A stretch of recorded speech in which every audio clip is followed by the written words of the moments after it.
Just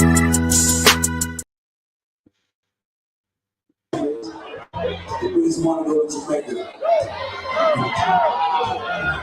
Get your passport, because summertime we gonna put in our school guys and we going in. But listen, we don't wait before I stop.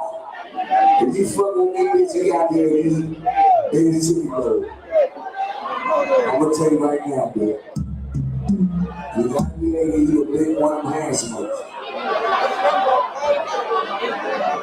You like turkey chili or veggie chili? Or you just like the chili? Hey, mama. Fuck you, baby. Hey, fuck, dog. I'm going this shit too long. One thing you gotta understand about me, huh? Wherever y'all see me at the dollar store, downtown, I'm the same nigga.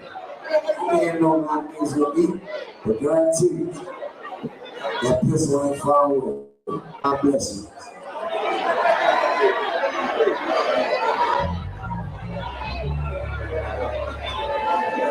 Long live. And I walk down things like good evening, man. Still, man.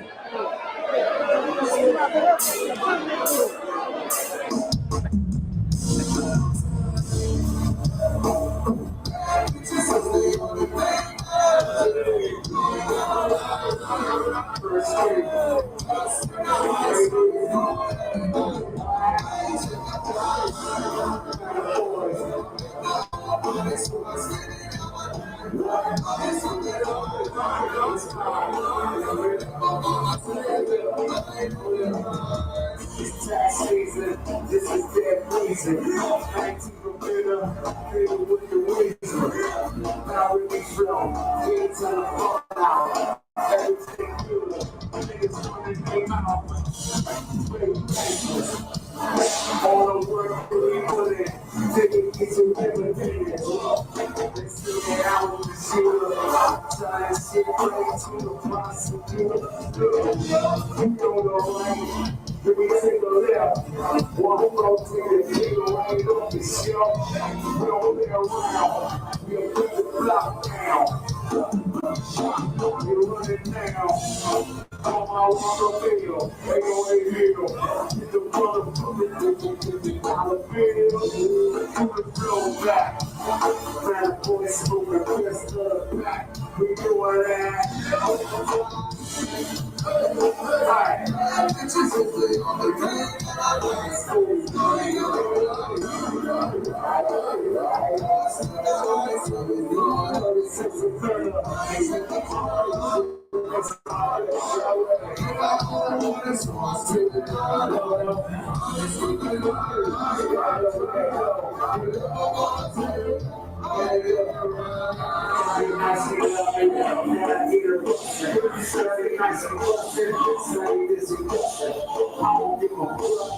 This is how we go.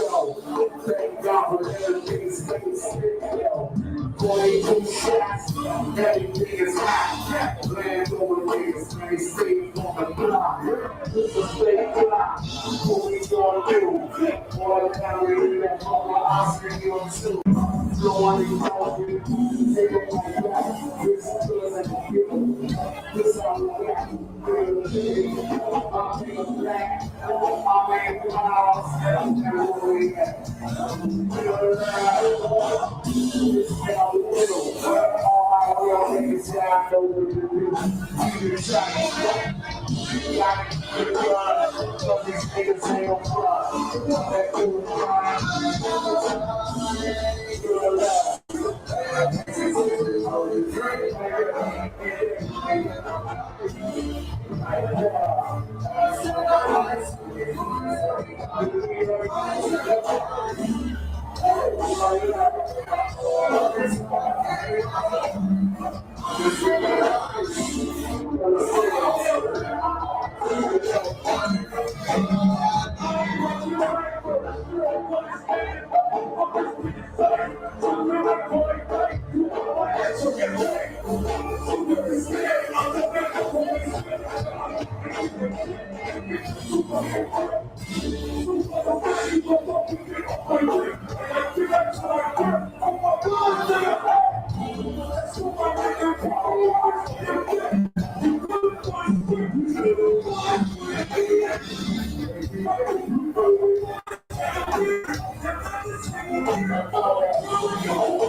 Shout out to everybody tuning in, man. Hit them like button, that share button, subscribe button, run it up. You dig?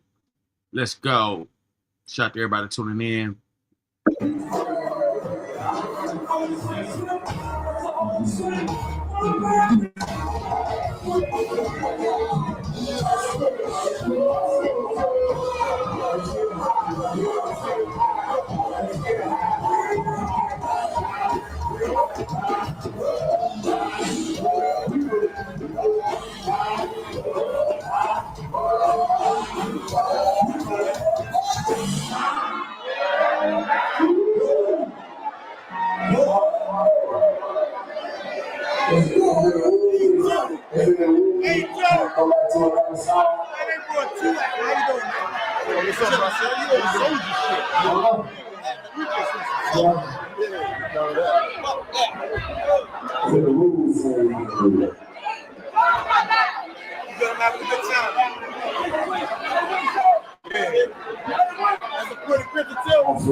Shout out to everybody tuning in. Yeah, man, we got a lot to talk about, man. We got Nepal. We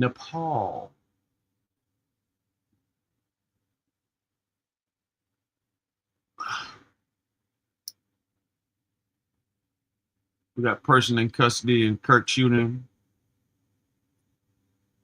Not the actual shooter, though. But we got a lot to talk about. We're going to get to talking about the Trump assassination. Search continues. Let's go to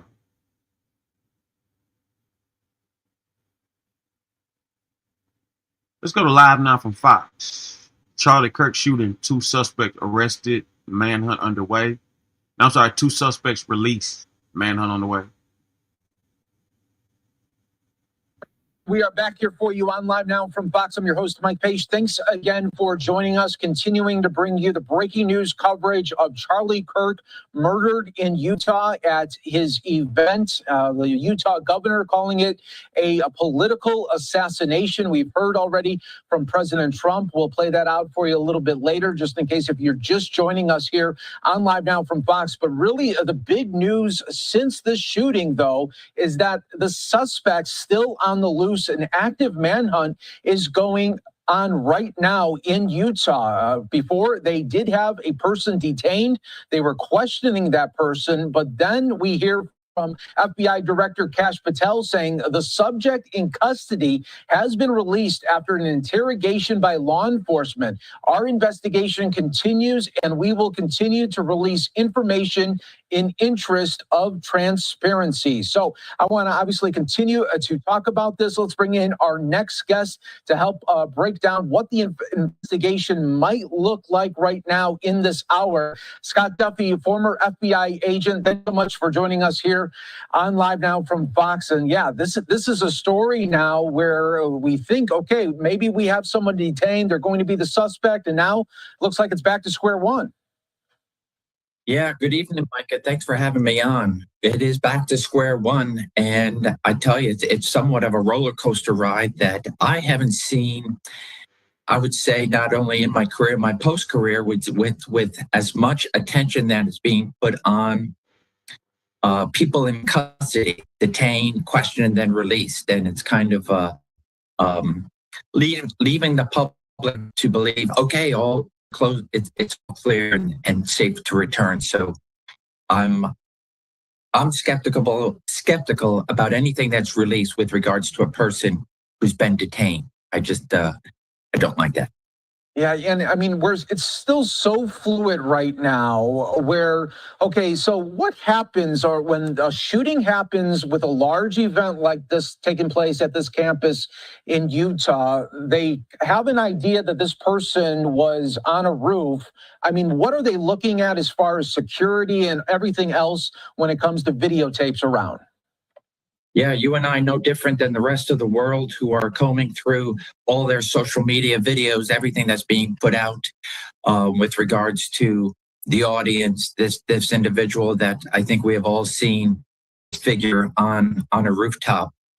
So, and you can imagine that there's probably many more photos and videos that are out there that are helping police, helping the FBI and other law enforcement agencies to narrow down the search. So like anything else that we have discussed, unfortunately, with these tragedies, active shooters, mass shooters, attempt assassinations, as we have seen twice on President Trump's life, and then, of course, tonight, the unspeakable tragedy of what is being called an assassination and a political assassination with regards to the life of Charlie Kirk.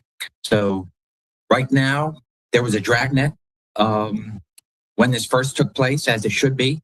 And as the perimeter is growing because the individual is not in custody, and which each and every passing hour, that perimeter continues to expand, if there is even a perimeter as we speak, depending on what they have or have set up, roadblocks, etc. So now they're doing a deep dive, and if we do not see something within a couple hours, that this will turn into a full-fledged fugitive hunt. Yeah. And Scott, I also want to get your take. Before an event like this happens, when it's outdoor, you have the open air. What is his security team as well as the local law enforcement doing around the perimeter to make sure that it's safe? Yeah. So you have an individual like this who's a private individual. He is well known, well respected, and at the same time having the polar opposites of those that don't side with his viewpoint, right? So a personal security team, and then of course you have campus security. I've already seen the reports of the police chief there on campus talking about how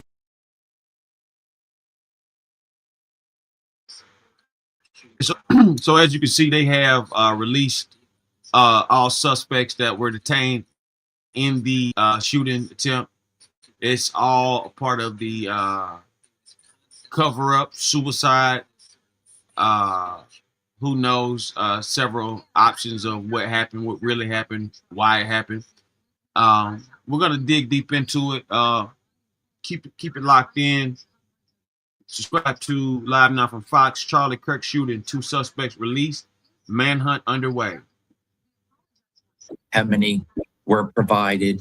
Ultimately, I think they have the intelligence. That is his internal security team, and then shared with law enforcement wherever that Charlie Kirk was going in his past travels to say, hey, this is the intel we have. In other words, what's the level of the threats? Social media, right? There are those acceptable threats that people who just don't disagree with you and they wish you the worst.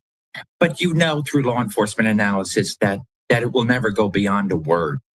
And so I don't know what the internal intelligence was, if there was an escalation of perhaps these type of threats to where they could believe it would be actionable. So typically, if it's not at that level, it's simply just being aware um, and watching the video of Charlie Kirk being there, kind of getting a gauge of the security, both in uniform and not in uniform. It seemed like they were more concerned with somebody who's going to jump over a barrier and then kind of be a bodyguard. As you can see by unfortunately what we have seen, that everyone was taken off guard. There was absolutely there's very little reaction, and so that told me nobody was expecting anything. And so I imagine the intelligence of whatever threats were out there were probably pretty low. Yeah, and do you find that a little interesting? You know, given everything that we know now, we look at Butler, where there was a man on a roof type setting, and now you look at this situation where it was a bold type of area where you have taller buildings in and around that area. I know hindsight is 2020, but I mean, do you think it would be before this guy gets out there to put up a drone and just kind of look at the roofs to make sure no one's on them? Yeah, it all comes down to the security protocols. So you have an individual that is a private individual, and of course he's out there in the public on many different fronts, not only the political front, but also philosophical. Mr. Green, salute, brother. Salute. Man. How you been doing, man? It's been rough this week. Man. We're gonna chop it up after the show, man. I definitely gotta tap in with you, man, see what's going down. Man, how you feel about what's been going on with these politics and these social influences getting smoked and everything? I don't know, man. I'm kind of indifferent, you know. Like a lot of people saying, "Fuck the white boy." He brought it on himself. That's good for him. Blah blah blah. To be honest with you, I could care less. Right. You know, like before he got knocked off, I didn't know who he was. Never heard of him. Swear to God, never heard of him. So it's Never heard. like I can't have no. I mean, I can, but I Yeah, don't have a big opinion about the guy. I don't know who he is. I did a show on him. Um, I did a show on him. I didn't know who he was, so what I did was I just played everything that was listed for his that he had been speaking on since he was since he had gained some fame or whatever. And man, that motherfucker was a critical thinker, but he was a racist like a motherfucker, man. Hey, let me ask you something. Do you feel like black folks don't deserve reparations in America? Fuck no, I ain't gonna say that. That shit sound crazy for anybody to feel like black folks don't deserve reparations, don't it? Like if Yeah, Jews can get it, if Jews, Japanese, so-called natives and all that, them fake natives they gave that money to, them fake Indians and shit, if they can get it, you don't think black folks deserve it for all this motherfucking labor? These motherfuckers still got.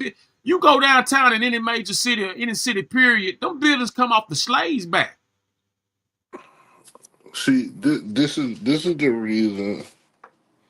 I would tell you the reason why black folks is not gonna get reparations. Of course, black folks deserve it, but all of the stories are lies. So there was no slave ships. Like the whole story about World War One, that was actually World War Two. World War One was when all of these crackers came over here and attacked us. And I'm talking about from Canada all the way down to Argentina. Right. They came over here. It was 7 to 11 nations that came over here and took the land from us. Mm-hmm. Yeah. The Dutch, the Portuguese, Spain, the all kind of motherfuckers are the French.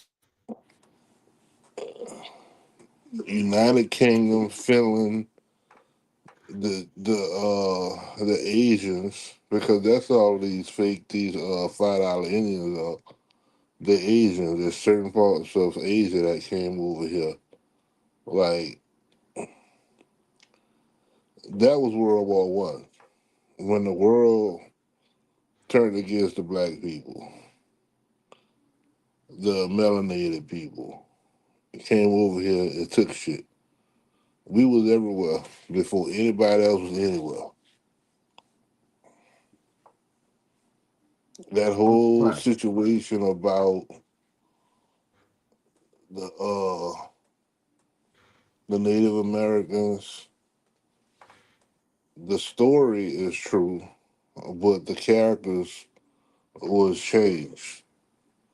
Like if you look into the history books, the white people say that when they found the Native Americans here, they were swarthy. Swarthy mean black. Dark as Africa. Some darker than Africa. But they they flipped the story and said that it was these white people. You know, yeah, white people kill white people, but that's not what happened. There's a whole bunch of niggas over here. They found this fucking land and they wanted it because it was more resourceful than all of the lands that they had been on. All they been doing was taking shit. They didn't take Africa because Africa was too fucking hot. But they did take Africa because They took the resources. the land that we own is Africa. Memphis and Tennessee is the original Memphis in Yeah. Egypt. The Nile River is the Mississippi. Yeah, they took that shit. It was resourceful Uh-huh. and they wanted it and they took it and they changed the story. You know, they say history is written by the winner of the war. So we don't know what happened. That's why. Yeah. That's why they don't want to give black folks reparations because everything mixed up and they done rewrote the identity of who we are and try to teach that bullshit, not knowing that some people waking up and know what's happening. But like, check this out: if you ship all the lighter Indians to the west, keep all the stronger, darker ones out here on the east, then you change their identity from Indian to Negro. You understand what I'm saying? Yeah, It's a lot of documentation that's been twisted and fucked up for these people to pull these type of stunts. You understand what I'm saying? on purpose. On purpose. That's why, you know what I'm saying? They done made it so we can't get no reparations. They done made it so we can't get no no real, shot at life, you know what I'm saying, at a higher state. I had some motherfucker who I thought was straight, who would see straight through it about reparations. This motherfucker paused for about 2 minutes. It was a cracking night. He paused for about 2 minutes. Then he come back with uh now that they're gonna fuck it up. Like what the fuck what the fuck somebody spending their money got to do with with the point do they deserve reparations or not? You know what I'm saying? Like, hey man, listen, man, I'm starting to see more and more racists every day, man, and everything's starting to really show for itself. You know what I'm saying? With these fake ass niggas, these weak ass hoes, and all this shit just all together, man. You know what I mean? Like, I'm really just, I'm done. You know what I mean? Um, when I look at this Charlie Kirk motherfucker, this dude, you know, he goes around spewing that white hate shit, but he covers it up. You know what I'm saying? He has a way of covering it up where you can see it if you want to, if you choose to, if you need to. But if you just want to overlook it, you can overlook it. You know what I'm saying? I'm tired of niggas hollering about black this, black that, when they knowing they thinking like crackers. And then on top of that, I'm tired of niggas throwing all black people in a bubble. You know what I'm saying? Black folks, black folks, black folks. Just say, you got to say some, most, a few, whatever. Like, you know what I'm saying? Motherfuckers want to throw a nigga into a bubble. Like, you know what I'm saying? Every person is not the same.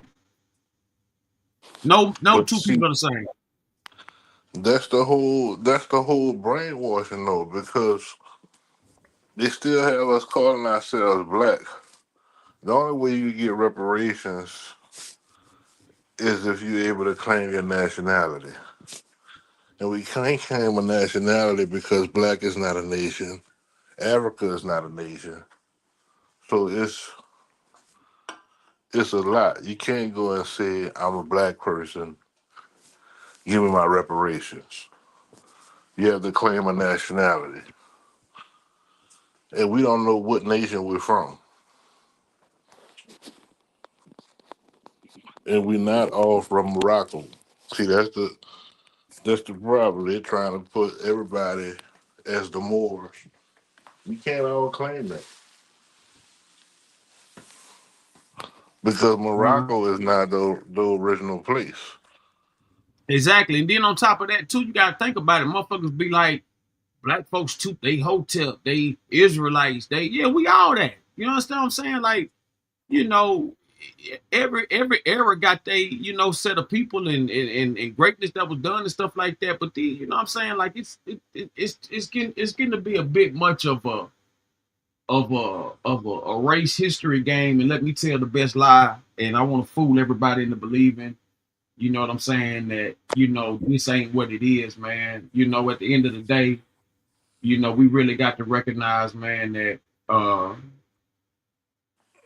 how can you go from how if you traveling to if you going from South America to Asia, how come you got to go through Alaska? Because it's flat.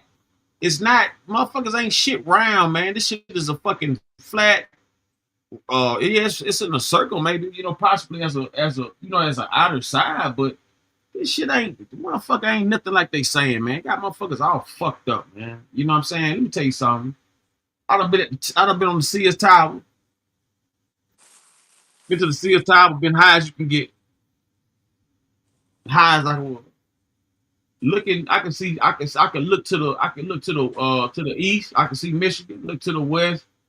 See the nearest thing. But at the end of the day, far as I look, it gets blurry. You get a magnifying glass. You get the telescope. Now you can see as far as it can see. You know what I'm saying? It's still straight. You know what I'm saying? So it's just that, man. We tend to put these entities in position to control us when it's not the case, man. Knowledge has not been more accessible than any time than right now. You can look up anything you want to, get educated, or get an opinion to maybe better your thoughts or whatever you believe, and then you can go from there. But to keep on pushing lies and shit like that and all that kind of shit, man, it just don't work like that, man. This Charlie Kirk dude, I'm all for better in the country, man, but this dude was a pure racist. And he was, the way it looked to me was it could have been a suicide. It could have been a suicide plot twist that he wanted on his own. He wanted to die like that to be remembered in history. We wanted to get martyred. He wanted to get martyred. Man, the more I look at it, the more I see what happened. But see, they be sick like that. Yeah, real talk, they be sick like that. You know what I'm saying? Like the way he was talking while answering them questions, it sounded like he knew it was about to happen. Man, he went from all the smile. He was just like blatantly disrespectful to the people, regardless if you respect trans or not. That ain't none of your fucking business. Who fucking who, man? It's bigger things to worry about. That's some bitch shit. That's gossip. That's gossip. You know what I'm Yeah, saying? the Like, thing is, the control, they don't have the control no more. They don't have the control that they had. That's why they, like, I don't care what another man do with his asshole. yeah, You know what I mean? But the only way to try to control that is if you say you go into hell. Well, let me go to hell. 'Cause that's what I got going on. But you can't want to kill him because they letting another nigga play in their asshole. Like, that's their asshole. Well, nigga get fucked 1,000 times. It ain't gonna fucking hurt me because I ain't getting fucked. that part, that part. And see, like the fact that a politician or someone who's in power of the people to even be concerned about some punks or gays or homosexuals, whatever you want to call them, you know, to be worried about anything of that nature. And I don't hate nobody. I'm pro life. I believe in everybody should be allowed to live their life, long as they're not harming other people maliciously and things of that nature, or intentionally. I'm just on a different time, man. Like I don't agree with politicians getting in anybody's personal business that's not doing nothing illegal or bothering. You know what I'm saying? Nobody, that they're in contact or relationship with. Like, it's a lot of shit. You might not like motherfucking a red shirt. Another person might not like a blue shirt. You know what I'm saying? That has nothing to do with me. That has nothing to do with you. That has nothing to do with nobody else but those people who don't like what they don't like. When it gets to judging others for when it gets to judging others for doing, these heinous acts and shit like that, man, I just think that politicians need to stay out of shit like that. They need to stay out of bullshit like that. And they need to do is focus on bettering the country. You know what I'm saying? Because at the end of the day, man, it's been gays in this motherfucker since it's been here. Like, you know what I'm saying? So, like, if you're gonna do something or whatever the case may be, you know, that's what that is. But they trying to push this like a black issue. Like black folks didn't kill this dude. You know what I'm saying? So I don't, what I mean, like this shit is just beyond. It's just gotten to get beyond race, beyond just a delusional bubble. You know what I'm saying? And people want attention, so they'll try to do anything to get with anybody who's doing it. Well, I saw something on TikTok and it made a whole lot of sense. Says about 650 to 700 years ago, the white people made Be the conversation. the agreement with some type of Uh huh. to get all of the fame and riches. And the purpose of what Trump did with the deportations is to try to get niggas back in the fields. Uh, they're losing their power, pretty much.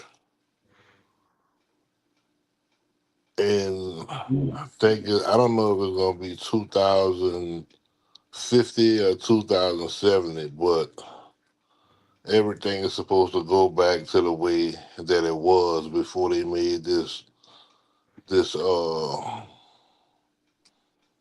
disagreement with whoever or whatever it was, and now they're trying to bring things back the way it was over 100 years ago, but it's too late. It's too late. I think the set of niggas that's here now ain't going. I ain't going. And I believe that, niggas ain't going no more. I think that our ancestors were tricked into it back then. I don't know what happened. I don't know what happened at the beginning of slavery. All I know is that we was already here. We ain't come over on no fucking ship. Laying no fucking Jesus and all that shit. Can I ask a question, homie? Shoot. Who am I speaking with? Who you It's speaking Jay. with? It's Jay Man, it's me, Green. man. Okay. You say there's no Jesus, right? This not God Keys. It's Jay Green. I understand. I asked him a question. I said, because see, you do this all the time. Hey, bro, cut to the chase. You said there's no Jesus, right? That's not what I said. Okay, what did you say? I said we did not come here on slave ships from Africa named Jesus. Oh, okay. Are we on the? Okay. What you mean? Yeah, I know exactly who you are, and I don't do this all the time.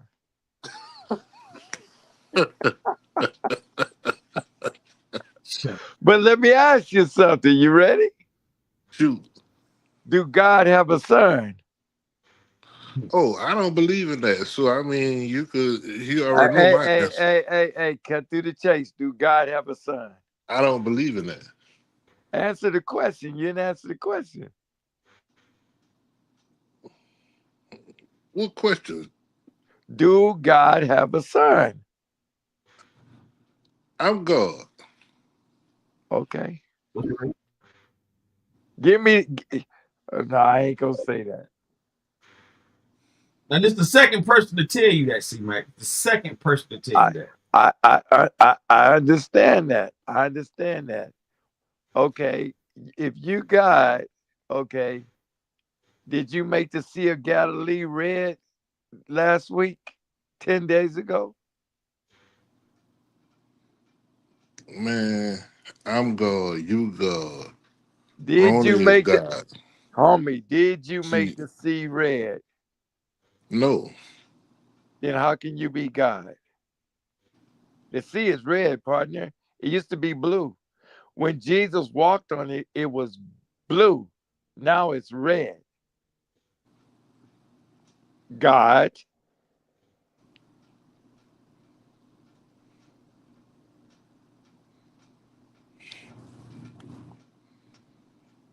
Ronnie, give me some more Christians on here so I can tear their ass up. Yeah, I you start. don't want to just do C-Mac by itself. I They want to start bunch with. y'all. Hey, look, listen. You can definitely start with this one. Tear a new hole in his ass.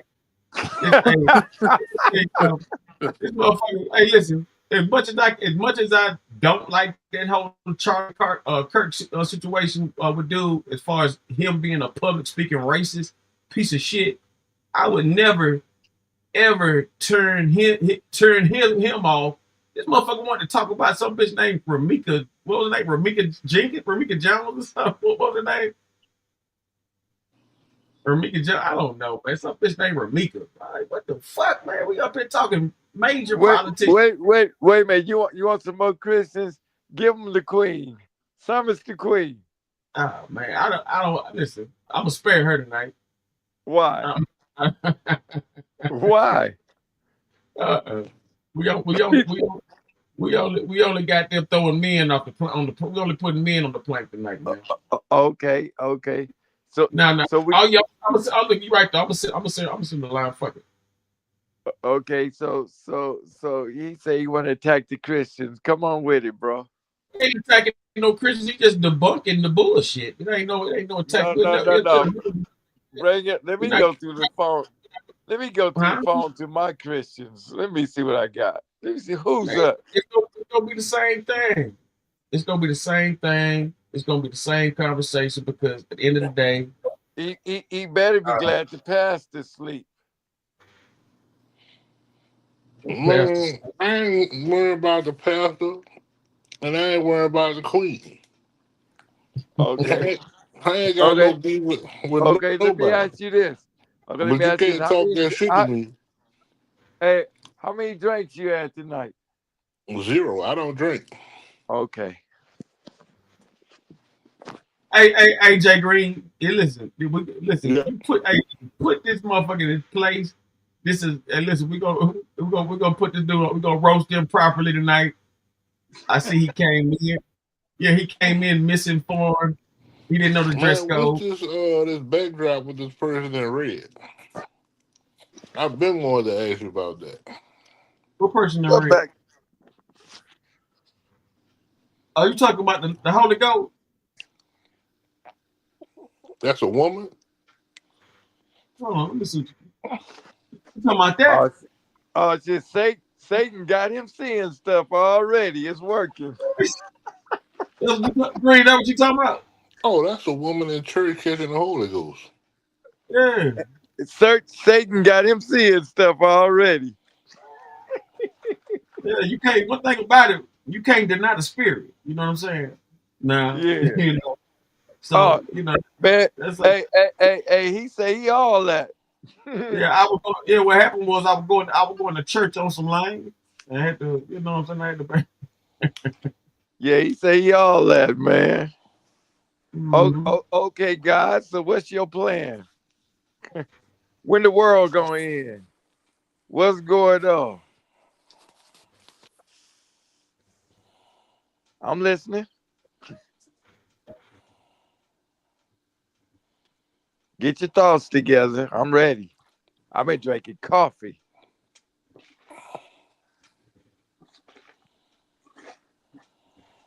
Let me tell you something. Were we having a moment of silence or what? Almost silence. Let me tell you something. When you Yeah, help him when out, Jeff. you have my, what are you trying to figure out? What's your question, C Mike? What's the question? So we can properly put this in the proper context. Hey, this one between me and you. This is between me and that cat. I just want to know what was he clearly wants to go to another topic. Okay, So what? let's move on. Let's move on.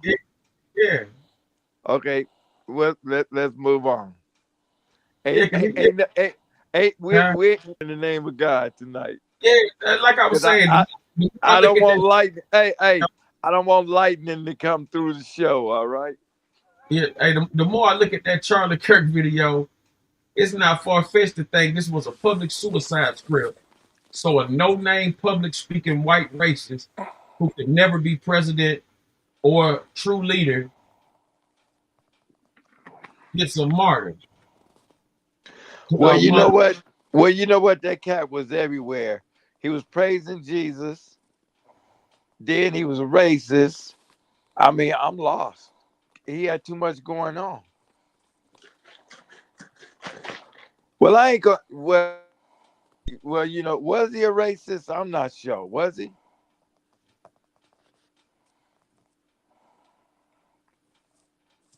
he said some.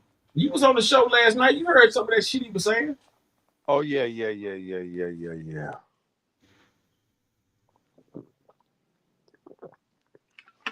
So I guess he was then. Most definitely, man. All I know is this, partners. We better be the worst is yet to come. And we better have some understanding of what is coming out of our mouth. For real. Because it's going to get worse before it get better because these are called trials and tribulations. Even though I'm going through it, I understand it, and I know it's a test. So that's how I feel about that.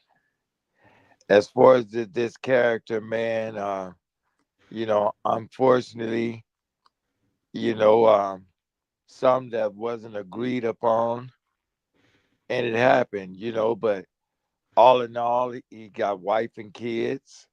I feel for the kid, I feel for the wife, but sometimes we don't know who we are truly involved with when it's deep inside.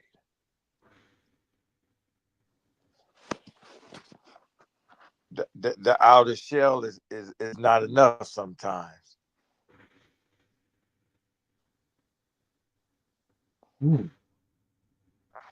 For real. But I am going to get back to the subject. Yes, God is within us, but we can never be God.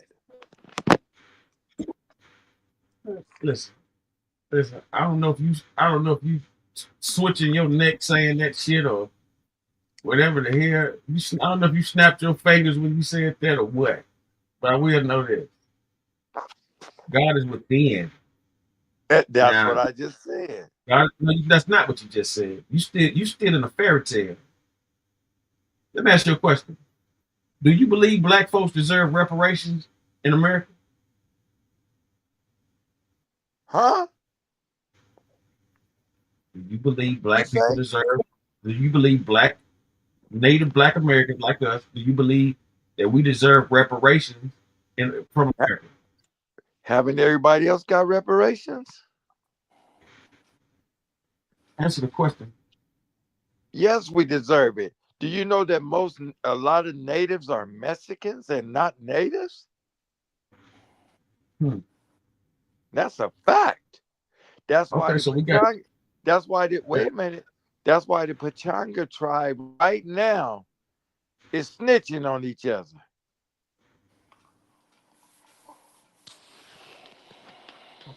to get a bigger check. Ain't that something? They saying that this person is not enough. Allegedly, he's not enough percentage. Why is he getting a check? And I heard this from one of them, and that's the craziest thing I ever heard of.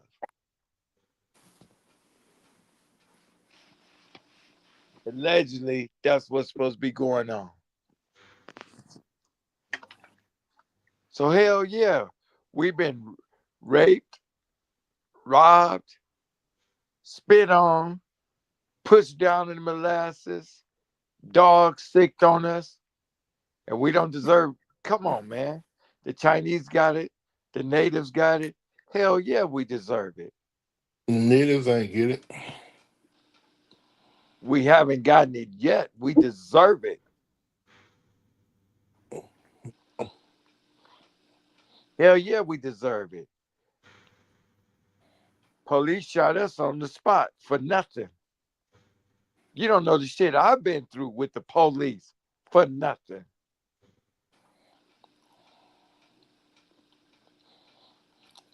Man, don't make me punch a hole in the wall. Jesus ain't save you. Say what? Jesus couldn't save you. You want to know how Jesus saved me? He allowed me not to find the officers that set me up. so, I don't have one foot in hell.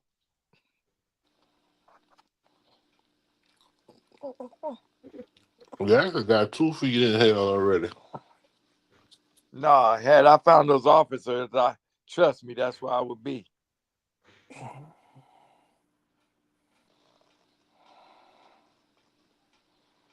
Because I was serious about it.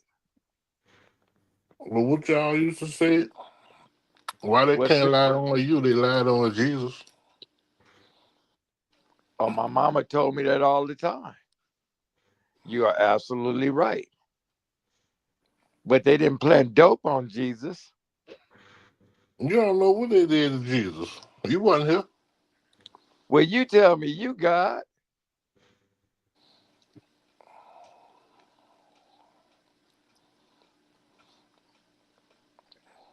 I know what they did to Jesus. They beat him. They all that.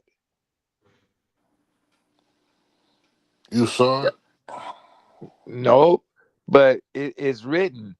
The Bible goes all over the world. Every single page answer each other. I just had this. I just had this conversation with a Jehovah's Witness a few days ago.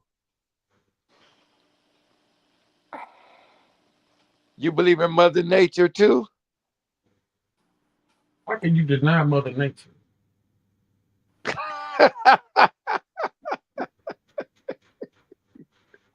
So when it's raining, does that mean Mother Nature is crying?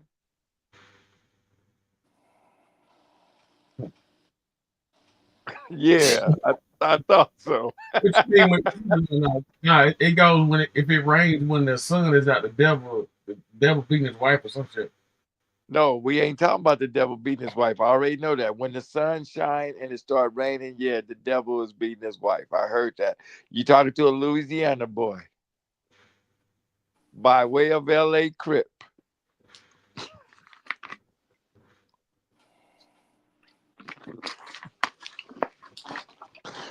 But the You witness, from Louisiana, see man?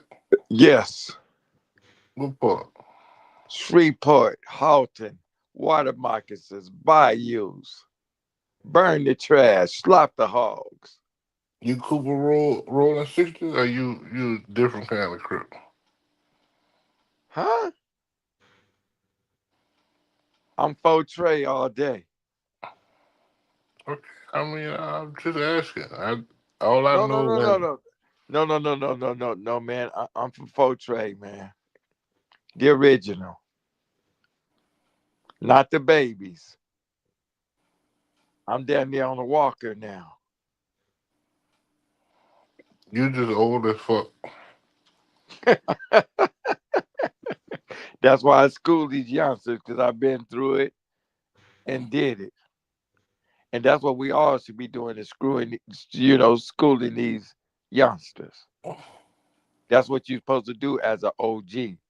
It's a gang of Crips in my building, and they respect me and they listen to me because that's what we're supposed to do. And we can't be going around telling them that we God because they're going to think you crazy. Queen Sun Kiss salute. What's going on? What y'all talking about? Can He's I ask you trying something? to Can I ask you something, go. Queen? Yeah, go for it. Do you believe in the Father and the Son and the Holy Ghost?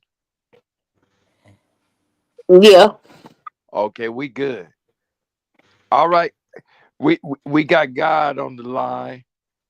You know, they say no one has seen him, so I ain't seen this brother. Go ahead and speak, God.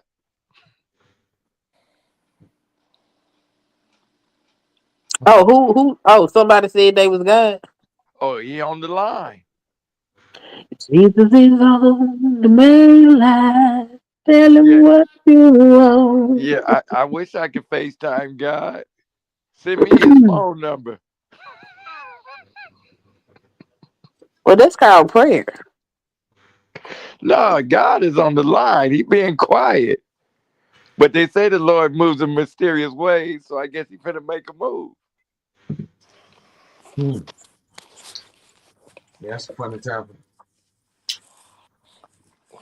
See, man, you on that bullshit. Well, let me play devil's advocate for whoever said it. If you go on over to what is it? Is it Psalms? Let me John. You go over to John chapter 10, verse 34. It says, Jesus answered them, is it not written in your law? I have said you are gods. So, the brother might not be wrong in what he say if he say that he is God. No, sister, sister, sister, sister. Mm-hmm. It is God within. Listen to me. God within. God within. Well, Just like your mother made you, you're not your mother. Your mother is with you. But my mother is a human, correct? Yes, she is. So when we go back to Genesis Okay, chapter 1, verse 26, it says, "Let us make man in our image." that's right. So I am in the image of my mother. And if we are in the image of God, wouldn't we also be gods? Not at all. I don't see it. Erica Badu said it best. Yeah, George Clinton, go pick your ass up on the mothership. I mean, but this is the T though. Because you got God, capital God, and you have God's lowercase God. Well, I'm gonna put a capital on it. Who putting a capital on it? I gotta go with the God, capital God. Yes, that would be who created us in our own image, which would make us lowercase God. So call me No, by my name. no, what we are sheep. No, sheep are sheep. We are The humans. the Lord is my shepherd and your shepherd and anybody else who's on this panel's shepherd. That's an analogy. That's the truth. No, that's an analogy. That's not Oh, the oh, truth. oh, okay, let me ask you this. Let me ask you this. Does not the Lord try to guide you? It's up to you if you obey, but does he try to guide you? Um, I guess in yeah, I would say Okay, yes. then the Lord is your shepherd. He gives us a decision to make, which we all have fell short. We all are sinners, but he's still the shepherd. No So, matter what, no matter what you do, he's the shepherd. and so then I got to ask you this: if God created us in His image, and He's a shepherd, how in the hell we become sheep? The sheep is a metaphor. Exactly. You know what I'm trying to say. You always trying to say something and you don't never be saying nothing though. I'm saying something. Oh man, man, come on, come on. You been the silent partner all this time, and now you think you gonna get in? Come on in, my friend. I was eating some Oreos. I couldn't Yeah, really come say on nothing. in, But my friend, because I'm trying to get you not to go to hell's den. the Excuse the me. problem with a lot of people inside Christianity is that they take the Bible in a literal sense, as if you have to listen to, do what, and live like the Bible. Okay. The Whoa, whole whoa. Bible is about the God consciousness. Okay, let me ask You you ever this. heard people say Christ consciousness? You have to live to be like Christ. Yep. It's a consciousness thing. It has nothing to do with the big space daddy in the sky. Okay, can I I ask you don't believe something? in that. Okay, okay, okay. Can I ask you this? Have you ever heard the Bible is fulfilling? No, You ain't never heard that before. I've never heard it in my life. Okay, well, you're hearing it now from CMAC. Check this out. Everything that is happening now in the world, all over the world, is in the Bible, including when it said man will deny God. That's in the Bible. And that was back in BC when Moses parted the sea and all that. Everything that is happening now is Well, in is that the also Bible. in Baklava Greaser? Say what? Isn't that also in the Baklava Greaser? I didn't hear you. It You breaking up. is not possible. Y'all can't hear me? I hear I you Clearly. can hear you now. fine. Okay, go Okay. ahead. Say it again. I said, isn't that also in the baklava Greta? That nigga don't know what he don't know what that is. Yeah, I That's don't. tragic. That's Okay. that's that's sad. How about the Quran? Well, the Quran is a different different from what we study. See what I You Who know, is see what I who? see Hold what I'm on. saying? Wait. See Who what is I'm we? saying? Wait. Who is we? we the Christians, Oh, see, that's where you mess up because God is everything, correct? absolutely. So that No, that wait a that minute. that Wait a that, minute. that Wait a does not minute. hold on. No, wait a minute, because if God is everything and everything is God, that means everything on this planet is of God. And if you call yourself a child of God and you have not looked at other religions to see what God had to say, that's a problem. Well, But let me he say he this. he a black Charlie Kirk. That is terrible. That Yeah, is terrible. yeah, my brother. You think you George Clinton, but seriously, um, no, God is everything. That's why I believe that the Son of God. That's why you have all the different nationalities. He didn't get here by fornication or sex or anything like that. He was put into Mary's stomach. Yeah, So, if you believe that's a literal story, I don't. well, how did it happen, lady? Judah was knocking Mary ass off. I don't know No. how it happened. I believe that it is. I first of all, How, I don't. I wait. okay, go ahead.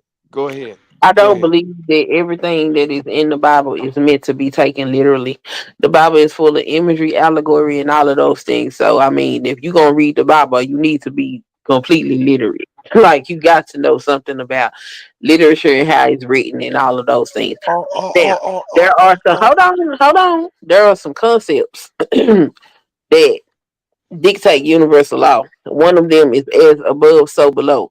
So I have never, since I've been on this planet, or heard of anybody else having no child without sexual intercourse.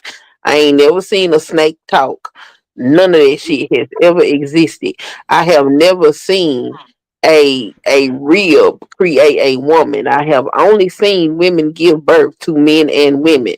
Therefore, those things lead me to believe that that is some type of imagery or allegory to illustrate some type of point. I do not believe that that is literal, because if it was literal, we would see it down here, and we do not. You would see what down here? That's just universal law, as above, so below. What you see in the heavens, you would see on this earth. Have you ever seen a woman come from a man's rib? But see, that's where faith come in. No, I don't got no faith in shit that don't make no sense. I hear you talking. But I'm gonna just tell you, there will come a day you're gonna wish you did. No, I don't got to wish I did. I get on my knees and I pray. I believe in God, but I Okay. don't believe that that story is a literal story. I don't believe that that actually happened. You know what? Seeing how you brought up snakes, do you know what's going on with snakes? No, what's going on with Snake? Snakes are angry Okay. because they were cursed, and God say you'll be forever be at the heel of man because you disobeyed. We Yes, just it's been an fortunate. enmity between woman and man and the snake. Yeah. So you believe that, right?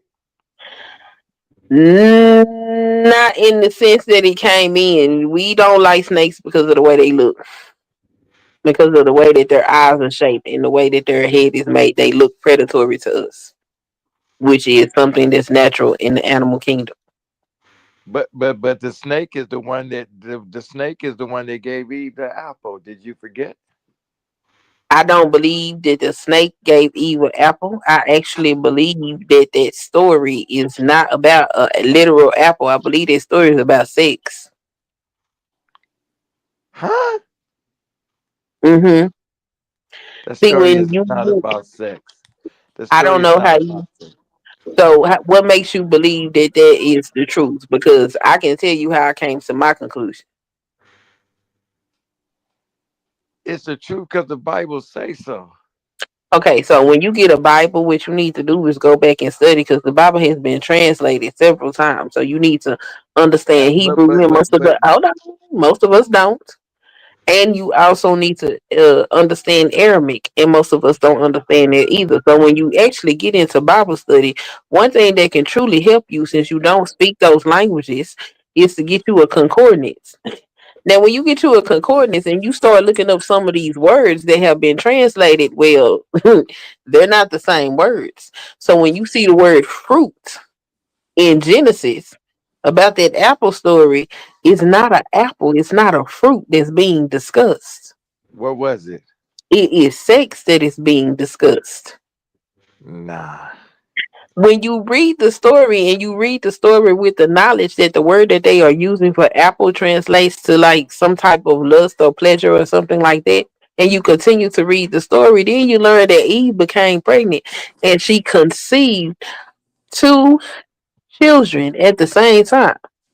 And what happens when she conceived them children? We have one named Cain and one named Abel. And Cain Absolutely. ends up killing Abel. And why is this? Because That's God would not accept his offering. One was the seed of the serpent, and the other one was the seed of Adam. that's Preach, true. preach. No, that's true. But what I'm telling y'all is this. So how does she get the seed of the serpent if the story of the apple is not about sex? No. The serpent gave her the apple. The serpent didn't have sex with Eve. The serpent gave her that dick. That's what the serpent gave Eve. Nah, y'all lost. Y'all lost. Hey, I Y'all yo, mean, lost. man, Y'all. I'm you saying, can argue yeah, you you can tell me argue with. that look, check this out. Some niggas never evolved from just the teaching. They only believe the words instead of understanding what really was said. You Okay, understand what let I'm me ask you saying? this. Let me ask you this. Let me ask you this. Let me ask you. Was y'all there? No, I was not there, but I mean, I Okay, He got so a wasn't why? there. concordance. So Hold on. so Look, that's so. rhetorical. He wasn't there. How the hell he go ask you? Is you there? He wasn't there. So what the Okay, fuck I you okay, saying, look, okay. I man? was Look, So not so there. what makes I, you? all of So, what you crackers wait a done minute. told Wait a you. minute. You Wait a done minute. told Wait a you. minute. Wait a Fuck you minute. up, nigga. Wait a minute. You so What? proud of what these motherfuckers done told you and fed you lies for all these years. You just this good old boy Christian man. Listen, man, all that shit is something to control you with. They don't even believe in God. So what the fuck is you saying? Most I don't care. billionaires and millionaires No, no, have no, no no, no, no, no, no, belief no, no, no, in any no. kind of Hold up. God like that. Hold up. Hold up. I don't care what they believe in. I know what I believe in. Man, so look, if the person who taught you that don't believe in it, what the fuck that tell you? I don't care what they don't believe in. I know what I believe in. Man, you missing the so point, bro. I just want to point this out.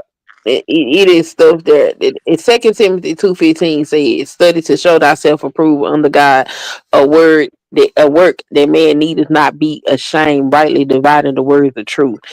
So, in this conversation, I have learned that you have not studied the sacred text of other religions. I have learned that you don't pick up a concordance and go through the study of the Bible, which means that you are not doing your due diligence when it comes to studying. So, you cannot sit up here and divide the words of truth rightfully if you're not doing the study. When you go to school, you don't utilize one book, you utilize several books over the course of 12 years to give you a complete education. What makes you think anything is different when you are studying the Bible? Well, let me just say this. May God forgive y'all for blasphemy. Oh my God. You are So, the blasphemy, nigga. do you know? Do you know what blasphemy is? Because nobody's blaspheming God is far. Not since I've been on this panel. No, blasphemy is not believing God's word. Oh Lord, that is not what blasphemy is. Yes, it is. No, it is not. Blaspheming is something that's really, really difficult to do. That's why it's one of the only sins that you can't be forgiven for. Yes, and that is denying God. No, it's not. So Yes, it is.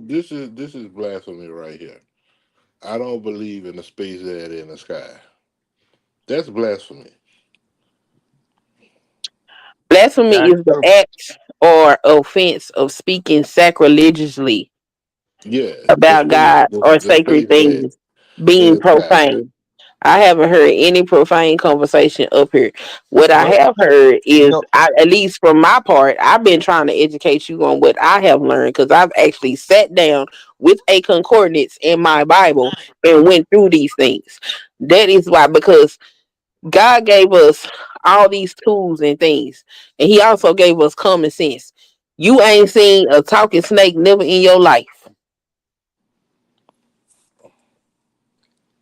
I've been around snakes. but you ain't You being okay. metaphorical. That's what I'm saying. The Bible full of metaphors and all kind of symbols and everything like that. You sitting up here, you're only speaking on an illusion that was passed down to you to control you. So Instead of you let- breaking the chains, the mental bonds of that, you I got choose another question. you choose to stay in it. I got another question. So, do you believe hell is real? Absolutely.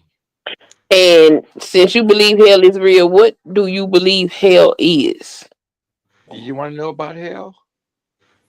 I want to know what you think hell is. I'm He gonna tell you think what it's the hell fire. is. I'm gonna tell you what hell is. Mm-hmm.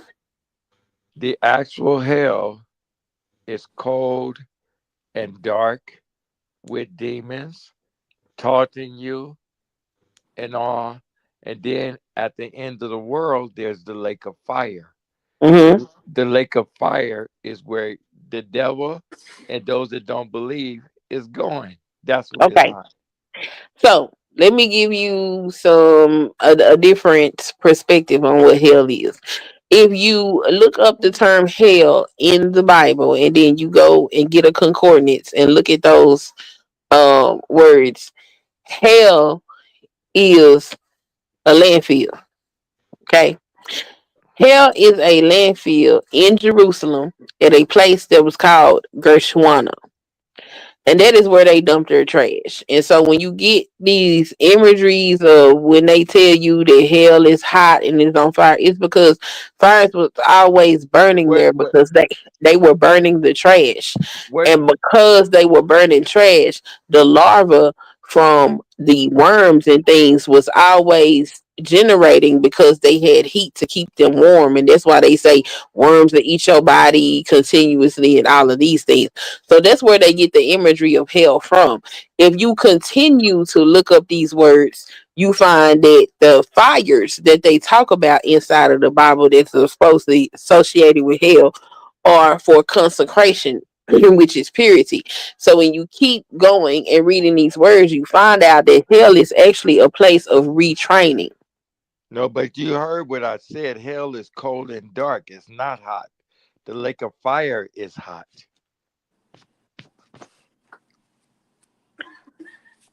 What are That's you what I talking about? was taught. Jesus Lord. What are you talking about? Well, Y'all ain't hey, never heard of the lake of fire?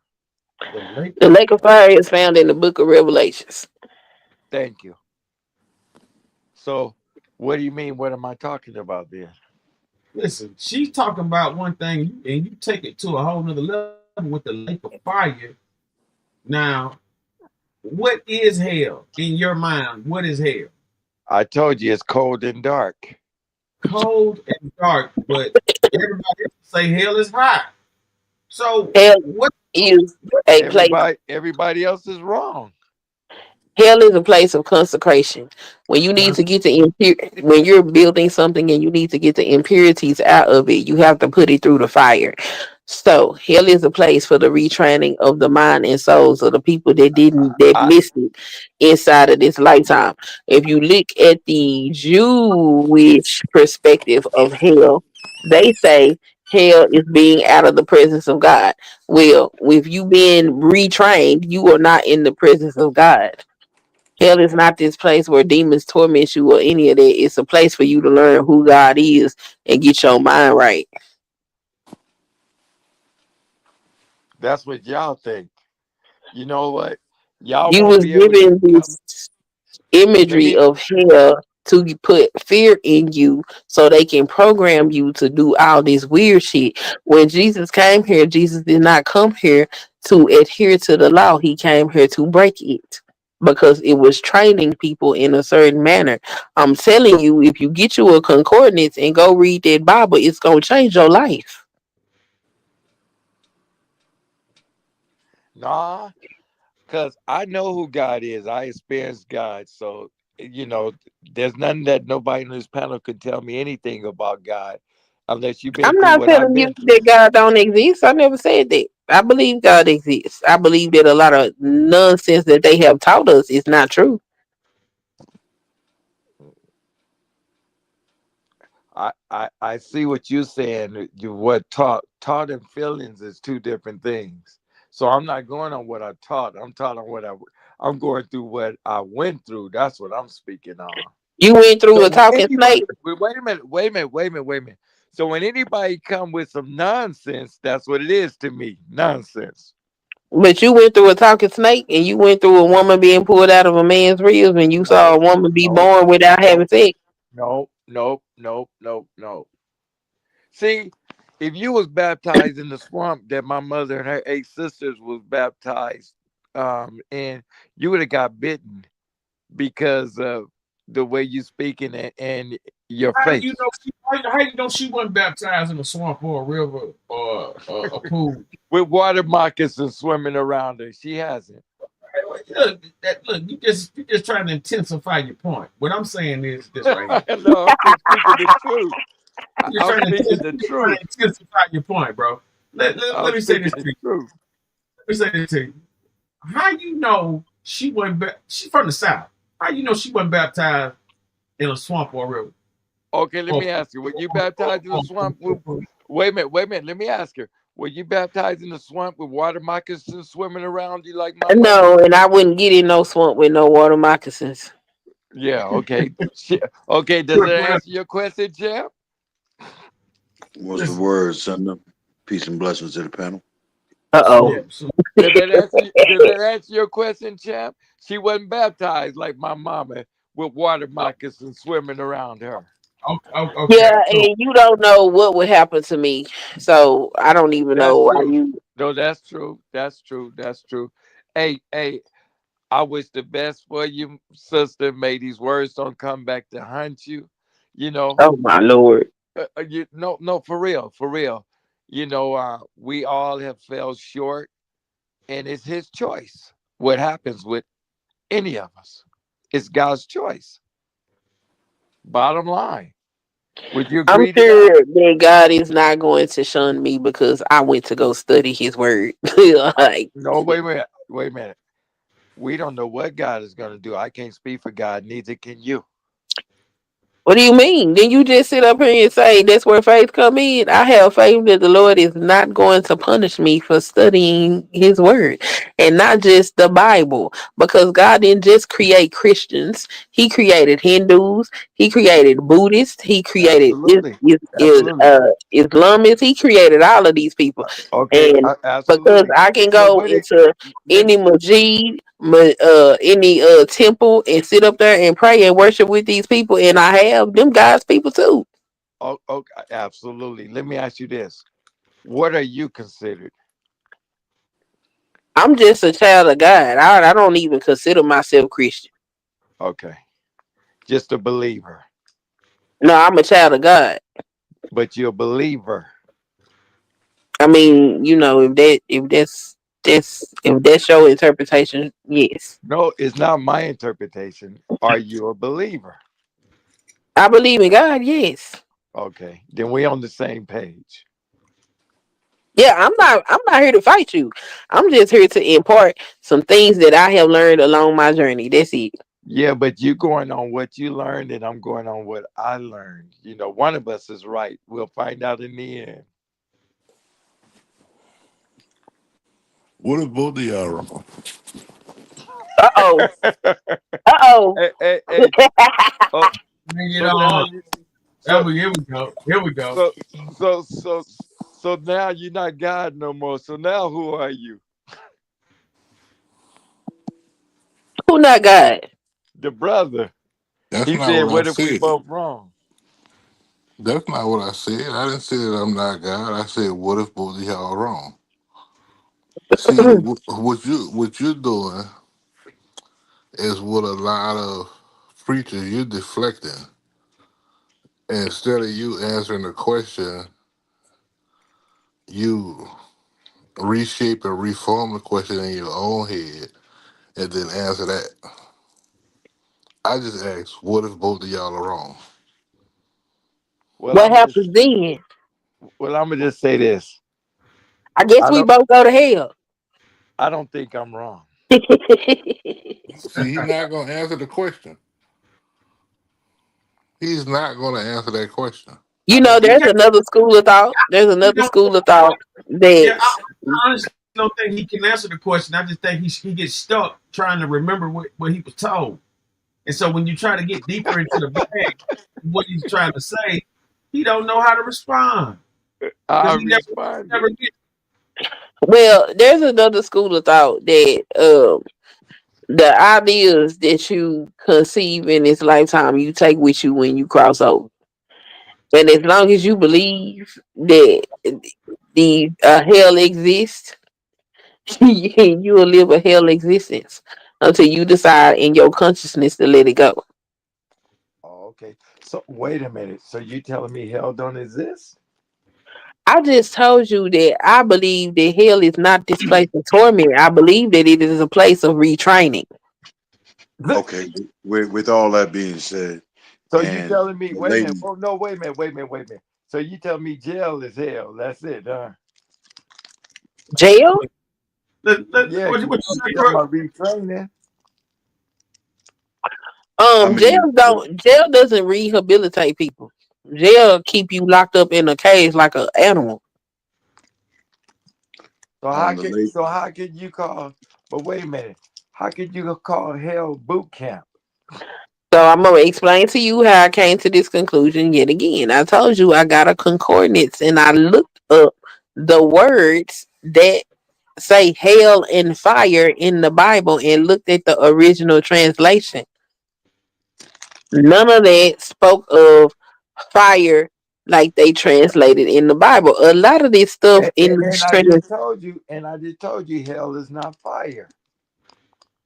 a lot of this stuff that they translated in Did I this not? book. Did I not tell you that hell is not fire? It doesn't matter what you said, okay? It matters what is being taught. And what is being taught is fire But and wait a minute. brimstone. Hold But wait a minute. on. What is being taught is fire and brimstone Wait a minute. because Wait.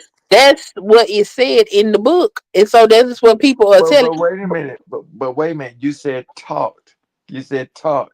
Is it not the teaching of the Christian? you. So Hold you on. gonna believe? So you gonna believe what that book say, and you're not gonna believe what the Bible say? Are Okay, you please serious? give me the scripture in the Bible where it say hell is cold. A pastor would tell you that hell is cold and dark. Are we? Okay, so when we started talking about destruction of things, hold on, let's see. Let's go.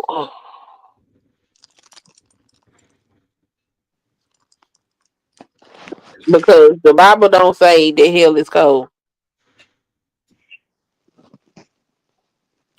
The Bible describes hellfire as a place of eternal fire, unquenchable fire, everlasting destruction.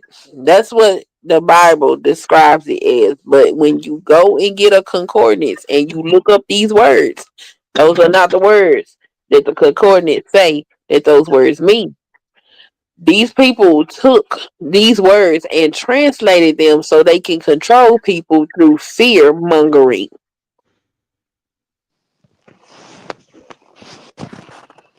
Yeah, but you gonna tell me that? the Bible is wrong and your book is right. That's what you're trying to convince me. I did not say that the Bible is wrong. I said I have a concordance that Flip God. translates the words.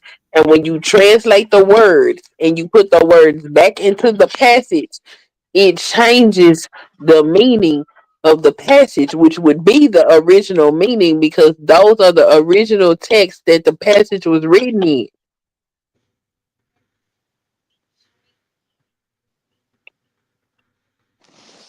Yeah.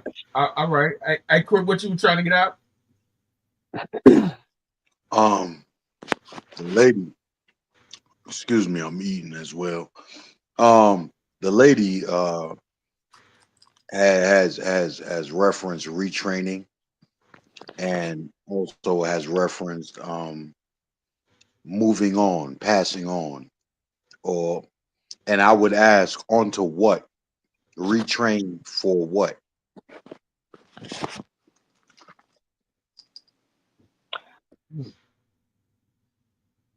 What do you mean? You're if I got this right, you said hell serves a purpose to retrain. Yeah. That don't make And sense. hell, well, it does in a particular sense. I'm just trying to get to where she's going to with this. Um, hell serves a purpose to retrain, and you say before you pass on, before you move on. And my question is, move on to what? Okay, so those that do not get sent to hell, it is believed that they go to a place called heaven where there is no sin and no pain and all of that type of stuff. Wait a minute, wait a minute, wait a minute, wait a minute, wait a minute. Let me ask you this. Do you believe in heaven?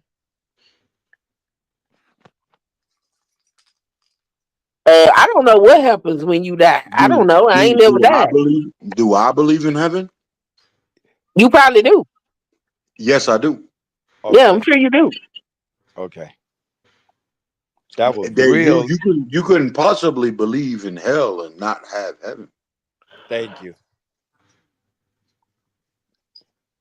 Thank I you. But don't know what but happens. I I believe think go ahead. reincarnation happens. I don't think life necessarily ends. So That is there's all that.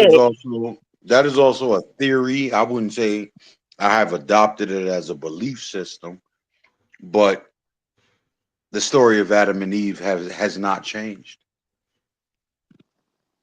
What? The story of Adam and Eve has not changed. What that mean? When one is born male or female. I don't know And what you're trying to say. the original sin must be corrected. So what is the original sin? Weren't you just talking about it? What is the original sin? The tree of the knowledge of good and evil, So what is the original sin? Eating the tree? forbidden knowledge, Forbidden knowledge. to make one on par with God. Mm-hmm. But you haven't conquered life. But it didn't do that. It only gave access to information. Exactly. Which you have. You even have computers. Yeah, and that goes with the original sin when you dig into computers and you get different types of thinking than what you've been already programmed by whatever that'll be an original sin if you put it in a concept. You know what I'm saying? Like you breaking the original sin or you a part of the original sin. Original sin could come from So just being born. how does it get corrected? You only way you can correct the sin is by not doing it. So do not utilize computers. No, that's not what I'm saying. I'm just speaking that some people will believe in the computer now instead of believing in what they were programmed as to believing in the Lord or And Muhammad why or do you need to be believe? Why you got to be believing what you programmed to believe? So allow me to ask this question. Okay. with all the knowledge, because that is the tree that you have eaten from, I ate from the tree of knowledge. and that is why you die. Okay. I don't know what's going on, but all right. There were two trees to pick from. Uh-huh. You chose the tree of the knowledge of good and evil. I chose the tree. I ain't choose no tree. I ain't never seen neither one of these trees. No, you benefit from it. That's how you were born. Okay. But the story remains the same. There's only male and female. Each created them. Uh-huh. Adam and Eve. Okay. Okay. Are you any different? Eve? What? I'm not Eve. Are you sure? Yeah, I'm pretty sure. I'm not Eve. Okay, who are you? Who are you?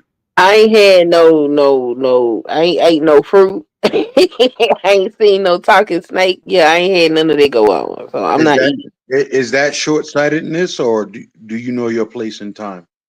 No, I'm pretty sure that I'm not Eve. I'm fairly certain. No, you just benefit from the fruits of it. That's what you're saying. Benefit from the fruits of what?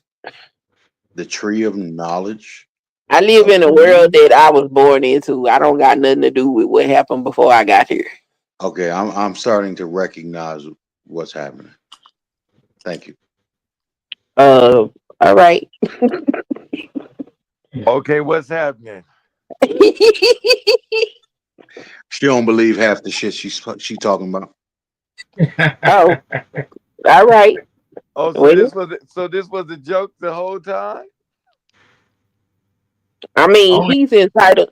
He's entitled to whatever he whatever opinion he has. So this was a joke the whole time. Not according to me, but if that's his opinion, that's his opinion. I'm not finna argue with nobody about what I believe. That's insane. Why would you do such a thing? Well, I'm gonna just say like this: it's insane not to believe the word of God. Who said that I don't believe the word of God? Well, I hope you do. Where did you get that from? Who told you that? Did I judge you? Judge ye not, saith the Lord. I'm not judging you. No, somebody just said it's insane to not believe the word of God. Who See, said I didn't believe the word of God? it wasn't somebody that said that. C-Mac said that. Well, I don't know who said what. I don't know who's talking to me. I don't know. Listen. It's me, da da da da, Superman. You see my symbol? Okay, so right now I'm talking to C-Mac. Absolutely, in the flesh. Okay, and who was You I want my talking? you want my autograph? No, no, thank you. And who was I talking to prior to you? A simple crook. Okay, see, I don't know. I just know I'm just having a conversation. So, Okay. So you down south, young lady? not currently, but I was Where you at now? Where you at now? I'm in Washington State. Okay. Okay. I get it now. What you get? You don't lost your down south values and the way you was taught. So now Sir, you're are you upstate New York. insane? I'm gonna be a Southern woman to the day I leave this earth. I have not lost my Southern values at all. My Southern, Can you make a sweet potato pie? yes, I can make a sweet potato pie. Can you make a banana cake? What? Banana nut bread. Yes, I can make banana nut bread. I can make a peach cobbler. I can make bread pudding. I Okay. can make a damn How pot many of bananas gumbo. it take? How many bananas it take to make a banana nut bread? What? Depends on how much bread you making. What are you talking about? Okay. Can you make a banana pudding from scratch? Yes, I can make a banana pudding from scratch. Do you put it in the refrigerator or the oven? You start cooking it on the stove, and when you get done making the pudding, then you put the damn thing in the refrigerator so it can get cold. Okay, you southern. I thought Champ was lying. I thought he bought in the decoy. No, no. I was born in Texas. My family is from Arkansas. Oh, shit, you're not South. I'm Shreveport, Louisiana. Water moccasins by you. No, I'm Swamps, not swamps, that. swamps, and crocodiles. Yeah, that's Louisiana. There Yeah, are you in the several. city. You're a city girl. There are plenty southern states outside of Louisiana. Did you burn the trash? I didn't have to burn the trash because I grew up in the city. But when I went to Arkansas to visit my folk, they burned trash. Okay, well, you visiting. I was burning the trash. I should have been an arsonist. I mean, congratulations, but my roots are in the South, and I grew up Southern, and I grew up also in a Southern Baptist church. I have not lost my Southern roots. Now we can play the who the most Southern person, and if you swimming in swamps with water moccasins, sir, are you more Southern than me in any goddamn day? Because I'm not doing it.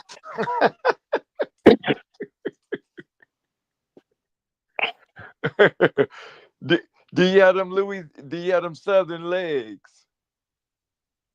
Yeah, I'm not gonna be discussing my body. I ain't discussing your body. I said Southern legs. Ain't my legs part of my body? Yeah. Okay. Are you married with children? Yes, I am. God bless you. How long you been married? 21 years. Do your husband have the same beliefs that you have? You'll have to ask him. I'm asking you. You should know your man. His relationship with God don't got nothing to do with me. That's a personal relationship. Okay, did he teach you what you know now, or are you trying to steer him another direction? I don't steer anybody anywhere. Answer the Like I question. said, Answer the question, I please, just ma'am. answered your question. I don't steer anybody anywhere. Your relationship with God is a personal one. It is personal, but does he believe? Do y'all go to the same church? Of course, we go to the same church. Why we go to Then his, different churches? then his belief is the same as yours. I don't know that. It is if you teaching them, Why would I be teaching him anything? because y'all go to the same church. Do you No, introduce him? Wait a minute. Did you introduce him to the church, or did he introduce you? no. Actually, when we moved here, because this is not my home, so he Hey, found a church, and I went to it. AC So Mac, AC Mac. I think if you would allow me to ask a particular question, okay. ma'am, Yes, respectfully, yes. Uh oh, what's that? Okay. who who is the authority in your home? Oh, she getting all choked up. What do you mean by who is the authority in my home? Exactly what I asked. I don't know what that means. Thank you, ma'am. You're welcome.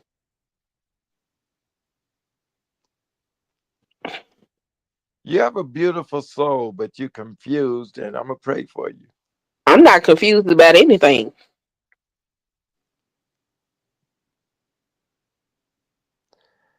I would never disrespect the queen, but yes, you are, and I'm not being disrespectful. No, you are entitled to whatever opinion you have. I'm not going to dispute you. But this is my body, my consciousness, and my journey. And nobody knows me more than the Most High and myself. So if you feel like I'm confused, you are entitled to your opinion because that's Let me all it is. let me let me let me ask you this: Who is the Most High? What do you mean, who is the Most High? Who is the most? Who are you calling the Most High? What do you mean, who is the Most who is the Most High to you? God. Okay, who is No, God? the reason why I asked you that, No, Queen, no, who is God? the Creator of the universe, And who is that? God. You asked me a question that really cannot be answered because nobody has ever really met God face to face. At least not in our time period. Now, in biblical time periods, there's been people that have seen God, but ain't none of us actually seen God like that. We have Je- Je- experienced. Je- We've Jesus, experienced. We've experienced God.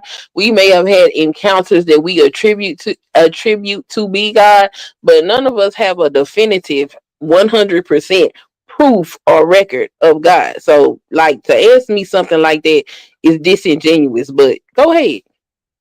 oh, okay.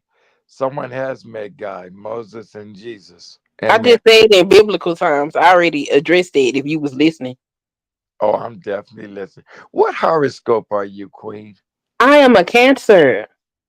That explains it. I like to say we follow and serve by faith, not by sight. There it is there. Amen, brother. That's 500% right. And If not 1,000. Actually 1,000. Cause that's what's on my walls. Is faith. still, and yet, and believe. I don't have a problem with whoever said that they was God having that position. I hear you. I would never say that I'm God. God within me. That's it.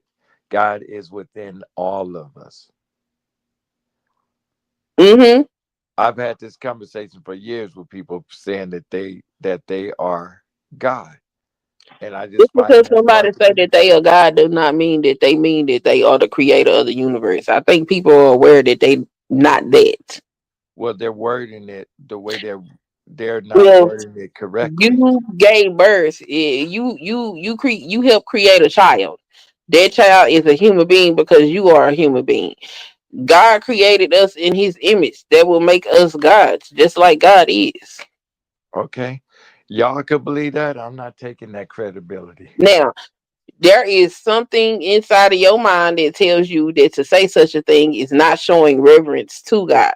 And I can understand it. But for people that don't have that hang up, I can understand what they saying too. I know when a person says that I am God, they not telling me that they can create another universe. Well, I have talked to guys on this panel that said they can. Oh, okay. Well, the next time somebody say that they can create a universe, then tell them to answer the question that God asked Job when Job was going through his trial and Hmm. losing his faith. Hmm. Hey, I thought we was gonna get off of religion. I asked y'all what y'all was talking about. Y'all brought up the religious conversation. I came up here to talk shit about Charlie Kirk, bitch ass. What about him? What about him? He's a low down, dirty, racist motherfucker, and he got what he deserved. Well, let me say this. Who are you to say that he got what he deserved? Well, let's talk about things like energy. Let's talk about things like what goes around comes around. You walked on this earth for however long you did, and you spewed hate. And all of the things that came out of your mouth ended up turning back on you, and that's how you died. But but but but It the looks like the but words the say you man. live by the sword and you die by the sword. It looked like he died how he Ooh, lived. it's a good thing you said that. Live by the sword, die by the sword. You don't necessarily have to die. You can suffer by the sword too, by the point, by having the wrong point of view. It looked like he died based on the way he lived, and I have no sympathy for that. He But got do what he you know that the deserved. man? But did you know that the man also believed in Jesus? So please enlighten me how somebody that believes in Jesus and really has this strong faith can sit up here and remove the humanity of other human beings, because that don't fit into leading with love. Because no one is perfect. No, no, no, no, no. We're not talking about people being flawed. We're talking about spewing hate, which is the opposite of love. And the number one commandment, and in fact, when let's just get rid of all of it. The one commandment that we all have is to give love. So Love our neighbor. That's why I love you, Queen. So I'm gonna put up with this nonsense. anyway, the one thing we supposed to do is love each other. That man spewed hate, which is the opposite of that. You can't tell me that that is of God. No, no, What God I is not. do know that there is a movement of Christian nationalism that wants to eradicate black people in this country, and they're hiding their hatred and their bigotry and their evilness behind religion. Earlier, if you don't mind me getting in here, earlier you mentioned blaspheming and how it was hard to do. Yes. The individual in which you speak of Hmm. was spewing hate in God's name. Oh, I didn't know that.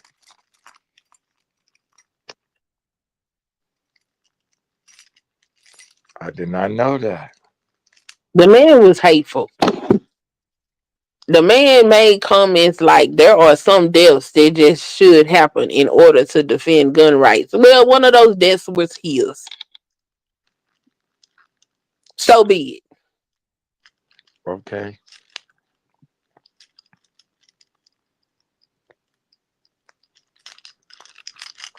Okay. The man said that black people were not intelligent and not smart and could never qualify for anything simply because we were black. I did not know that. But he's Hey, he Christian. said that piece of shit said if he get on an airplane and see a black pilot, said that he has to question if that pilot is capable of driving a plane. Mr. SendaRoni, I Oh, couldn't wait. this a piece of shit. Ain't no fuck you mean. Ain't no debate about this Well, fuck boy. you know what? I was witness when you came to that conclusion. Hold Yeah, on. ain't no debate. Here we go. Online because I think that freedom Yeah, rights. Oh yeah, yeah. yeah. I mean, I then we're like Chicago and Illinois, where it's very basic Second Amendment rights. Those of us that believe in the Second Amendment, we fully acknowledge that when you have liberty, that you're going to have sometimes undesirable outcomes. We, as enthusiasts for the Second Amendment, acknowledge that in a free society, people are going to do bad things and dumb things, but there is a price to liberty. Isn't it racist then to then penalize white people to come into college or to get jobs based on the color of their skin? Well, no, would that be racist? So you're arguing for a very racist policy, which is that we should actively discriminate against people based on the color of their skin, which is affirmative action and DEI in practice. You asked very specifically about democracy, which is not an American value. It never has been and never should be. What's happening at the Democratic Party is this very sinister combination. It's a party of censorship. It's a party of war, a party of open borders that is against actual traditional liberal values. Men are much better at macro topics, right? Trying to build a building, put a skyscraper up, trying to talk geopolitics. When you go and you see 5 women eating lunch, they're probably talking about conversations they had, relationships, friendships. Men, they're talking about politics, sports, or the stock market. This is feminism. You as women should want to be provided for. In fact, you should have an expectation that you as a woman are so important and so critical and so necessary and beautiful that it shouldn't even be a question. Male mind is wired different than the female mind. Men will never be as good at counseling or psychology sessions as women. Men will never be good at nursing or elementary school education as women. We have certain giftings as our brain is wired a certain way. I think it's worth to have a cost of, unfortunately, some gun deaths every single year so that we can have the Second Amendment to protect our other God-given rights. We actually need looser gun laws because And that's how his ass died. So I don't have no sympathy for him. I feel bad for his wife and kids, but I don't give a damn that that man died. I I feel I bad for nothing. I feel You bad know Nothing. what? for I feel I bad gave for his wife that and some kids. thought because Those gonna be some future racist motherfuckers too. Fuck them I too. was on a different panel, Man, you don't know and I, what they gonna be, punk.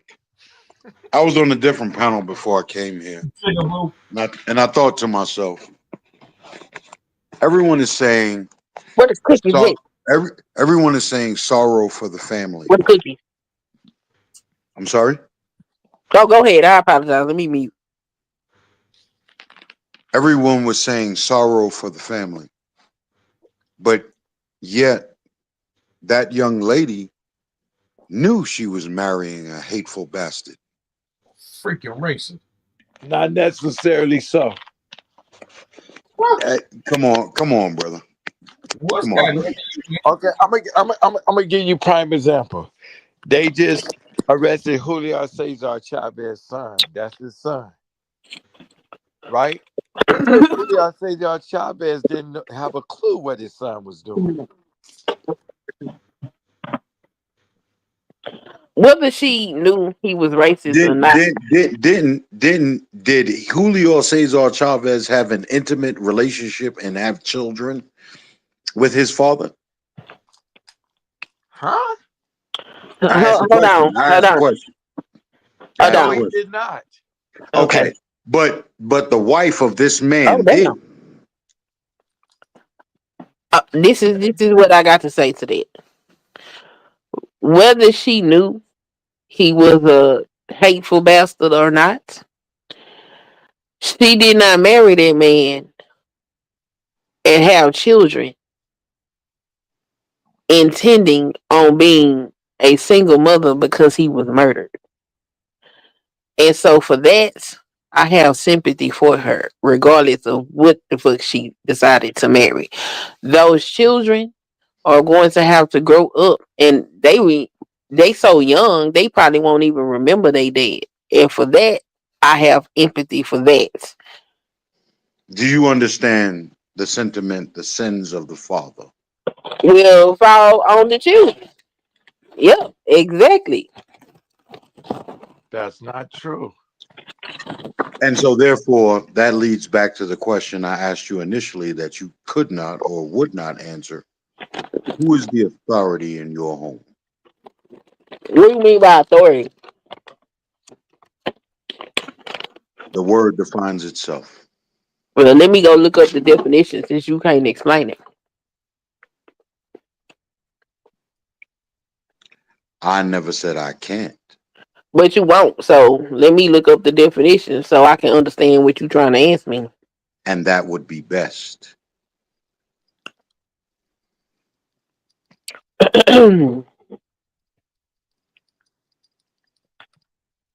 Authority definition. Now, what definition are we looking at? The regular definition or the biblical definition? You may choose.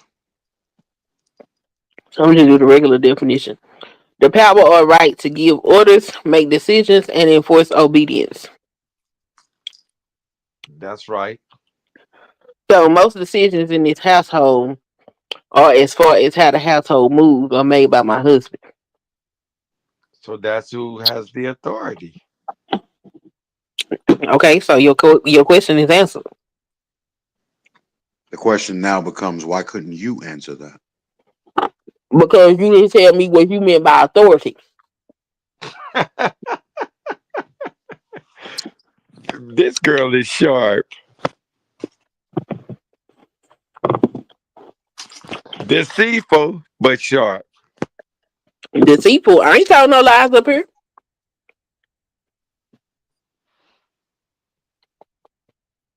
I didn't say Yeah, you was a she has a liar. problem with she has a problem with submission. Yes, I didn't call you a I don't liar. have to I submit said to you're nobody deceitful. outside of my damn husband. For y'all to think I'm supposed to submit to y'all on the panel, y'all is lost y'all damn mind. We we are very sane. If you want to have a philosophical discussion, then we gonna have a philosophical discussion. So if you ain't sharp enough to keep up, that's not my fault. Do you believe that anyone here has asked you to submit?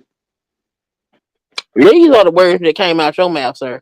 Okay. I said you have a problem with Submission submission. should not even be a discussion unless that's what we talking about. We're not talking about submission. My point Nope. is proven. My point is proven. Thank you. You're welcome.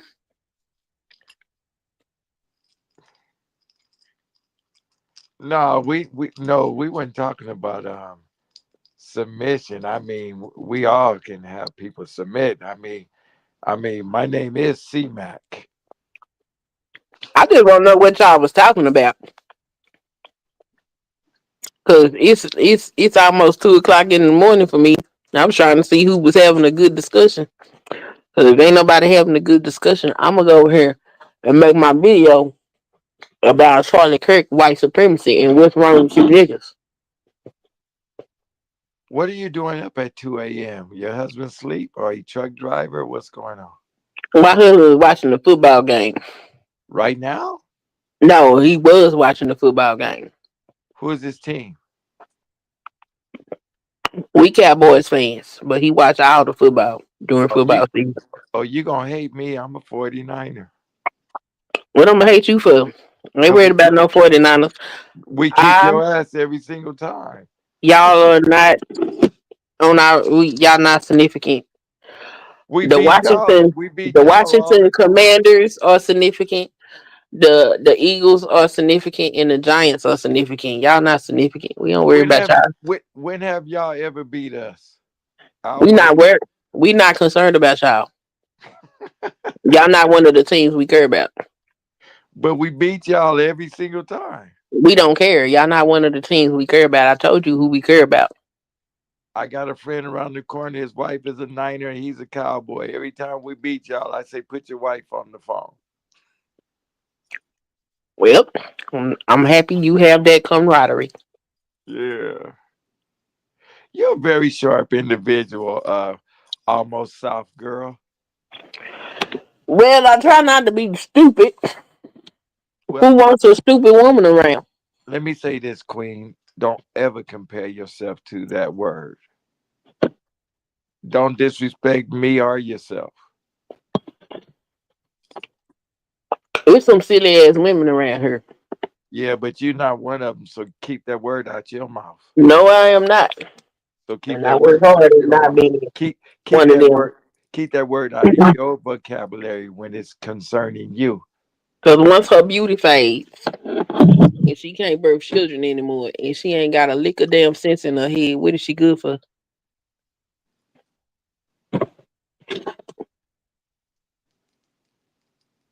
I hear you. And But no. lo, they sit high on themselves.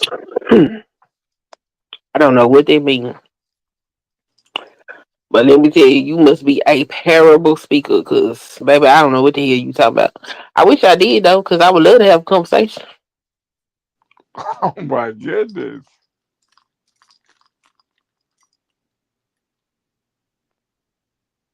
She said she would love to have a conversation. Where I'm not Junior? really, as the authority in my home, I'm not really the conversation type. I'm more of the getting things done type. Oh, so what was y'all getting done this evening? Y'all talking about some policy?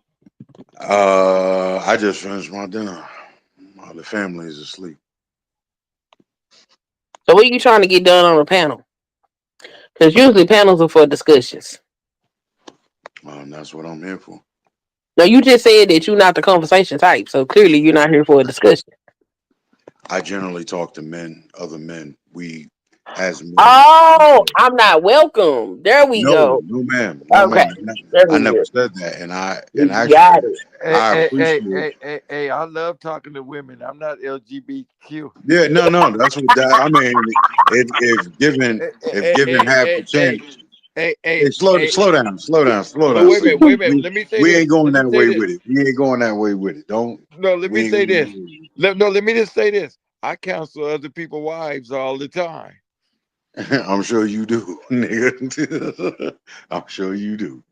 But this is what I'm saying. As a man, I encourage a woman to give her point of view. But the thing is, it's always taken under advisement, as counsel generally is.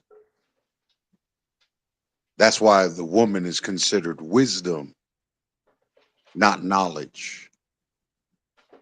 You understand? Yeah, okay. So what was y'all discussion before y'all got on religion? As I said, I came over from another panel. We were discussing Charlie Kirk. And what revelations did y'all come to over there on that panel? Because I didn't see some disturbing shit when they come to the death of this man. When they come to black folks, Obviously he's a Nazi. Obviously. Clearly, what was said over there where you coming from? Well, at least for my part, he's a Nazi. No doubt. And I don't think he was all the way right. If you've seen the boy's features, he's a mushy face, and Yeah, and if you saw he- his teeth structure, they were deformed. yeah. He had one hell of an overbite. Listen, Now, I believe he was a savant in some ways, in his debate ability, and very knowledgeable at that. So he had a way of twisting words. And then behind that, he would throw, of course, leave it to America to be the heart of Christendom. Forget Rome or the Vatican. America is the heart of Christendom in the world. And those were the values, the Protestant values that he was pushing forward behind all of his rhetoric. But it was all one sided, it was all hate based, it was all supremacist based. And, as they all mourn being a veteran, with this individual having no connections to the United States government, yet all American flags in the country have been lowered to half staff, goes to show you what's really at play here. yeah. JD Vance is a JD Vance a racist piece of shit too. Wait a He up minute. there. Wait a minute. You're a Republican, champ. How can you say that? JD Vance is a racist piece of shit too. He up there.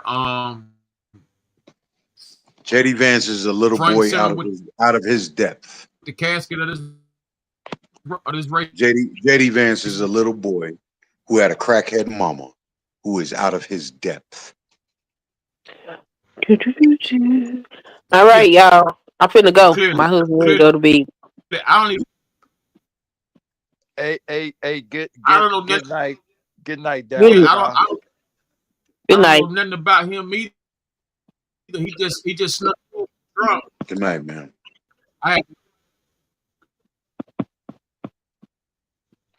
Hey, good Yep. talking to you, Queen. Hey, All right. champ, but I thought you supported JD Vance.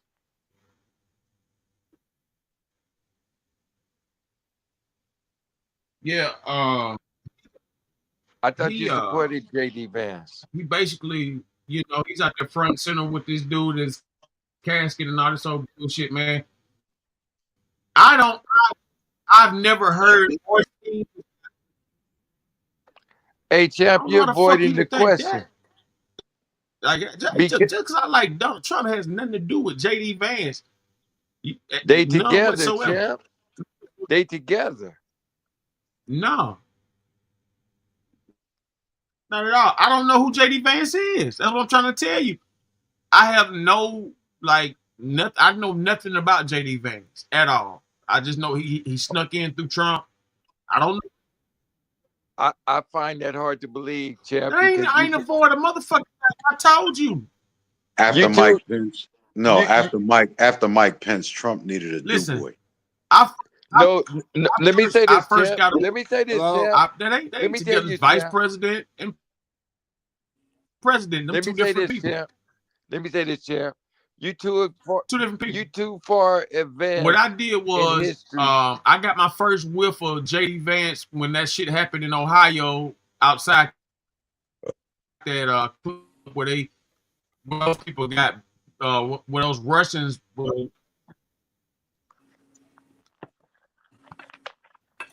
Hey, is you gonna let me finish talking, nigga?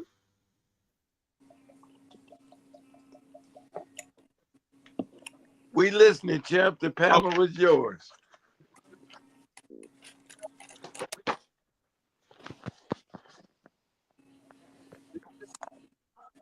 I'm here for you, champ. I'm ready to take you down. Go ahead with it.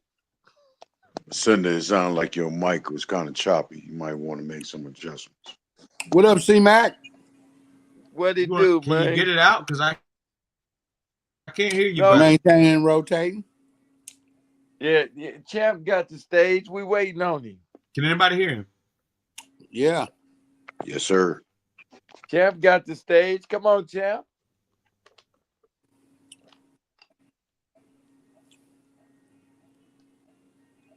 Where the Champ at? I mean, Champ.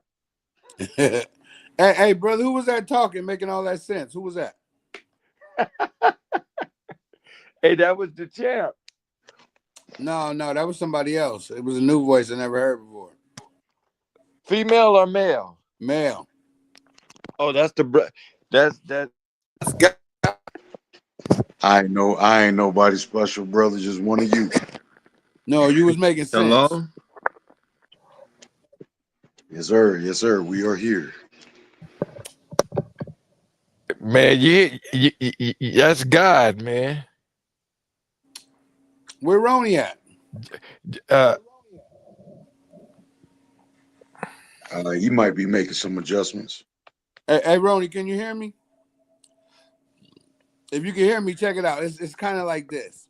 You dating this woman, right?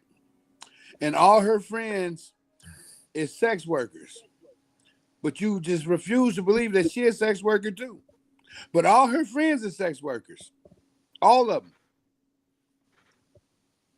You get that analogy? Listen, I remember You Mo just 3 called got one of killed. her friends a racist. Oh, I remember Mo 3 had got murdered on the highway, and Barack Obama said, he named him as one of the top 3 artists or whatever that was out, or whatever the case may be, or he gave him a shout out, basically what I'm saying, after his departure. So when I see the people in political stance show love or credential to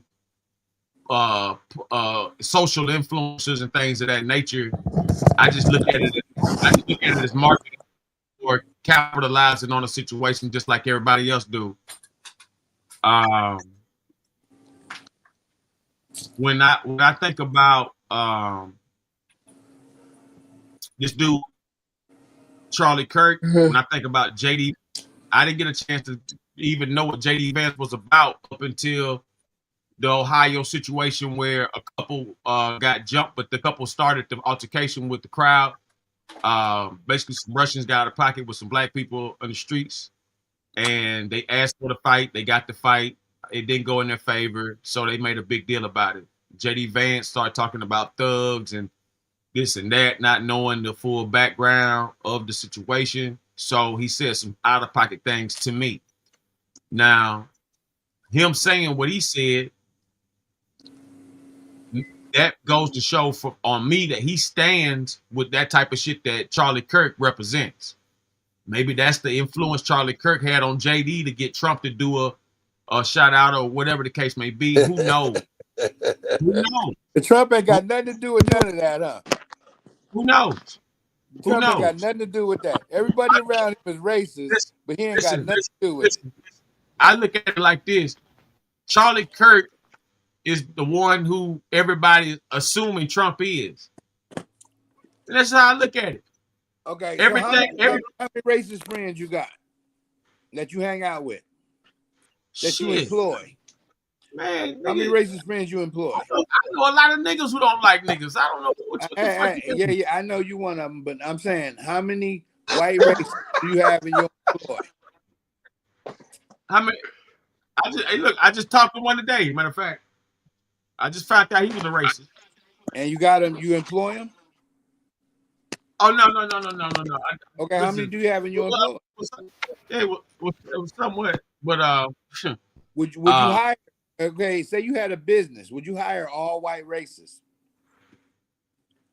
how would I know he's a racist? They would tell you. They have tattoos and they go to white racist meetings and they pretty much white power. I served in the military. They ain't hard to identify. Yeah. So they you know who they are, but you hire them. Would Babu, you do you that? there? Okay. Yeah. Can you hear me? Yeah, I hear you. Would you hire them? I would. Well, that's a completely different Well, you got affirmative action. You would It says hire that them if you were with them. affirmative action, brother. There's If you were affirmative with action. them, you would hire all of them, and he hired all of them. All of them. And wait, because he had two black. Someone, it was two black dudes. Wait, real quick, real quick. Don't talk over me again. Don't do that. Don't come on, man. We talked about that the other night. Stop with the devilment. Man, okay. So he hired. It was two black dudes. It was two black dudes, Byron Donalds and Tim Scott, who campaigned for him hard as hell, called him daddy. Did they get a position in the cabinet? I don't know nothing about it, bro. See, you got to be informed of politics to understand who you're dealing with. If you're not informed, like you didn't even know who Charlie Kirk was. You as a Republican, a right wing, a Trump supporter, you should definitely have known who he was. Why in the fuck should I know who that piece of shit is? Because you would. That means you would be following the because news. you were pushing a conservative agenda. I was pushing. That was you were being informed. I've never. Hold on, Cinder. There's nothing wrong with pushing a conservative agenda. For the most part, as a black man, I'm conservative. Listen, it's almost impossible to be Christian or have any religion for that matter, Islam or anything, and not be conservative. Because religion in most of the Abrahamic belief systems are conservative. There's no religion that divulges in excess or liberalism. It's all conservative. So having conservative values is not wrong. It's when you take it to the extreme. Extremism is wrong. True. You understand? Fanaticism is wrong. Teach, brother. You understand? And that's what the vast majority, that's what they're pushing society into one extreme or the other. Teach. The maddening thing is those of us who wish who recognize what is happening, and we're choosing to be centralists, in which no, we're not going to sway that far, but we still hold true to our values. You understand what I'm saying? Yeah. Is it possible to create your own party? I'm registered independent because of this foolishness. Because of all this foolishness. That's what I think. I'm going to create me a party. It's going to be called the Original Natives. Good luck. Listen, I had to shake my head, and I'm very familiar with Dr. Cornel West, but you had no business on that ballot. It's a system. Yeah, definitely not. Definitely not. That system is based on money. It's based on donors. No other independent party is going to get the donors that's going to be enough to fund their campaign. It's not going to happen. Unless you can convince enough grassroots donors to make it happen. Well, Elon Musk say he's going to create his own party. Elon Musk is full of shit. He's a white supremacist too.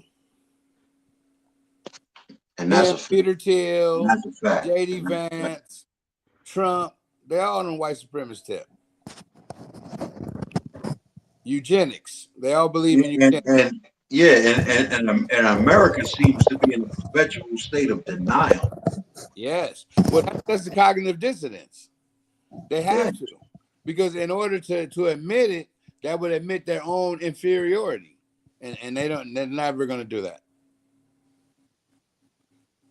They have to even it's going to definitely be, given that they are the ruling class in this nation, it will definitely be to their detriment and the detriment of us all.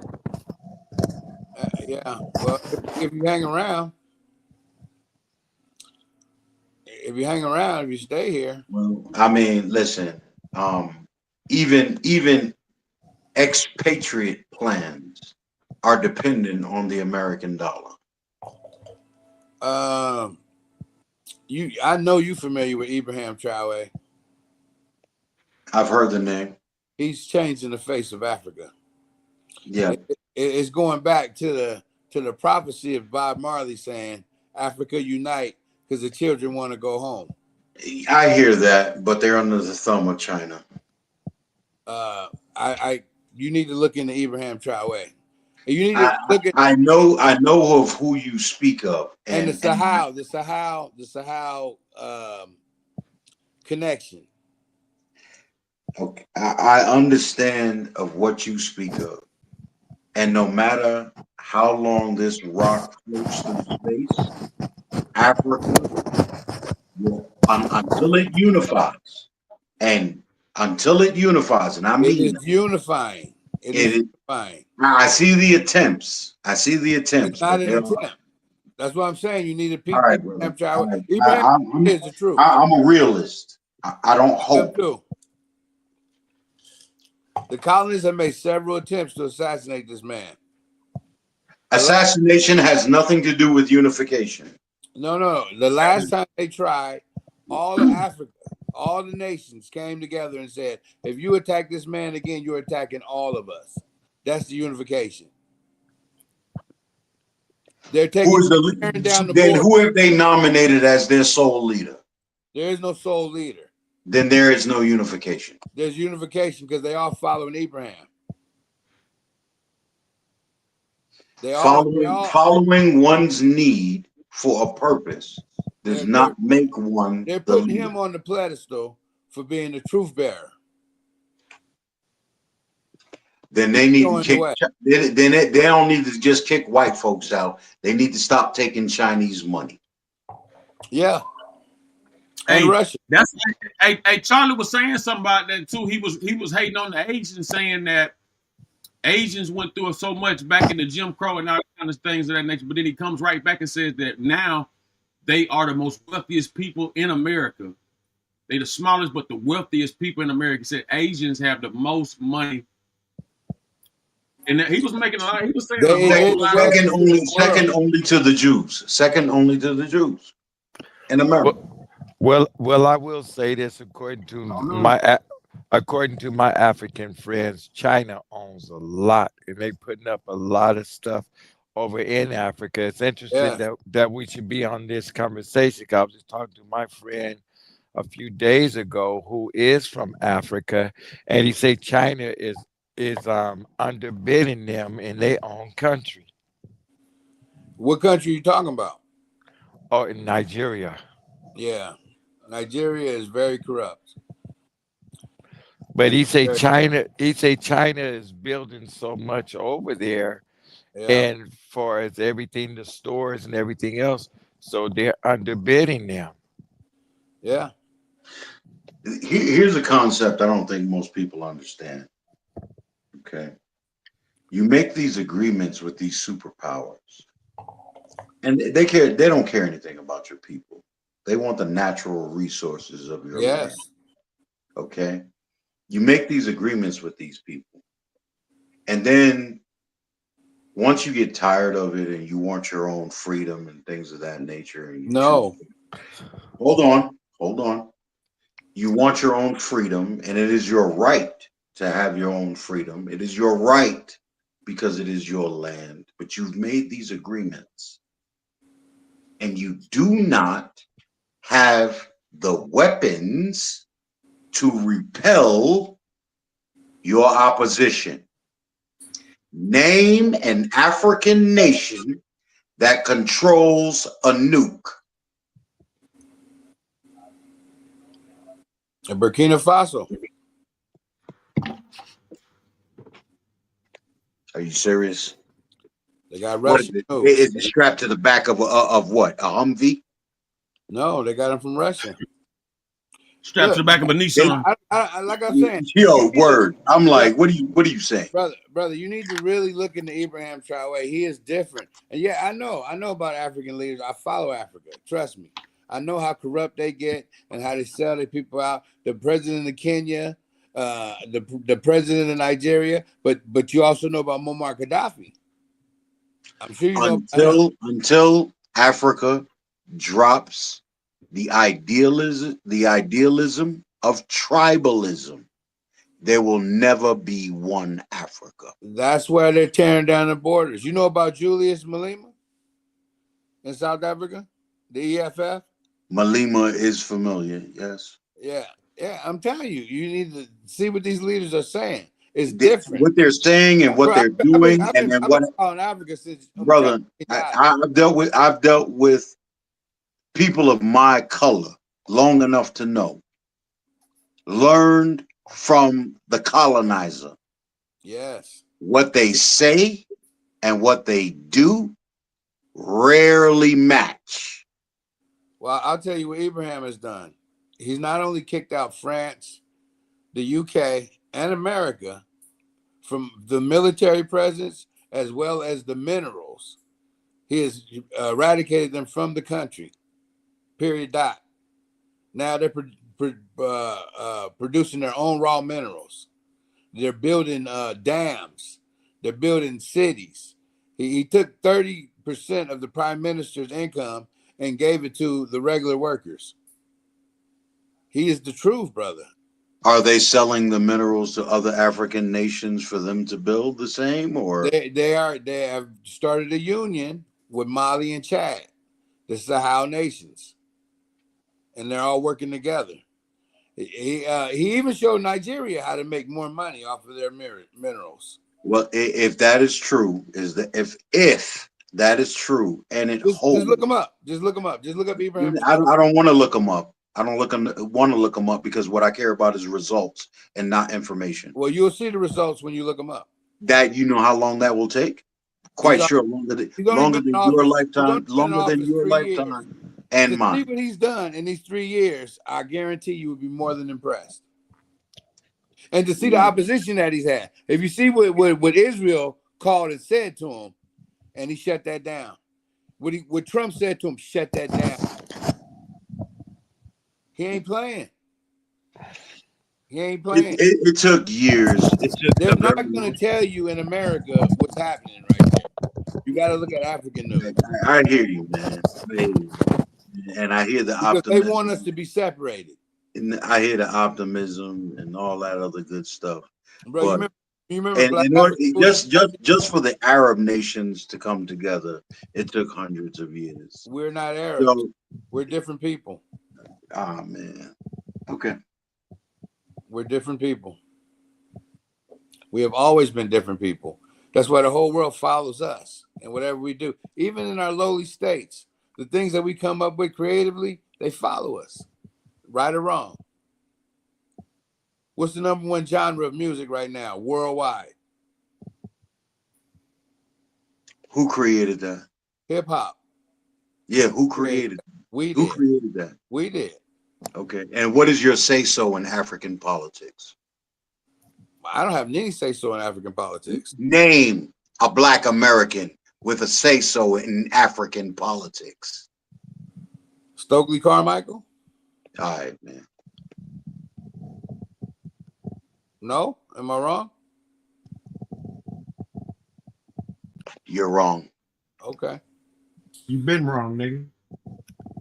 See, what's going look.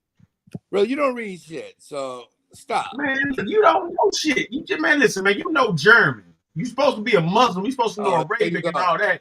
Did you only know German and French? You only know German and French. So what's the deal with you? You really study these Nazis because you really want to be one. You just use that black love shit because you can't be white. It's just simple as that. So come on, man. Listen, you are the black Charlie Kirk, man. You are the black Charlie Kirk. You perpetrate one thing, but you have no idea. You have no idea what you're talking about. You have no idea what you're talking about. You keep on bringing up all these Hitler associates and all this old shit, man. Deep inside, you want to be that nigga. I talked about Africans, and you thought they was Hitler henchmen. Please. You was asking me the other day. Every person you asked me about, this brother knew who I was talking about. When I said Jomo Kenyatta. Well, If some I say Hitler Stephen lieutenant. Biko, he know who I'm talking Listen, about. listen, You thought they was listen. German. You're weird. Nah, anybody weird, nigga. You was it, man. Get out of here. You You're was over weird. here just asking You me think this and Africans I is know these Germans. people. You're weird. Did I know this You person? ain't, Did I know you that don't even person? understand Every African time, language. you ask me, I said I didn't know. It wind up being some Hitler associate. Listen, It man, was you not. It want was to all be, but you can't. So you Ibrahim choose to Traoré is use like African. He's Burkina cover Faso. your money. Man, you've been confused every time you get up here. You confused about a whole Bro, lot. why I do you mean, some keep people lying out of my mouth? confused about a whole lot all the time. That's I that's want to know that's why you're not so confused. that's Why not are you conducive so for your confused? people. For you to Nah, be it ain't alive conducive is for not you. conducive for your You people. smart. Why are you so confused? That's what I Why are want to you know. so Why? Are you, white? Why are you so white? come on, man. Come on, man. Why are you so confused? Honesty is really is the best policy, my brother. Just Why are be you so? honest. Why are you You so know, confused? it comes from your heart, though. You got to have an honest heart, and you'll speak Listen, truth. listen, man. But what you do, Listen, you lie listen. intentionally, No, and that's no, not you're lying. cool. You're That's really lying. not cool. Listen, just because I You, don't know, you use this distraction techniques. you said That's said kryptonite. earlier that I should be following, or I should be knowing, or this Charlie Kirk motherfucker. No, I shouldn't be knowing this piece of shit. I should not have my ears shouldn't have to bleed because of this fucking filth and miscommunication skills of this But you fuckwad. claim to be a right wing, Man, the fuck that a has Trump nothing to do with supporter. it. I would listen. That guy is not. He's your teammate, That guy is not a partner of mine. bro. Okay, all right, all right. Who's your congressman? He is not a partner of Hey, mine. hey, hold on a second. Sender, do you know what a right wing conservative is? No, he's just a Trump A supporter. right wing conservative. Those are the people usually going with the Republican Party. No, no, no, no, no, no, no, What? no, no, no, no. Hell no. Hell no. Oh my God. Tell him. Dog, Right wing. right wing conservatives have no there's no place for black people amongst right wing Hitler conservatives. was a right wing conservative. They are the racists, dog. They are like the epitome, the regrowth The of Klan. the Klan and Nazis, and Aryan that's what right Brotherhood. wing. That's what they use that word right wing to avoid saying who they really are. They say words like right wing and far right, Alt right. alt right,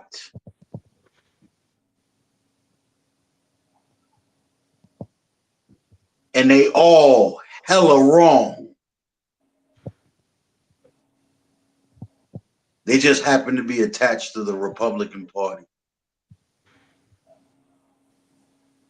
So At one point in time, years and years ago, they would have been Democrats. They were. They were Democrats. Exactly. Dixiecrats. Man, history is a motherfucker when you know it. Yeah, they switched up with Nixon and what was the other cat name? Goldwater. That's when all the Dixiecrats turned to Republicans, and they ain't left since. They ain't like all that civil rights shit. They ain't like that shit at all. What, Johnson? You want to pass a civil rights bill? Fuck you. We're Republicans now. well, George Bush Sr., when he saw all them people come over, he ain't like that shit. But he accepted it. It put him in the White House. History is a motherfucker. Highly important.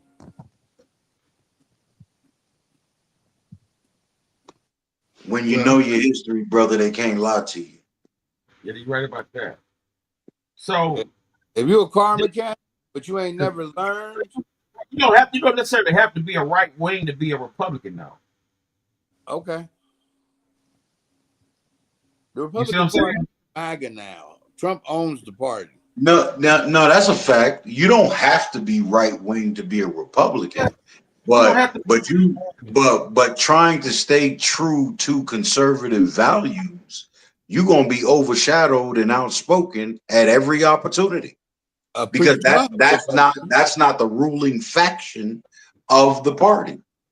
Yeah, you could have been a pre-MAGA Republican. Yeah, and dude, Republicans are leaving like pre-MAGA. Republicans are They're all leaving the independent. party in droves. They're all In independent. droves. Now, what exactly is a pre-MAGA? You talking about Bush era. You know what I'm saying? You talking all Okay, that. Reagan. okay. Yeah. Reagan. Bush. You talking about Nixon. Bush Reagan era, yeah. Yeah. Okay, I get you. Hey, I ain't saying that the Reagan Republicans wasn't racist. They just Right, kept right. it aside. They kept it But they aside. didn't go as far as this shit. No, they just did a war on drugs.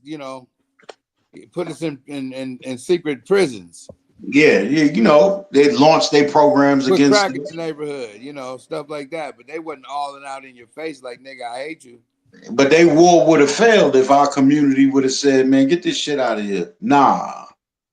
Yeah, but it was easy money. I seen when they hit. Yeah, I know. I was there when it hit too. What you Yeah. mean? I'm Hey, looking at the hey. So documents, man. The shit went off. Hey, C Mac, the shit went off like a bomb, dog. bro, one day you see these brothers with holy jeans, their shoes is talking and shit. A week later, they're in a Nissan truck wearing a TI sweatsuit. That's how the game was. New Lincolns and shit, nigga. What you talking about, bro? You got Driving a style. they had rotary phones in the Lincoln. Yeah.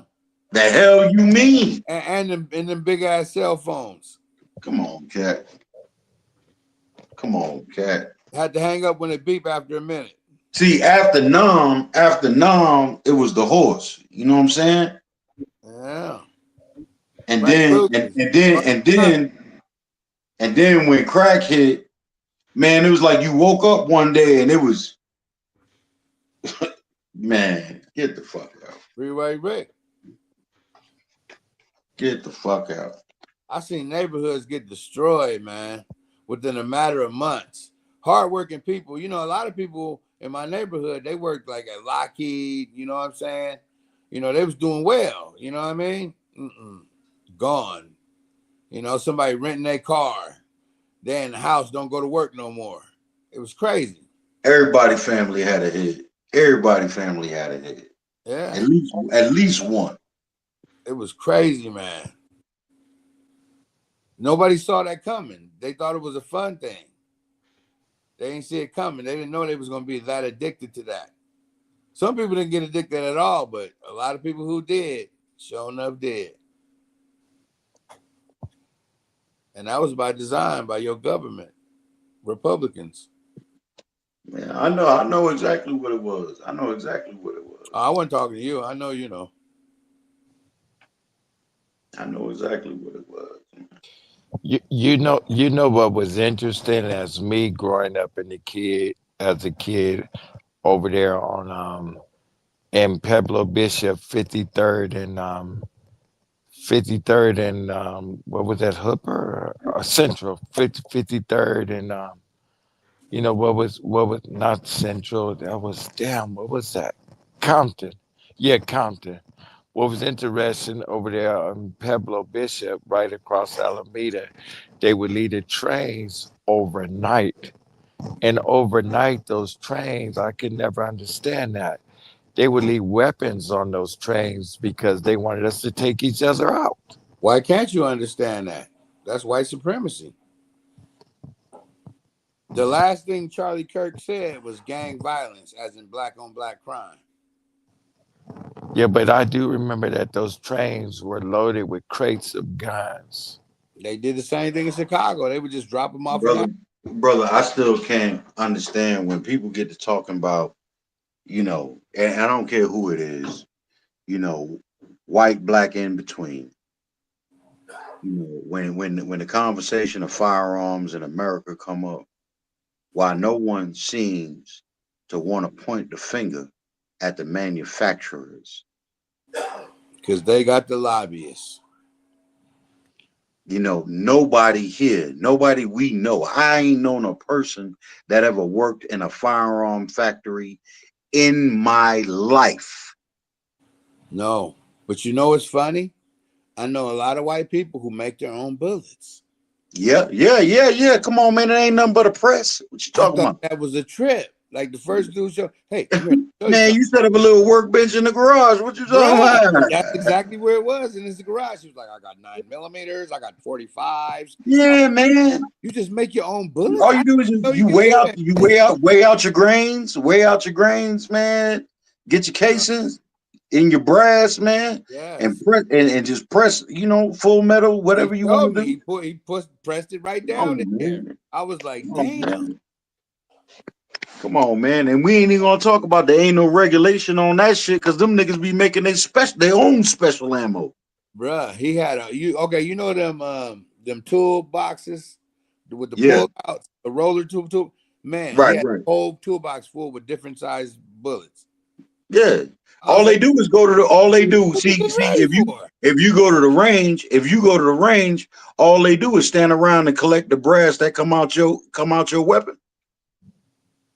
Yeah. And this dude That's is all they do. They sweep up the brass and whether it's the range itself will collect the brass and then people will come through and buy it. ah. Yeah, man. I wonder where he got all the supplies. Yeah, man. Come on, man. And all you gotta do really is reset the primer on the shell. I mean, Yeah, I know these folks ain't playing, man. and You they know, got access. Man, listen, man. I think it was somewhere. I don't know where they found this out. I want to say somewhere out west. They found a cache. This nigga had a whole cache of over 9,000 Nazi weapons. Nazi. Wonder what that was for. Wonder what group Over 9,000 that's the guns. damn weapons. Yo, the militias, they've been training for us for years. They've been practicing on us for years. And you think these limp wristed niggas that, man, get the fuck on. Look, bro, I worked in a motorcycle shop, right? And I asked my coworker one day, I was like, hey, you got a gun? He was like, yeah, I got a couple guns. And I was like, really? He was like, yeah, we all got guns. So I asked him, all white dudes, me and one other black dude, everybody else white. So I asked them, everybody, yeah, man, you got, yeah. And they was like, and the one dude who I just really didn't think had a gun and shit, they was like, Henry. Oh, Henry got like, I don't know how, he got an arsenal. I was like, Henry, you got guns? He just started naming all his guns. And this is like an old, skinny, little frail looking dude. I just really knew, really soft spoken, go to church every Sunday. This dude got more guns than everybody. Yeah. And he's probably a Smith too.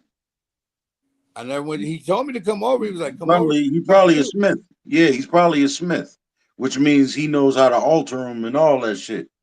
I'm pretty sure with all them guns, he had to. He probably builds them. He probably builds his own AR. Yeah. He probably knows where to get the parts from and everything he needs. I'm telling you, every white dude You can't ain't too many black folks know how to do all that. on purpose. Unless you've been to the military, where else you really gonna get that training? I mean, unless you got extra amount of income to seek out that on your own, because guns ain't cheap. No, they not.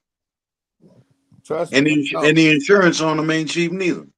Exactly. And you got to register it, and it's just a lot involved. Yeah, I know. And if you got a record, it's too bad.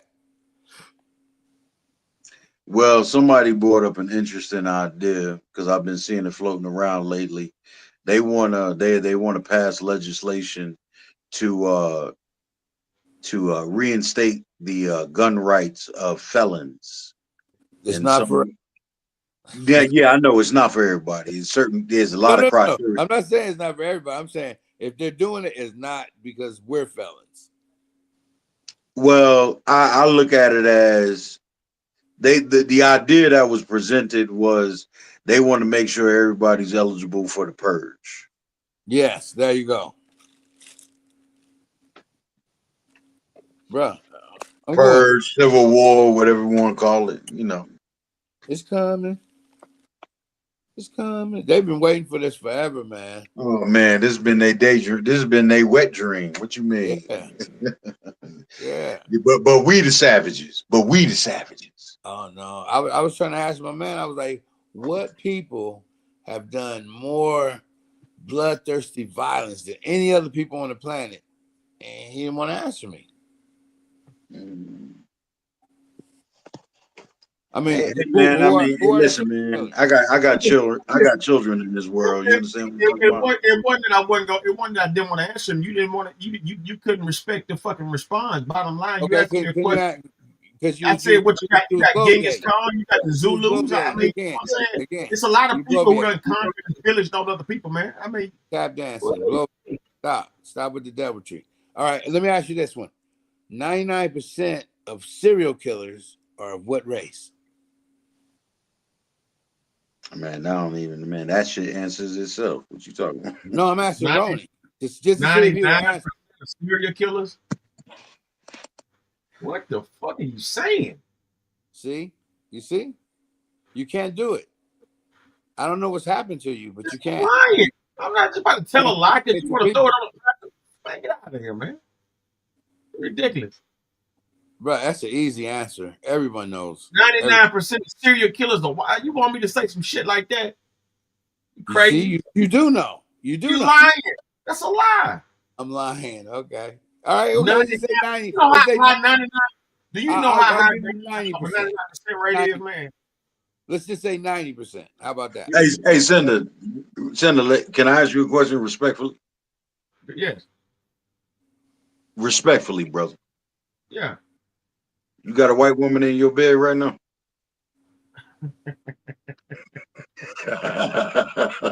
Oh, that's what you were trying to deflect that on me. Oh, I got you. I got you. Okay. All right. Hi, Yella. You hear this nigga? All I can say to that is watch your six. Yes, sir. Hey, man. Hey, listen, man. I'm gonna try to get to the root. You dig? Amen for the fruit, but I'm gonna try to get to the root. You dig? Yes, sir. Yes, sir. You get to highlight the comment. I love the fruit, but dude, I got to get to the root. You dig? Hey, brother, it never turns out well. I'm just saying. We usually end up on the short end of the stick, even if you're OJ. Oh man, come on, God. I'm just saying. I'm on mute, man. I'm on mute. Nigga bringing up OJ. Hey, Tiger. Who you want me to bring up? Tiger Flex. Flex. Flex who? The actor? The DJ. What about Shannon Sharp? Shannon Sharp. Shannon Sharp a damn fool. That shit. Shannon Sharp was set up by about seven months in.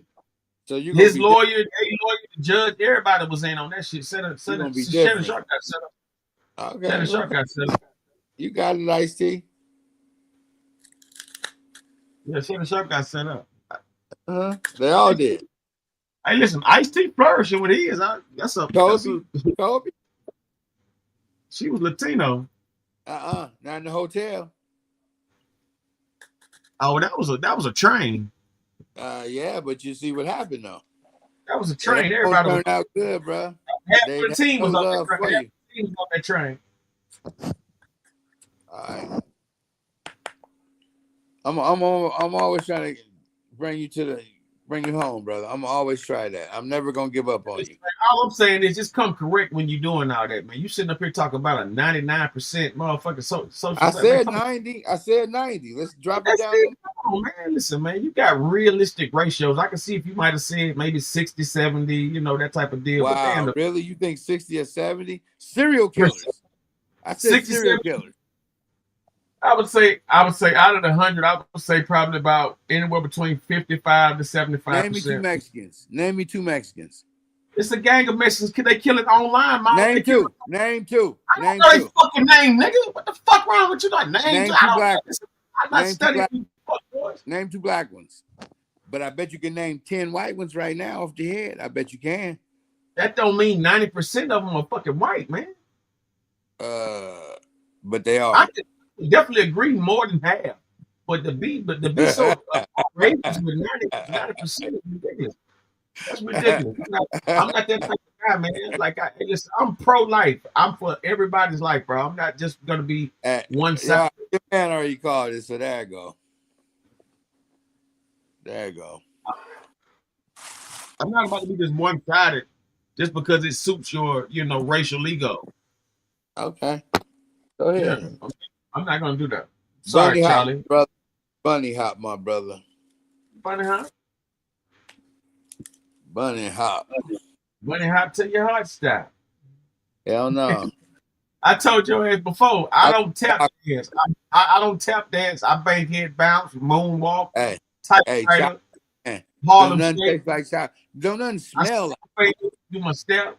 You dig? You know what I'm saying? You know how chocolate smell like cocoa butter. You know what I'm saying? Fresh out the shower and got nothing on but soap. Smell like cocoa butter. But then you're gonna oppose that with sweaty salami? Come on, man. What are you talking about, man? I never You said know that about exactly a what the white fuck woman. I'm talking about. You're just pretending that you're not. Hey, man, you crazy. Everybody know what I'm talking about. Jay Green, salute, brother.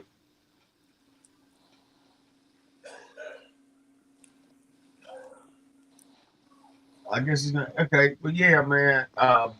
Just meets. Let me tell you something. You don't have all the cards, and you continue. You continuously come up here without all the cards, and pretend. Wait. What's your definition? Listen, man. Hey, listen, man. The deck is fixed.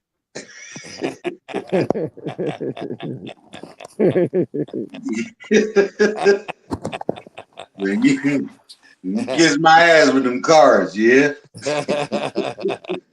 He doesn't have all the cards. I'm sorry. Sorry, Crooklyn. Sorry, Crooklyn. He doesn't have all the cards. I'm sorry. He just doesn't have. He doesn't have all the cards. He I comes ain't up gotta here have like all the cards. I just need to know how to count. That's it. Hey, Ronnie, let me ask you a question. Do you believe that George Washington never told a lie and he chopped down the cherry tree? Man, listen, that's a lie. That's a lie. That's a lie.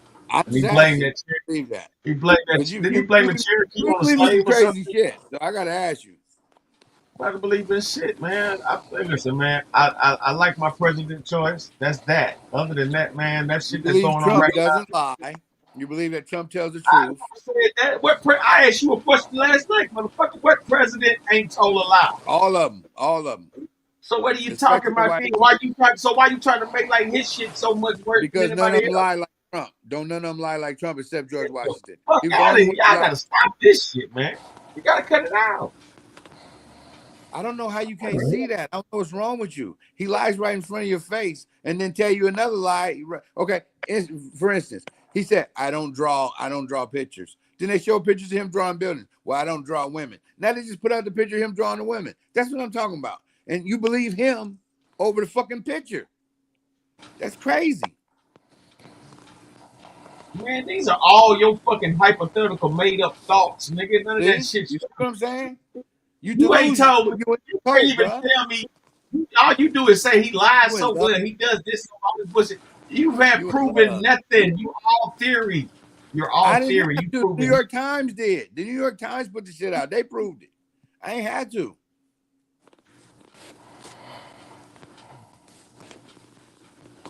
He said he didn't do it and sued him for $10 billion. They put the fucking picture out. He shut the fuck up. That's all I'm saying. He's a liar. And if you like a liar, you must be a liar. And you are a liar, by the way. Oh shit. Man, listen. The only lie up here is your ass. You the only motherfucker that come up here pushing this motherfucking Trump hate, but you ain't said nothing he's done. You Okay, can't this prove is the nothing. thing. This is the It's thing. all This is theory. the You're thing just about full the of thing shit. about You are the the thing black about Charlie clear Kirk. pen. You know German, so you learned German just to study There you Hitler's go. word. You're What the fuck is obfuscating. up with That you? has nothing to do with what we're talking about right now in this Man, moment. come on, man. You gonna fucking you gonna black Nazi, Stop nigga. Just bloviating. admit it. Stop it. Stop bloviating. Okay. You a So black Nazi hiding this behind black this is the love. thing. This is the thing. I'm gonna be honest with you. Clear pens are incapable of telling the truth. It's been their nature for so many years that their whole system is built on not telling the truth. Now, when you follow them, you become like them, and you become a not truth teller. Stop being that. You don't have to. You black. Your soul is good. Inside, internally, you're a good person. You can tell the truth and feel okay about it. They cannot, but you can. Call up on your melanin and tell the truth. Be honest. Stop with that bullshit. It's not cool. It's not cool for your listeners. It's not cool for you. It's not cool for me. Stop doing that Man, shit. you have said not 1 ounce of truth since you've been up here. Everything you say is Oh, all hypothetical bullshit. what you're doing You right want now somebody is a lie. to buy you want somebody to buy your crap and it's not even dressed up properly. Man, You don't even know how to you don't even know how to dress up the crap you're trying to spew out to people, man. You just make up these hypothetical instances, then you throw them on the president, and all of a sudden I'm supposed to believe that what you're saying is true, and that's just not true. Like see, the real Charlie Kirk was the real you Charlie bloviate Kirk to stand try to up. get people to forget what we're actually talking about. That's one thing you do to try to get them off the subject mentally. You know what I'm saying? And that's a lie. Doing that is deceitful. So it's a lie. And then two, you support a complete liar, a habitual liar. So if you support a habitual liar, something about you must be a liar. Man, what's the habitual line about? You, if you actually believe it, then I feel more sorry for you. Man, what the fuck? Believe what, nigga? You ain't saying shit. That he Silly tells the ass truth. nigga. If you believe that Trump tells the truth, then I Man, feel shut your more sorry Santa for Claus ass up, man. You ain't said shit. You just keep on throwing up hypothetical thoughts that you got in your fucking mind that you can't prove. you. Now you're getting angry. Now you're getting angry. Charlie Kirk said some You're getting bullshit. emotional. I ain't heard You're no getting bullshit emotional. out of Trump out there. Charlie Kirk said some bullshit and look at his ass. Okay. Let What me you remind saying? you. Let me remind you. If you want to get rid of COVID, you can inject bleach. That'll get rid of COVID. That was a Hey, fucking joke. Cinder. I was in the audience last night, man. When you had your revelation. Hey, look, that's how you hey, look, man. You in the audience, you know you need to be. That's the Brother, problem with real brother, folks. brother. You don't support you don't support the ones who got love for you. You don't One of support the these, ones who got love for you. hey, hey, one of Hey these man, I days, wouldn't be here if I had love for you, boy. I do too. I have love for you, brother. I do. hey, hey, one day, Okay. I let me want just you to say come this. home. Let me just say this. One day, Champ gonna come around. I think so. That's why I don't give Yeah, up. That's why I stay on him. I send him videos. I'm trying to wake his ass up. And one day he gonna wake up and it's gonna be he Man, gonna listen cry. here. This He nigga gonna ain't cry. sitting on this Hey, platform. This nigga ain't no fool. I'm bro, riding. hey, bro. I'm riding these 4 years out. Hey, bro, Maybe after this term, wait a minute. I'm Hey, riding these bro, 4 years out. Yo, hey, is the brother Muslim? woo, Sometimes I feel like he pulling a Jesse Peterson, but then sometimes I'm not sure. Jesse Pinkman, man, get the fuck out of here, man. Oh, Jesse you know who Peterson, that man. is? You know who that is? Because you don't seem to follow politics, but you talk about it. This is great, man. Let me tell you something. If you ever try to call me that coon and faggot motherfucker, man, I don't do no shit like that. You can never compare me to no Jesse Peterson or anything in between, man. That's a whole different type. That's a whole different level See, of you misunderstood what I anything was saying. I You misunderstood what man, I was saying. man. That Let me tell you that what I was Cody actually motherfucker, saying. that Cody Before you, motherfucker you saying that sound like that's not nothing. what I'm saying, bro. Crazy. That's not. saying. What I'm saying is Jesse Peterson is a coon intentionally, but other coons are Nah, just that blind, motherfucker ain't no don't cool know. intentionally. He's like that. That dude's a racist. He's doing that shit to make money. He's getting his bag. Just like Byron Donalds. He's an intentional coon. They're not real coon. Well, Tim Scott's a real coon. I don't condone cooning on no level for no No purpose. level, man. I don't need. I don't need. No level. Like I said, we all. I'm so sorry. I'm Yeah, so sorry. I don't know what your ancestors one is told worse you, than but the I know other. what mine told me. no respectful But fashion, man. one is Like I worse said, than the other. man, listen, man. Some of them start out fake cooning You and more on just Jesse continue Peterson real level than coon. me. Listen, you're on more Jesse Peterson level than me. You know what I mean? That's really more your type of level because you That's crazy that consistently you would even think that. you consistently bring up these hypothetical thoughts without proper Hypothetical. confirmation. Yeah, Hypothetical. like everything you're saying is all futuristic based. It's nothing that's What I happening. said, Trump said was not hypothetical. He said it on the That was news bullshit. in front That of was a the whole joke, world. man. That was a fucking joke. He was telling everybody And then this they whole said, "Were thing you it joking?" was. Wait a minute. And then they asked him, "Were you joking?" He said, "I don't joke." So come on. Stop making Okay. excuses for him. How He many was people just actually joking. He didn't mean it. He fucking meant okay, that. He's an imbecile. how many He fucking how meant many it. people believe how many people believe that? Everybody. Okay. Everybody except me. Yeah, because you in a cult. You don't even understand that you got Stockholm syndrome going on without even being kidnapped. It's crazy. Let me tell you something. Ain't no damn There's no, cult. bro. You can say no wrong about this man at all. Like nothing. You've never said anything bad about this. Not one single thing. And he's a horrible human being. He's like the closest Hey, thing to Sender, the let me devil. ask you a question. Yo, Does Trump have small hands? I hadn't really watched. I hadn't watched anything, but You see? You see what I'm saying? You see what I'm saying? That. Everybody, his Melania hands look knows normal to this. me. His hands look normal. He has normal hands. His hands look normal to me. See? You see what I'm saying? You see what I'm saying? Kirk, do you have all the cards? Do you have all the cards? Like I said, I might not have them all, but I know how to count, motherfucker. Hey, Do you have hey, Brony. How many times Trump been to Epstein Island? Do you don't even know that? I'm asking you. You don't know. I don't know. You don't know. I'm asking you. Has he I, ever been to Epstein Island? I'm sure he has. Oh, okay. All right. Okay. That don't mean he's a bad person because he went to Epstein Island. So okay. So wait. So All so those so hold on, hold women. on. Let me get this. Let me squeeze this one. You just asked one. Okay. Let me get this one. So was Trump a federal FBI informant? Oh, I wouldn't go that far to say he was an informant. I would go to say that he might have been questioned and gave information. that's what Mike Oh, Johnson. so he did a little telling. He just did a little telling. Well, what I'm saying is this right here: an informant Yeah. is how an Are you informant is saying on the he got a payroll. snitch job? What I'm saying, Trump what I'm snitch saying job. is an informant is on the payroll. You see what I'm So saying? so is it safe to say he a rat bastard? And that's why he didn't want to go to jail because he got a jacket. Listen.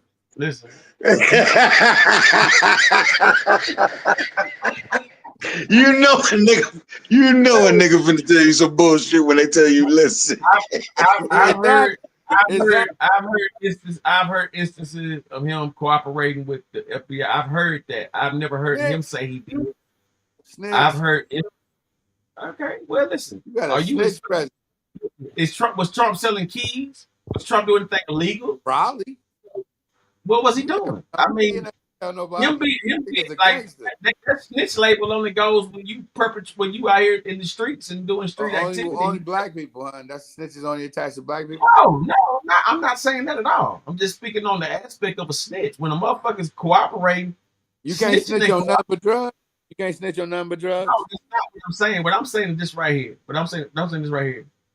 A snitch is more of someone who's doing business with you, whatever, regardless if it's good business, bad business. They doing business, and they tell and goes to jail.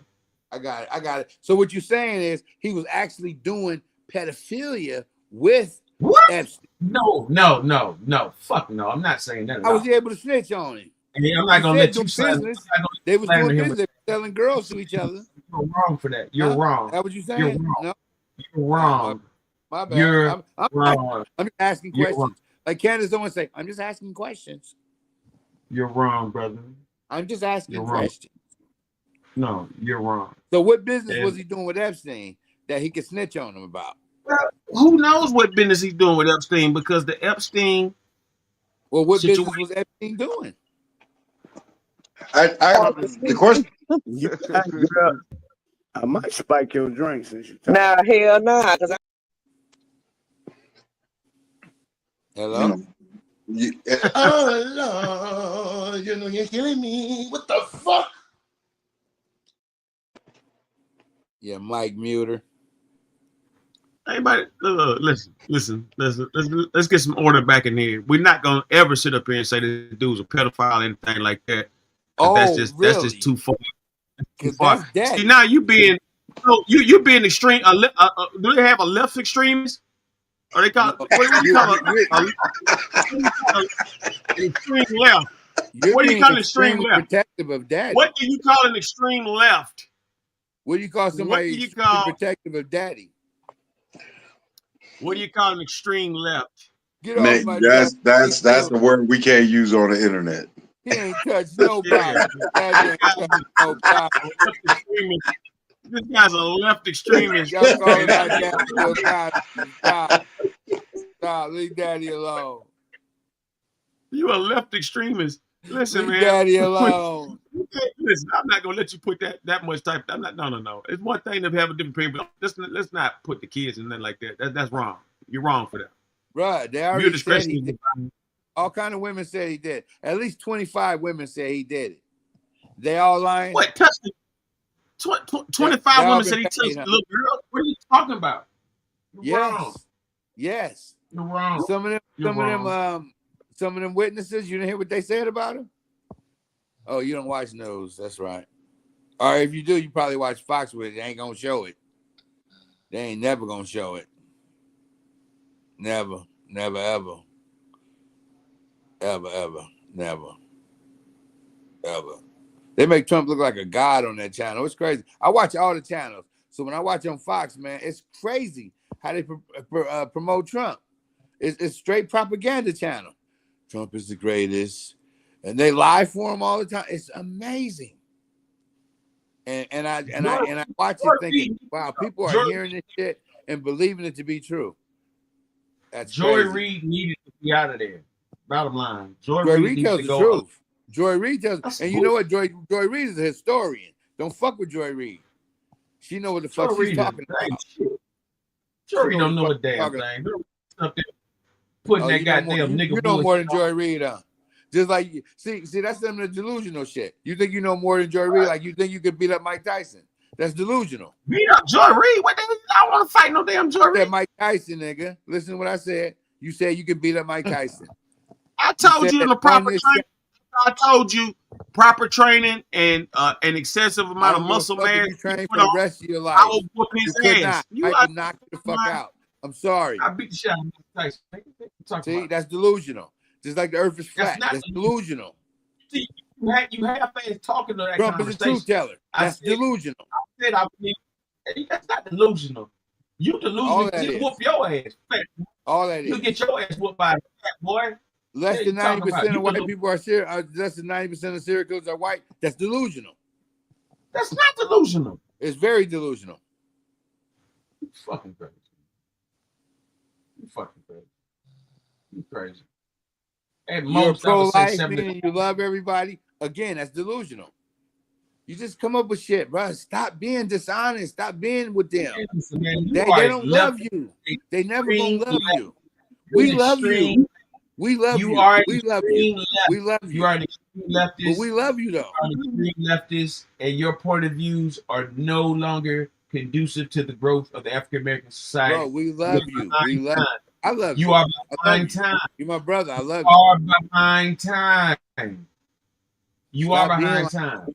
stop You're being behind there's time. no behind times. There's no behind times. If you don't know where you're from, you don't know where the fuck you're going. Trust me. You're just walking around aimlessly. You need to know where you're from. That's very important, extremely important. It'll wake you the fuck up. You'll reconnect with who you are, your people, yourself. You'll be like, I love black. Fuck these clear pins, these palm-colored wolves. I'm telling you, bro. When you wake up and you see what they really are and shit, it's like they like snarling wolves walking next to you. Like, they might appear to be tame, but at any moment they can just rip your arm off. I'm telling you. I'm telling you. I'm not fucking with you, bro. This is all from a place of love. It's from my heart. Wake up and see them. They don't love you. Matter of fact, Trump hates your guts. For real. Really? Really. Really? Yeah. Why you think every time you have a rally, right behind them is Black for Trump shirts? You know why? Because it's the only niggas in the whole rally. It'd be like 6 of them. That's it. Have you ever been to a Trump rally? Hell no. What for? So how the fuck would you know what it looks like inside a Trump rally? You have and you told me. I didn't say it was like no 6 niggas. I did not say it was like 6 black people. I'm gonna tell you your exact words. It was about a handful. Man, listen. That's what you said to me. Yes or no? I got a good memory. That's not what I said. You said I said that. No. How many niggas was there? No damn handful. I didn't get a chance to count how many black people was actually at the thing, but it was way more than a handful. How many was there? How many? I wasn't counting. I wasn't counting who all black up in here. Give me an estimation number. Man, when I walked in there, man. Don't lie. Hey, look, this on don't fucking lie. Be honest. When I walked in there, a big old white dude put his arm around my shoulder, and he showed me his wife, his daughter, and his family. He showed me his family. Yeah, because we talked. This is a good one right here, baby. This is a good one. Fuck out of here. Listen, you the only Sambo up here, you fucking coon motherfucker. Nigga, I wasn't there. You was. Hey, I wasn't there. Spreading that far left. You was there. Hate. Get up there spreading that far left, that extreme far leftist hate. You get up there spreading that extreme far leftist hate. You don't know what the fuck you're talking about. Everything you say about Trump is some fucking delusional. You know what? I don't even hate them. But if it makes you feel better, you can call me the hate that hate created. You can do that. Hate that hate created. You would want that to cover up your bullshit. Hey, I'm saying I don't hate them, but if that's what you want to do, you're welcome to it. Well, I don't want to hate nobody. My concern is not with them; it's with you. I love you. I want you to come home. I don't care about them. I just want you to get away from them. I want you to come home to blackness, to black love. That's all I want. Right. I want you to stop tapping because I know your feet is tired. You probably got holes in the bottom of your shoes. Man, I'm finna get up out of here, but I'm gonna still be listening from the chat. But I do got one question. Senda, did you get a pair of them gold Air Force Ones? I asked him the same question. I asked the same. The nigga told me not yet. Oh shit. Oh, hey, did you get them by the way? Because you said not yet when I asked you. You got a copy of that upside down Bible? Yeah, I don't wear no damn Air Forces, man. Tell me you bought a Trump steak. Trump wine. The Trump watch. Did what? You got the trading cards, the baseball cards where you NFT. dress like a superhero. You bought something, nigga. I know you bought something. What'd you buy? That nigga, he had to buy something. I know he bought I know something. he bought something. What'd you buy? What you mean? What you? Well, you know I got some Trump hats and Trump shirts and Trump shampoo and stuff. How many color? How That's Traditional. many it? color hats you got? How many color hats you got? I got 2 and I got 3 shirts. I had 3 shirts. Well, I'm just Is saying that? each hotel I go. Hey! Is that? Did you buy two Hold of the on, hold same on. color hats, Wait, bro? wait. You got the flag? No, Did you no, no. buy a flag? Hold Did you on, buy hold a on, flag? hold on. Each hotel I go to, I get some. I get a keychain, get a shirt, get a hat. So Things how like that. many Get a Trump jacket hotels you or been to? How many hotels you been to? You bought 2 red hats, bro. I don't wear red. I got pink and blue. Damn. Okay, okay. Damn. Got a Okay. pink. I got a So pink. And, how yeah. many times you been to a Trump I had hotel? on a 5 pink times. outfit when I went in. Huh? 5 times you been to a Trump hotel? I've been to 5 different Trump hotels. I've been Well, to if Vegas. you ain't got a red MAGA hat, what kind of MAGA are you? Yes, nigga. You can't pink MAGA. You ain't a girl. See, there you go again. You up here like trying to stereotype something that ain't got anything to That's the only one I pink see is wearing pink MAGA. He Hey, said, I was pink. saying that's the only there one. you Pink. go again. That's the only one I I don't see. have no Man, I'm MAGA getting hat. the fuck up out of here, man. Hold on. Y'all I don't. borderline being fools now. I'm up That's out of my here, Hold on. man. observation. I don't Every time I own see a a Great. pink MAGA hat. MAGA, it's on a girl. I'm Hey, just saying. I salute to the don't panel, salute to own. Sender. Great Hey, conversation, what's your bro. name, brother? What's your name, brother? Hold on. I'm just a crook, man. I'm just a simple crook, man. All That's right, it. Crook. I like you, man. I like All you. right, man. Y'all brothers be peace, man. Be Keep it reading going. this Keep it shit. going. Yeah. I'm finna All get right, off salute, too Crook. because he's just gonna keep lying to me and shit. Lying to you about what? I don't own a MAGA hat. I don't know why you be doing that, man. Shit. Doing what? Man, listen, man. You so Lying. far back in time. Lying about what? What are you talking about, All man? You kind want of to make shit, up man. shit and go with it?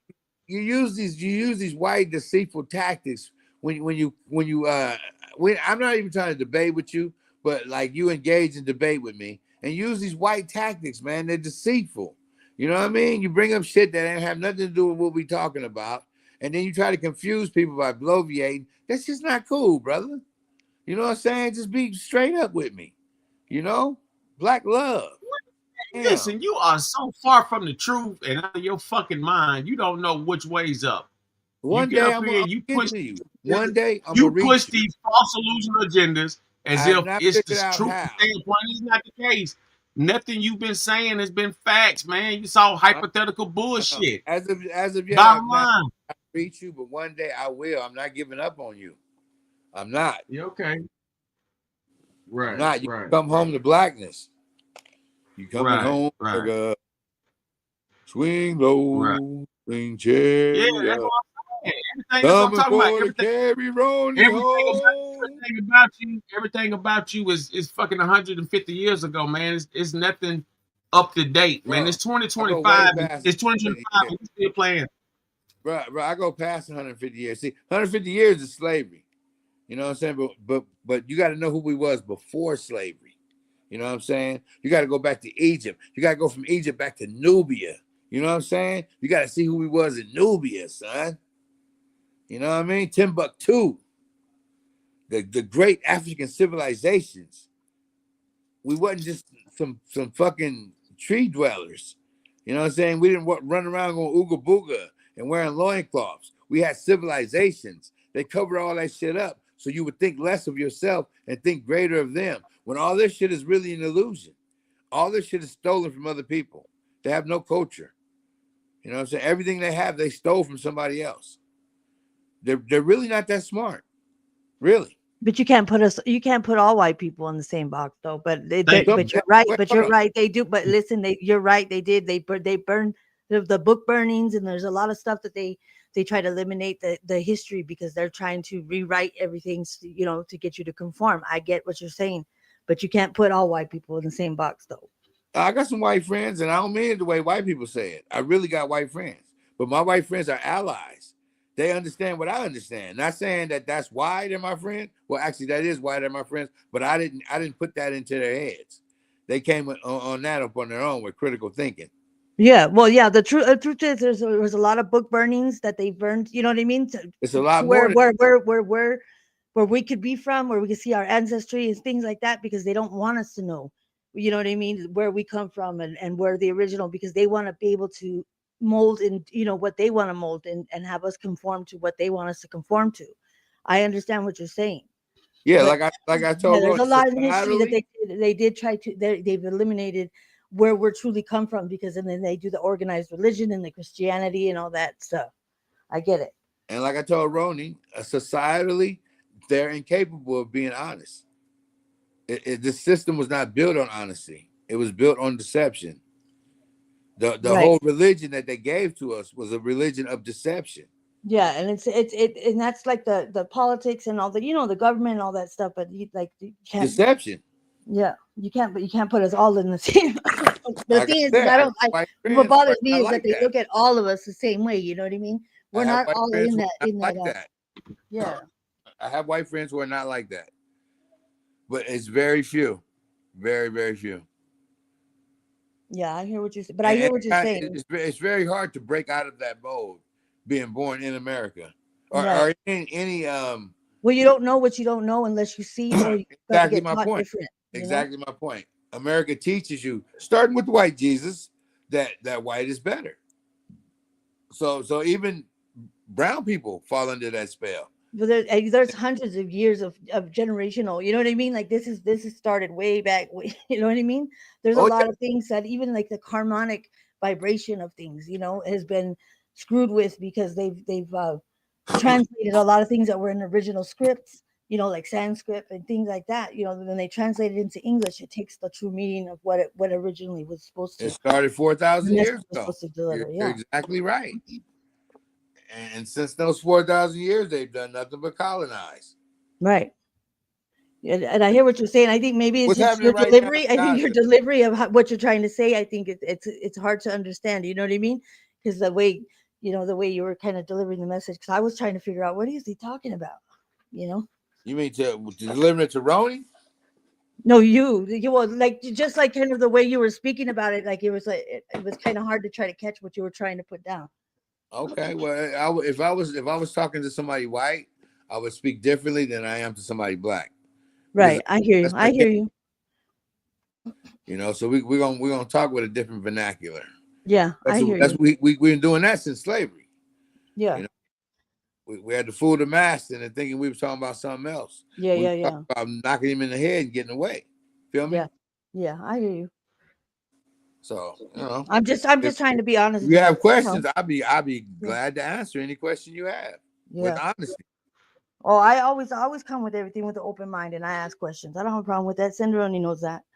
He All knows right. I've been around for a minute. What would you like to Oh, know? no doubt.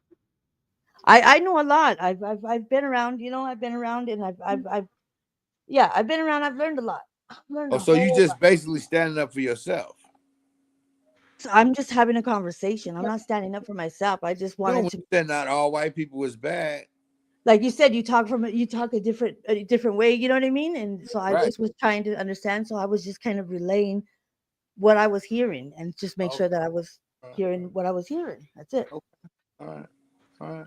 Well, basically, what I was saying was because of how this system is, and this is systematic, that it's very difficult to be honest in America as a white person, mainly because the structure of everything. I mean, even you start off lying to children by telling them that there's a Santa Claus, that there's a Tooth Fairy, that there's an Easter Bunny. You know what I mean? And then when kids find out, like, oh fuck, my parents lied to me.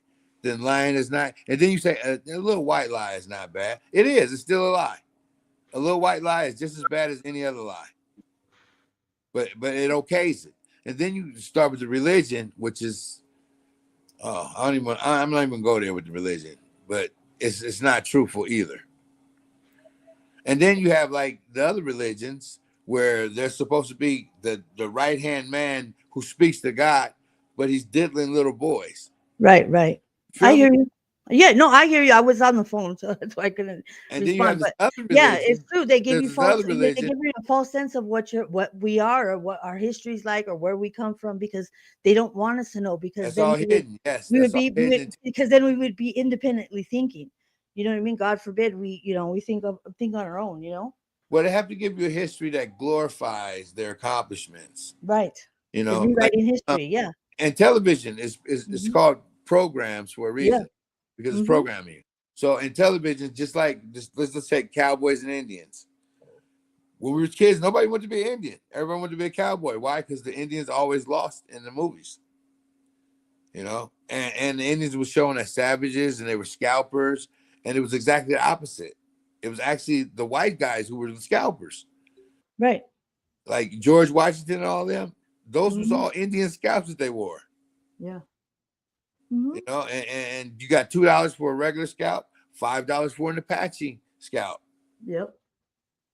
They annihilated There's a the vicious numbers of history. annihilation of the Native American tribes are it's astonishing. It is unbelievable how many they annihilated and how many there were and how many there is, and now they're just the last so many years, like decades or whatever, they're starting to repopulate, but they annihilated a lot of Native Americans, like millions of Native Americans. Yes, and like Roni was saying earlier that about the black natives, they annihilated those first.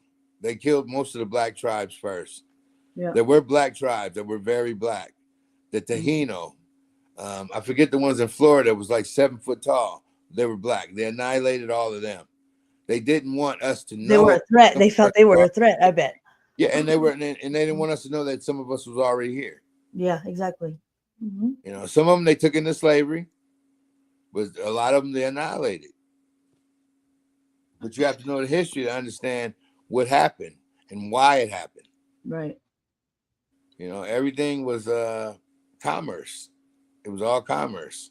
Even Hmm. bringing us here as slaves was commerce. Yeah. Like people think that we came here uneducated, that we was just dumb slaves, that they just made us. No, we came here as skilled craftsmen. We Hmm. came here and we they didn't know how to grow rice. We did. We grew rice for them. And the very first American crop that made America rich was Hmm. rice, and it was actually They say they older. still till this day have like I don't know what they're called. I can't think of the actual right word, but where the like sometimes when they were free, they stayed on the land because that's all they knew. But they were able to make like a deal to where they owned. Sharecroppers. Yeah, sharecroppers. There you go. Yeah, Yeah. it was usually a bad deal. It was a Mhm. bad deal. I tell you why it Yeah. was a bad deal. Because But when you they still share, have. I mean, I'm just saying they still have things like that. You know what I mean? Showing like yeah, some of them, yeah, were attempted to, so still sharecropping make our was life. basically slavery with a little bit more rights, but not many. Yeah. So Right. what Right. happened was when you sharecrop, the deal was you worked the land, you made the harvest, the whatever it was, vegetable, fruit, whatever, and you split it with master, right? Right. But so Right. you do that and you harvest, and because now you're working for yourself, you work extra hard, right? And you Yeah. may have got twice as much yield as you did the year before.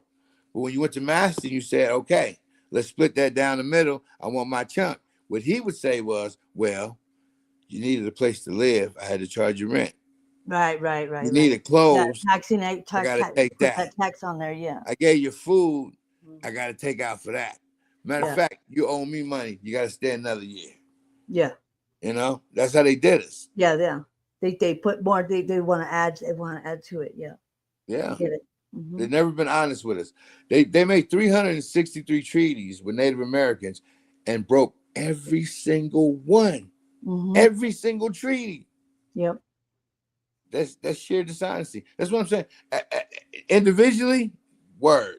You know what I'm saying? But as a whole, when you take it as a whole, hey, everybody was involved with that shit.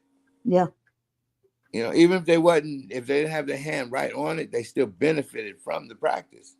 Yeah. So hey, I got to look at motherfuckers like wolves. You know what I'm saying? You might be a tame wolf, but I need to see you and know you for a while to see that you're tame. Right Yeah. out front, I think you're wild and vicious, and you're gonna bite my hand off. And that's how I look at it, as just from years of Yeah. experience. Yeah. And I mean, but it's good that you're like that you can have a conversation. You know what I mean? Because sometimes it's frustrating when you can't, when some people are so focused on, kind of, what, of course, the history and stuff like that, but not being open minded to be able to have that open panel, that conversation with somebody. Right. And I Right. respect it, Yeah, I ain't gonna be like, I hate you, honky. No, that ain't my stilo. Because I don't hate you because I don't know you, but I don't trust you either. You feel me? I feel you. I hear you. Okay. I I'm honest. don't trust nobody either. I'm I always don't be trust honest. anybody either, but I think that comes in time. I think that comes in just who you are as a character, as a person. You know what I mean? What you Yeah. show. You know. I'm always be honest. Honesty is the best policy That's to me. it. I You know. have that tattoo on the back of my calf. It says honesty, respect, no shame, and no regrets. There you And that's go. what I live. There you go. Because when you're dishonest, then you're not respected and you're not trusted. People don't respect you and they don't trust you. Yeah, I'm not good at being somebody I'm not. I'm bad at it, so I would get caught right away. So Well, that was a I lesson don't even I try. I learned. don't even fucking try. I learned that lesson in high school. Like I used to lie all the time for Yeah, no reason. takes Just up too lie. much I didn't even know energy. why I lied. I just liked it. You know what I mean? And Yeah, one day I told my friends a story that was actually a true story, and they was like, "Man, stop lying." I'm like, "I'm not lying. I'm telling the truth." And then yeah. the other homie was like, "Man, you always lying, huh?" And he said to the other homie, and he was like, "Yeah, man, you always be lying." I was like, "Damn, they be knowing I'm lying, even though that's Yeah, they not don't my even say nothing. They truth." just let you just tell the lies. Yeah, they all and they was like, "Man, you always lying," and Just I watching you felt just so make a fool of embarrassed. yourself. I felt so embarrassed that from that time on, I was like, "I'm not lying anymore. I'm not. I'm not. I'm gonna live a life that I don't have to lie about, rather That's than it. lie." That's it. Yeah. And I know they always say, the same story. You tell one lie, you gotta tell another to cover it up. But see, the thing is when you tell the first lie, the person you told it to assumed it was the truth. So they're the ones that are gonna remember that Yeah, what you said in the beginning. So yeah. eventually it'll come back around to that person you were speaking with in the beginning, and they're like, wait a minute, that's not what you said the first time, because you forget, down That's the line. exactly how you find out somebody's lying. Mhm. When they tell stories, let them tell it. Even if you heard it before, let them tell it again. If they Yep. tell it different, then you know they're a liar. If you stay quiet long enough, people telling themselves. Yeah. Now, what you just said is a line from William Shakespeare. Over the tangled web we weave when we conspire to deceive. Yeah. Yep. And Yeah. that's it. Tell a lie, you got to tell another lie to cover that lie, to cover that lie, and so Yeah. on. So on. And I guess if you have the mind for that, then hey, you can do it. I don't. Some people do, and I can't. I still can't wrap my head around. But the thing is because it's irrational thinking. When you think with a rational mind, you can't. You can't wrap your head around the irrational thinking or actions of other people.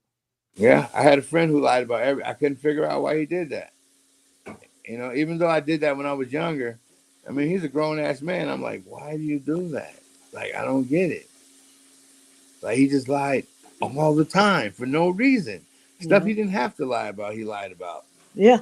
And it just would amaze me. And I just told him, hey, bro, I don't care if you lie, that's on you, but don't put me in your lies. Yeah. Yeah. Yeah. Do it Don't again, involve I'll me. bust you Yeah. out. I'll bust you Hmm. out in front of whoever the fuck you lying about me. He did it again. I busted him fuck out. I didn't think he was going to, I guess he didn't expect that I would do that. Yeah. But I did. And then after that, he didn't do that no more. Yeah.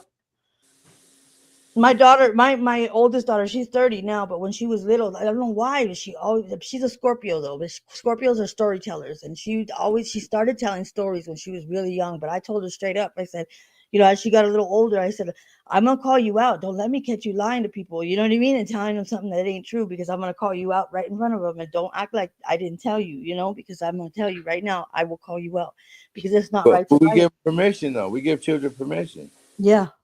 But when people don't say anything and they become complacent too, and they just like, oh, instead of calling somebody out for, you know, Did you tell what your they're children? doing. Wait, did you tell your children Santa Claus was real? No. Uh-uh. Easter Bunny, Nope. Tooth Fairy. You didn't. Nope. You didn't do any. Well, the tooth fairy, I did do the tooth fairy. I did. But I said the tooth fairy because I forgot to put money under his pillow. So I told him the tooth fairy got busy because there's a lot of kids losing their teeth. That gives them permission. Well, I know, but I'm just saying I did do the tooth fairy. I'm not gonna lie, I did. You know what I mean? But it doesn't. It's like when they're small, but like as they get older and they know the It difference. doesn't matter. That's what I learned about children. It doesn't matter.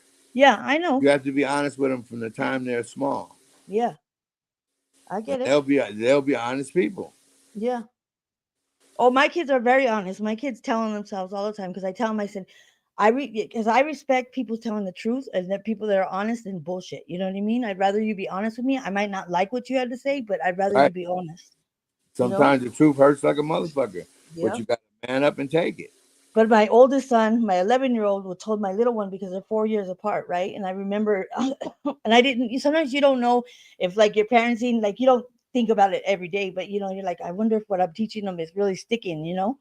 And Mm-hmm. so I would tell my son, because I asked my little one, he was getting old enough to where he knew the difference between right and wrong. And I was like, what happened? Or I had asked him something like, what'd you do with this and that? And he didn't really say anything. And I walked away and I just gave him time to kind of figure it out.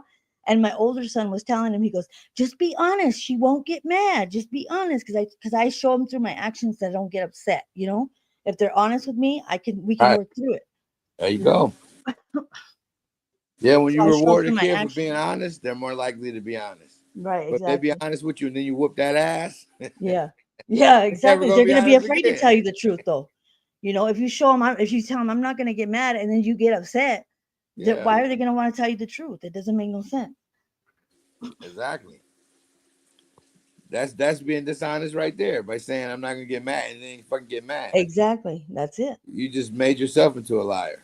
Yeah. So then my kids would always tell on themselves and things I didn't even need to know. They started telling on themselves, you know, but they were just being honest. Yeah. Because I show them through my actions, so they were safe and they felt secure enough that I'm not gonna just pop off and just go off on them, you know, because I show them through my actions that I'm not gonna get angry if you're honest with me. I might not like it, but we can work through it. I mean, don't get me wrong, there's certain entities that I would not be honest with. Fuck them. But my people, just dealing with people one on one, I'm gonna be honest. Whether you Yeah, like and well, it, you whether can pick and they're- choose the conversations we engage in, you know. yeah, but if you got a badge, I'm probably not gonna tell you what you want to hear. Yeah, I'm just saying. yeah, I ain't saying I'm gonna be dishonest, but I'm just saying it's but not gonna yeah, be what you want yeah, to hear. yeah. I'm not gonna. Yeah, I get you. Well, thank you for at least having. You know what I mean? I appreciate it. Thank you. I respect it. That you know, that you're able to have that conversation. Like I just respect that as an individual. You know, What's just your name? What's your name? infamous. Infamous. I'm Babu Bambeezy. Nice to meet you. Just meets. Just meets. So I just wanted to let you know. Thank you for just at least having that conversation. You know. For sure, for sure. Because I was gonna pop out, and then you popped in on me like, not all of us are bad. I was like, whoa, whoa, whoa. Let me talk to her for a minute. She Oh, got shit. nutsack. I She mean, got. no disrespect. It's all good. It's all good. But All yeah, right. Well, thank you. I just appreciate it. And I mean, I just, you know, I just appreciate it. I really do. I all respect right. it. So I'll catch you in the future. All right. All right, Roni, I'm out. Player, hockey player.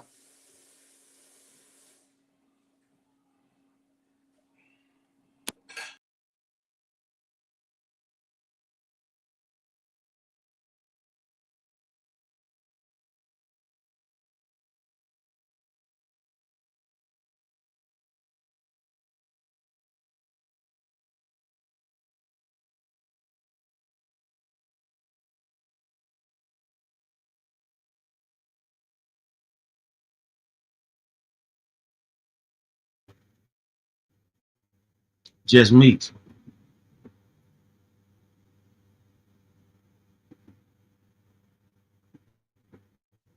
Bird, top of the He morning. left. He said bye. So I'm gonna jump down. I just wanted to come up because I just heard him talking, so I just wanted to have a conversation. Oh, no doubt, no doubt. I appreciate you coming on all the time. Yeah, most definitely. I was sleeping and I had the TV on and I heard you on my TV, so I was like, let me see what's going on over Mm-hmm. here. All right. All right. Well, you have a good rest of your night or morning. All right, now you have a great morning. Let's Okay. go to law. Let's go to law and crime. Go to Law and Crime Network. Video shows Charlie Kirk's killer running from assassination.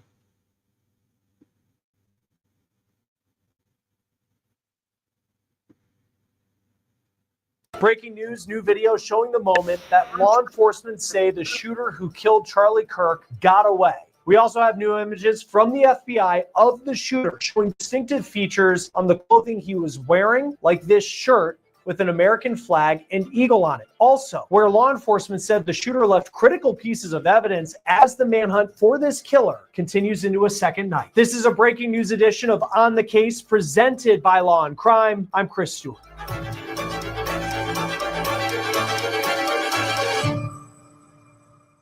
Let's get to the latest information that we just learned in this news conference with Utah authorities as they continue to search for the shooter who killed Charlie Kirk earlier this week at a political event at a college near Salt Lake City.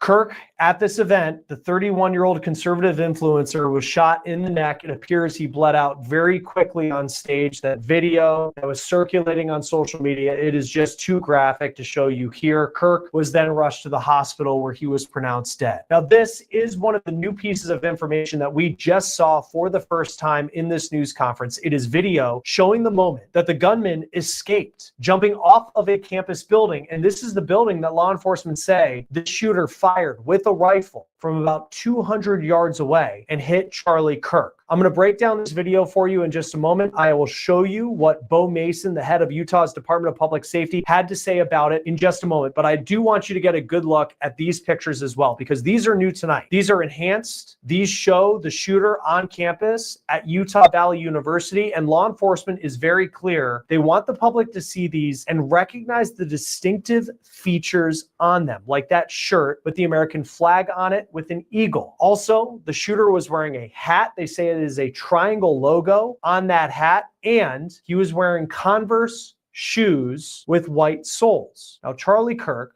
just 31 years old, really rose to fame as a voice for young conservatives in the country, was very active on social media. He was at Utah Valley University, south of Salt Lake City, for his nonprofit, Turning Point USA. He was on a tour of college campuses, going from school to school and holding these political events. And Charlie Kirk was known for debating really anyone who wanted to have a conversation with him. And he was in the Q&A portion of this event when he was hit in the neck. Law enforcement say they tracked this shooter from not only just the escape, but also the moment that the shooter arrived on campus before Charlie Kirk was shot and killed. They believe that the shooter arrived just before noon, and then that one shot that killed Charlie Kirk was fired about a half hour later. And again, it came from a campus building roughly 200 yards away. Kirk was speaking outdoors in what was like an outdoor amphitheater on campus. Very vulnerable situation for him. Then after that gunshot was fired, thousands of people who were listening to Charlie Kirk, they were running for shelter, and Kirk's security team tried to save his life, but the shooter was able to escape. Here is the head of Utah's Department of Public Safety, Bo Mason, walking us through this new video. Take a listen. If you look up in the top left, you'll see the building where the shooter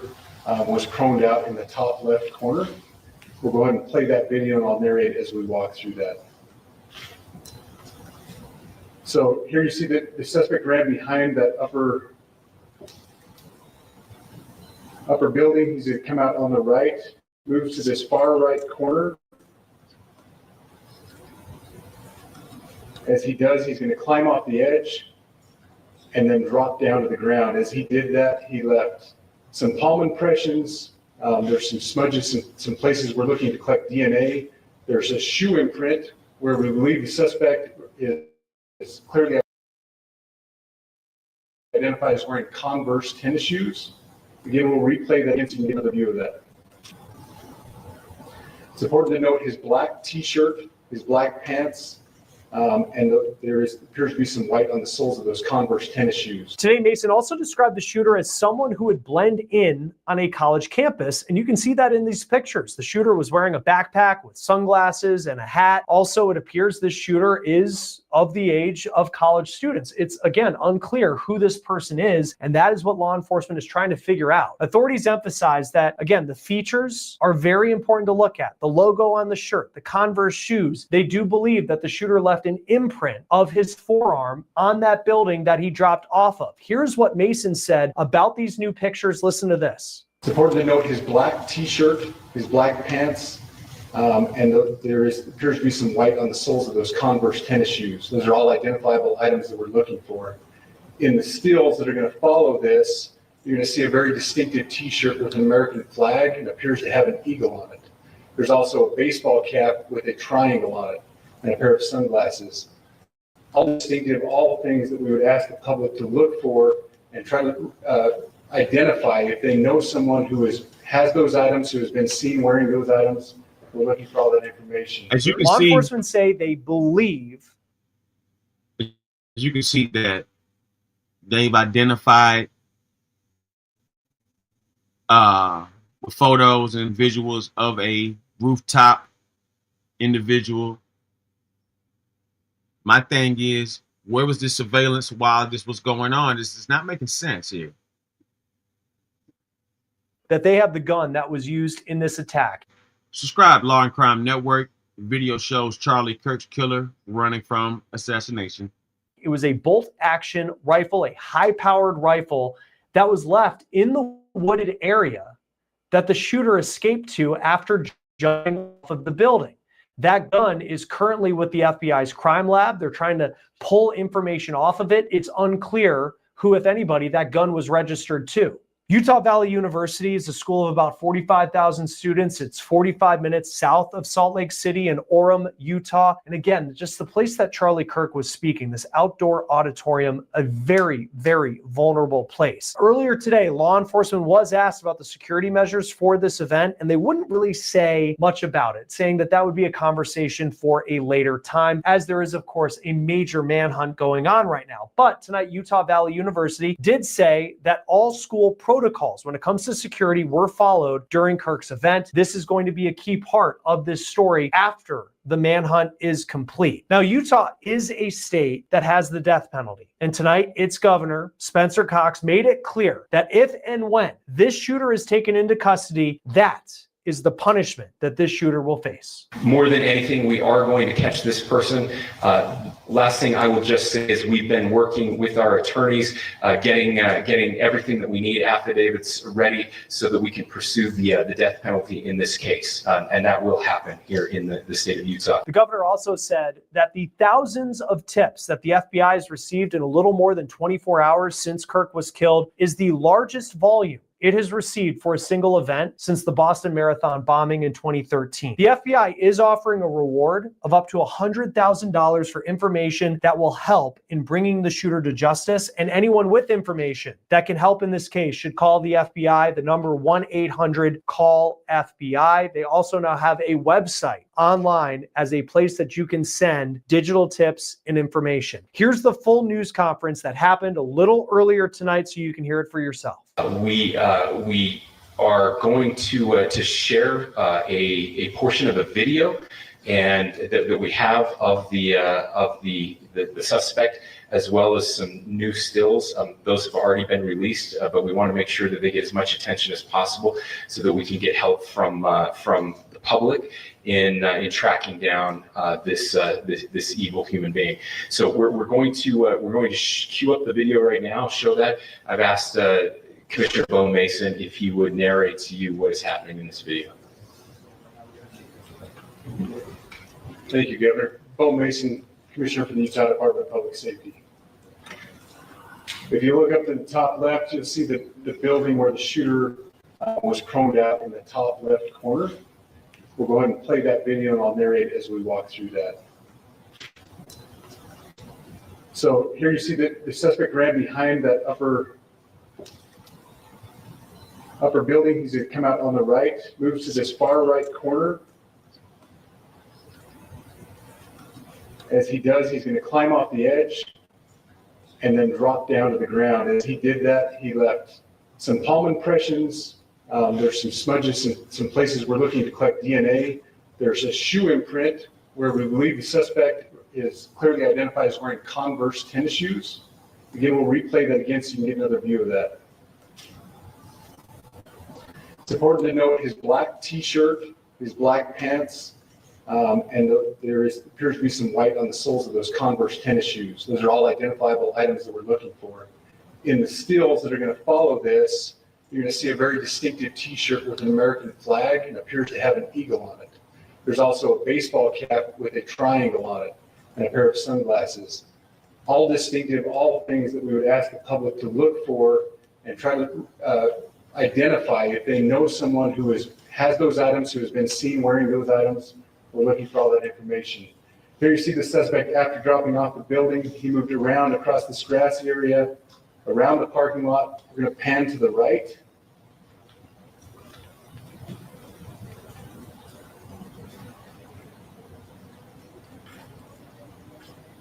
After he crosses the street, this is where he moves over into the wooded area. This is the video evidence that we utilize to track his movements and to locate that firearm in that wooded area following the discovery of this evidence.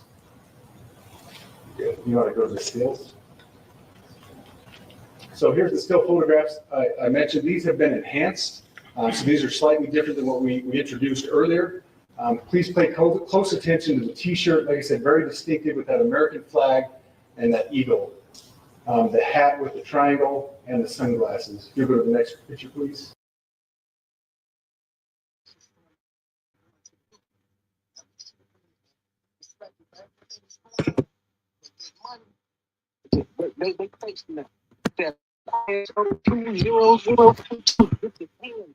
Write those down. Pay attention. You ain't paying attention, you be paying somebody. Pardon me. It sounds like fanboy and greed. Yeah. Well, let me tell you something. You got a lot of you got a lot of scared Negroes. She said that she would help black men with $25,000 start their own business, and that was not good enough for black men.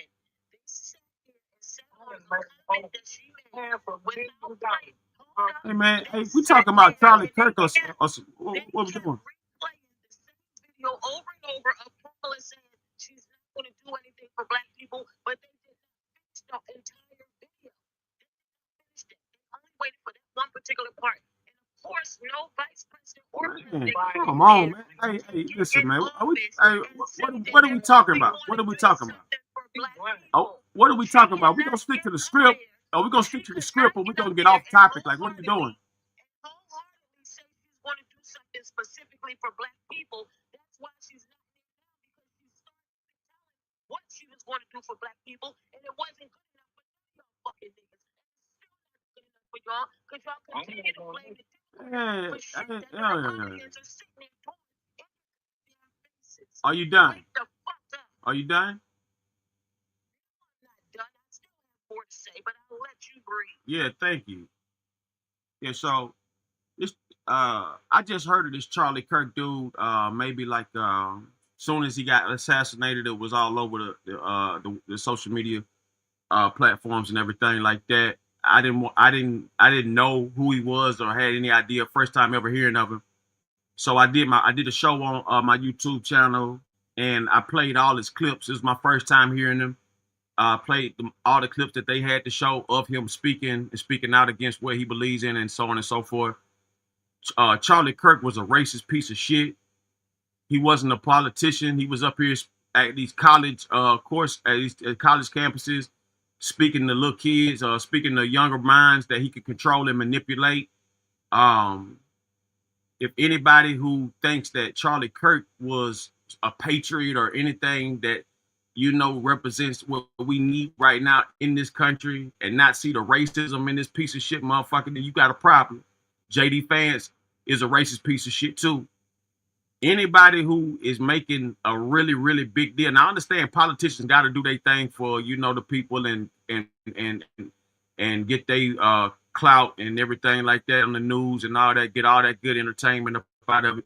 I understand all that. But if you just out here speaking as if you got some type of compassion for Charlie Kirk and you a person of color or any good person of white descent or whatnot the case may be, then you got a fucking problem. Anybody who don't think black folks deserve reparations is a piece of shit. Anybody who feels like if they walk on an airplane and see a black pilot that they got to question whether he's qualified to get the motherfucking job, you a piece of shit. Charlie Kirk was a piece of shit. They should have aimed a little higher. You understand? But at the end of the day,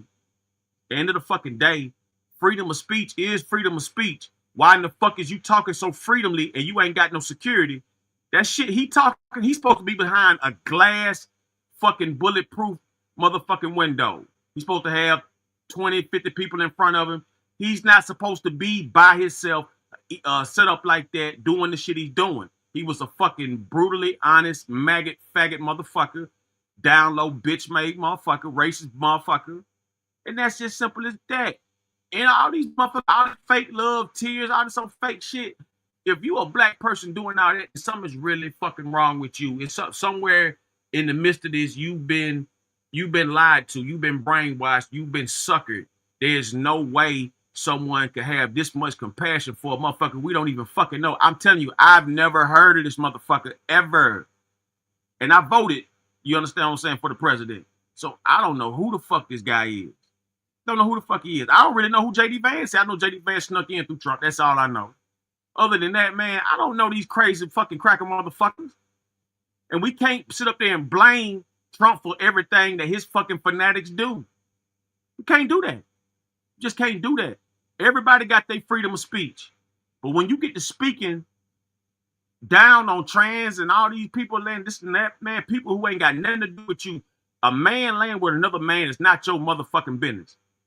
Unless you involved. If you ain't involved in that transaction or that motherfucking situation, that relationship, it's none of your fucking business who's putting on a fucking skirt and who ain't. That's an opinion that you go get your fucking head blowed off for. I wish I would make my life and get online and talk about, oh, I'm sick of seeing all these trans. I'm sick. Man, what the fuck that got to do with me? You got to be a freak motherfucker to stare at a trans like that. Unless you down with it.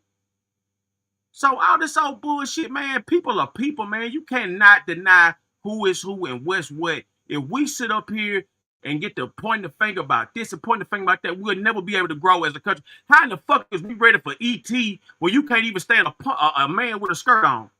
A man with a skirt on got these white folks in a frenzy to where they getting their whole fucking head blowed off on camera. And also, if you look at this shit, man, there was signals being made. I wouldn't be surprised if this motherfucker committed career suicide just to go out as a martyr. He wants to be remembered as a martyr because he know he could never get into the politic game, never be president. He know he could never, ever achieve greatness in America because he's so far on the right-wing side. He's a right-wing extremist. He's a right-wing extremist. I believe the stupid motherfucker got his own motherfucking head blown off. That's how the motherfucker got away so quick, so fast. There's no way people still getting sniped without it being an inside job at this day and time. Just too many drones, too many cameras, too many fucking helicopters, too much surveillance. A lot of this shit is motherfucking good TV. Kirk was in the way. Yeah, you can help people win. Well, SendaRoni Television. I'm on YouTube, SendaRoni Television, then also SendaRoni Slow Screw. You know what I'm saying? That's my name right there, you know. And it's the same as on X2 and Facebook and Twitch and all them guys. Also IG, SendaRoni Television.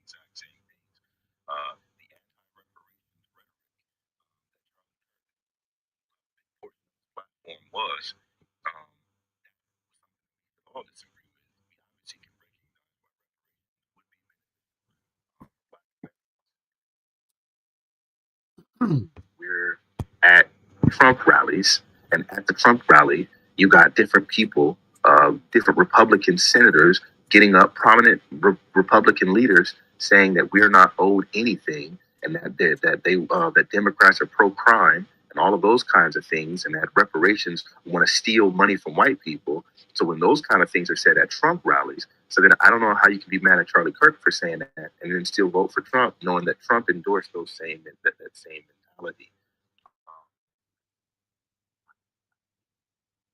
Charlie Kirk was. But if you actually followed his platform, the majority of his platform was extremely anti-black. That dude could not stand us. A lot of times didn't even have anything. Fanatic, I told you Charlie Kirk was a piece of shit racist, bro. To finish, when you look at, for example, right before his last words before he swallowed that bullet was gang violence. So the question that they were asking him about, because the topic was about trans shooters, about trans people shooting up schools and trans people shooting things up lately, and his response to that was, well, it depends. What did he say? They were asking what about the numbers about school shootings and whatever. He said it depends on if you include gang violence, because he always wants to shoehorn black people into these issues. So to me, I think it's absolutely ridiculous how anti-black he was. Again, that doesn't mean that I'm rooting for his death. Someone else said some things about Kamala Harris, that she wanted to give everybody specifically $5,000.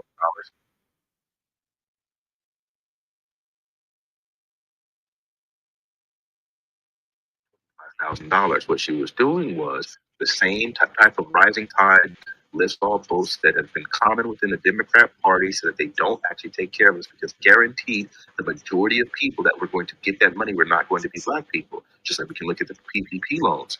Those things weren't like color coded. They didn't say specifically for black people. They were there were means testing and things like that for them. And still, like most other government aid, the majority of it did not go to black businesses. When you look at the aid that's for the farmers that's happening, a disproportionate that amount of aid is not going to black businesses. I think we said it was less than 10%, even though black farmers have made up more than 10% of the farmers. So the fact of the matter is that was just going to be another thing that she was going to do that was specifically not going to help us, while trying to claim it to be a help for us after she ignored a large portion of our needs during the majority of her campaign. They were instead being incredibly disrespectful. No effing, no voting, and all that nonsense, putting out stupid music and all these types of things, as opposed to actually listening to the things that would benefit us in the long haul. Now, as far as the JD Vance situation, there was some stuff that did make it seem like, oh, that could have been some type of inside job. I wouldn't be completely surprised. I don't think he tried to kill himself. I think that's crazy. But I do think that ultimately, the fact is, his voice was absolutely destructive. Youth are impressionable and uninformed, and that is a typical person he would speak to. He wouldn't talk to a person like me. He wouldn't talk to a person like David Packard. Ultimately, the fact is, his voice was absolutely destructive. Youth are impressionable and uninformed, and that is a typical person he would speak to. He wouldn't talk to a person like me. He wouldn't talk to a person like David Packman. He wouldn't talk to like other prominent voices, educated and informed people. He kept his drivel specifically for young, impressionable freshmen and sophomores at college campuses, knowing that they're not informed enough to be able to contend with them, so that he could actually get away with furthering his nonsense. I think there will be less misinformation as a result of his passing. Again, I just don't think we should be celebrating. Celebrating is a little bit too much for me. That's just not for my values. But if you want to celebrate, do what you do. I'm saying I personally can't celebrate with fanatic. Not long ago, these same folks, they barbecuing black folks. They hanging, castrating, cutting off ears, toes, fingers. You understand what I'm saying? They celebrating a nigga death, man. They celebrating a black man death. Martin Luther King got murdered. They celebrating death. Malcolm X got murdered. They celebrating his death. You understand what I'm saying? They celebrate the death of black men who do great things for their people, whether we agree with how they do it or we agree with how they do it. They celebrate black men's destruction. Ain't nothing more important to a cracker than to see a black man down. Do you understand that, fanatic? Now, I don't know what kind of Christian you want to be. Maybe you a slave Christian. Maybe you are a extreme Christian. Maybe you are so far of a Christian you can't even see the agony and pain that's been going on for the past 400 years in this land. Now we got it better than ever, and we still don't take advantage of the situation because motherfuckers are still ununified. People can't seem to understand we can do more if we combine for paper instead of hating and stabbing each other in the back. Do you understand that? This motherfucking Charlie Kirk dude should have been gotten a long time ago. He never even made it to the point where he's doing what he's doing now. to be spewing that kind of hate and then acting like just because you can out talk them in a Q&A that you are so much better, you're so much intellectual, you're so powerful because you can out talk some college kids. Hey man, you're really getting creepy to me. You really getting creepy to me. Let me say this here. I find it very interesting. Now I'm a person that believe in reparation, that foundational Black Americans should receive reparations, and I fully support that, right? And there are a lot of people on this app who fully support that as well. I find it very interesting that a person like Charlie Kirk, who has 7 million followers on Twitter, obviously a big guy in the Republican Party, runs around the country speaking on behalf of the Republican Party and ratcheting up his fans to vote Republican and Trump and all that other stuff like that. And he goes out at his rallies and talk about reparations and talk about DEI, talk about affirmative action, talk about Black pilots, Black everything. Why wasn't my question? Why wasn't he public enemy number one to the people who believe in reparation? And I just heard the young man say, "Hey man, I just found out about this motherfucker. I listened to his speeches and shit, and this man was heavy against reparation. Why wasn't he public enemy number one? Why was so many other Black people on this app public enemy? He should have been a topic of this conversation for any and everybody, because any and everybody that's for reparations, he should have been public enemy number one. I And my disagree. question is, why the fuck wasn't he? Why wasn't he being going after? I mean, I want to point out that we did go after him, and there were plenty of people that would want to have conversations with him. But just like the rest of those people, they're insulated. What they do, like Ben Shapiro, he's insulated. Candace Owens is insulated. So what those people intentionally do is they go specifically to places where they know they don't have to actually engage with eloquent speakers, with prominent voices. The same way when there was during the campaign, when there was these presidential elections coming up, I remember every single voice that I've ever had a conversation with, those people never allow me to talk to them again because they get embarrassed. So a perfect example of this would be Tommy Sotomayor. That dude was spewing his anti-reparations rhetoric nonsense, and I had a conversation with him.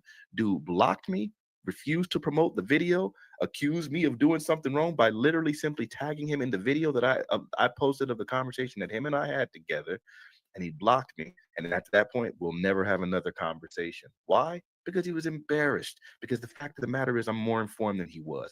Tariq Nasheed, him and I had a conversation during the presidential election. We're talking about, Donald Trump versus Kamala Harris. By the way, I did not support Donald Trump or Kamala Harris, but we're in this situation. We're having these conversations. What did that dude afterwards do?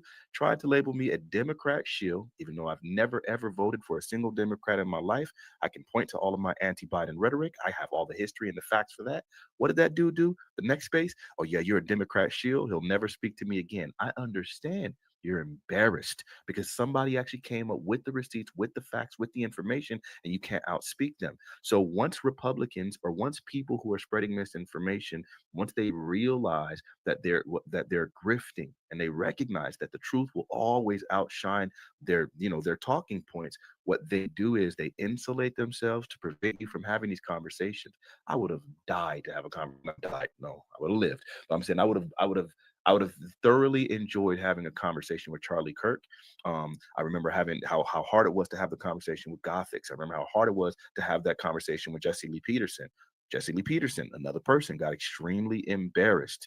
At least he had the courage to post the video. He didn't have enough self-awareness to hide that. He even did me the favor of coming on to my show and got embarrassed yet a second time.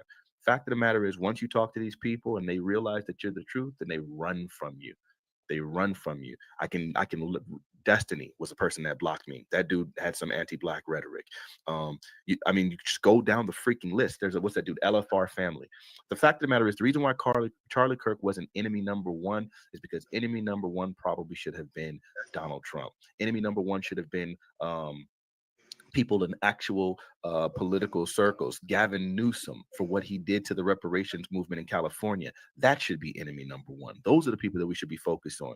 These young people going around on college campuses, indoctrinating a youth. Yeah, they're enemies, but they're not the direct people that are like the most influential on fanatic. Enemy number one was Donald Trump. It was a false alarm. It was his fanatics. That's what it was.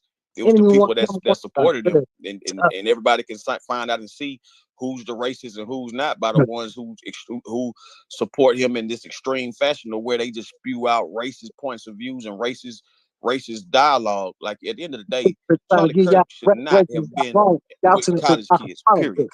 This is stupid. Y'all want reparations? Everything that's going on right now is a distraction. Y'all want y'all money? ISO 2000 is happening right in front of y'all, and y'all sit up there talking about this other shit. They switching the money up on y'all. Y'all talking about this other shit. You want to get out of here? Get your money and go to government. Get your money. Get on that ISO 20022. Find out all the tokens there are. Invest, and then get the fuck out of here. Teach your kids how to act like they got some sense too. Shit. Well, Trump already said he's not giving reparations to no black people. He's giving it to white people. You ain't people. even listening. You can get it yourself. It's there for you to invest in. You don't know nothing. That's the whole thing. You sit up and distracted by this bullshit that's going on. It ain't got shit to do with us. It's a question in the motherfucking title of the space. How the fuck am I distracted? Aren't you here for the same thing? Well, I'm here basically to tell you how to get your reparations. You want them? Shut the fuck up. I'm not the one that's begging for reparations. I'm not the one that's begging for no motherfucking reparations, nigga. What's wrong with you? You teach your kids how to act like you. That's the problem. I'm not the one begging for no motherfucking reparations. Can we not characterize on here with your hot ass fucking breath and praise? Can we not characterize this as begging? I don't believe that that's appropriate. What's actually happening is we're demanding retribution for justified injustice. I mean, for proven and verified injustices against our lineage. That's not begging for anything. I think there is dignity in requesting what is owed. I think that we can stand proudly in recognizing that we have been resilient, we have overcome all of these injustices, and this is something that is owed to us. This has nothing to do with begging. I'm not groveling. I'm dignified. At this point, the fact of the matter is, it is something that is owed, and I'm always going to given specify out to that. black people. They're not giving it up. I'm gonna tell you what. So there are different municipalities. There's certain cities that have gave it up. States that have already done it. So the fact of the matter is, it is something that can be achieved. What we should be having. And listen, here's the deal. Even if it doesn't happen, what I'm always going to advocate for is, I do think what you're going to have to do is you're going to have to work hard. You're going to have to study hard. You're going to have to make sure that you surround yourself with like-minded, educated and financially savvy people. You're going to have to fight for yourself. That doesn't mean that I still can't advocate for what is rightfully owed. And I think it should be an ultimate litmus test. If somebody's not willing to do what's right and fix some of the injustices that have happened to our lineage, then that's somebody that I won't be supporting. Now, that doesn't mean that I'm begging. It means that I'm using this as a litmus test. I'm going to say, okay, if you're not that person, then you clearly don't have our best interest. I can guarantee you, Gavin Newsom is going to run for president in 2028. I will never forget. I have several photos. I've had conversations with Senator Stephen Bradford. I do music. And so as a musician, a lot of times he's there because I'm doing specifically Black music. Frankie Beverly tributes. Rest in peace, by the way. He died on the same day as Charlie Kirk. Fact of the matter is, when I'm in those situations, and he wrote the bill, and Gavin Newsom went and undermined that bill, and then the Black Caucus wouldn't bring that bill to the actual vote. So when we have those types of things happening, I will forever remember that. That's why I won't be able to support him. When Biden wrote that crime bill, literally the most destructive piece of legislation that has happened to our people in the last 50 years came from Joe Biden himself. He wrote that bill. Now, Bill Clinton passed it. So for me, I couldn't support Joe Biden. That's why I did not vote for Biden. That's why I advocated against him, because I'm always going to keep the receipts and remember what you have done to be destructive to my people. That's what I'm doing. So yeah, I use it as a litmus test. I'm not begging for anything. Please don't insult my dignity. I don't understand why Biden crime bill comes up in almost every other conversation, right? And that during that time, I was old enough to vote and I voted for Clinton. My thing is, we had hell on our streets. In Philadelphia, we had hell. Children were getting killed because they got caught up in the middle of the drug wars that was going on. Yeah, we needed something done. We needed something done because Yeah, they were killing a yeah. lot of people. We Philadelphia was were so getting. bad they bombed I it. was quiet while you spoke. I was quiet while you spoke. Right? We was getting like 500 homicides a year during the time that crack era had hit our streets. So yes, we needed something done. And yes, they were acting like animals. They was busting people, mothers upside the fucking heads that was out waiting for a bus or a trolley to go to work. They was actually harming people. Our people was harming each other, selling drugs and shit to each other. Something needed to be done. Yes. Yes, it Hey, did. I But appreciate what's you the saying. difference? What's the difference between the crime bill that Biden wrote and the shit that Trump is doing now, where he's giving the green light to the military and anybody else that's willing to come and fuck us up? What is the difference? Did So Philadelphia need to be bombed? can I respond? Did they Hold need on, to just to drop a be clear. No, bomb on Philadelphia? Philadelphia needs to be bombed, but nobody should celebrate Did they need whatever, to drop Charlie a Kirk's bomb death. on Philadelphia in 1985? I think we can all say that they didn't need to do that. And let me Yes, and address I what was you were there. saying. I I was was also there. alive. I walked over there. Me and my friends walked over there to Osage Avenue as we watched black smoke plumes in the sky. And when that shit happened, it was police officers on both sides of the alleyway. They started shooting at each other and they made it as if it was the MOVE members that were shooting. That's how that shit happened.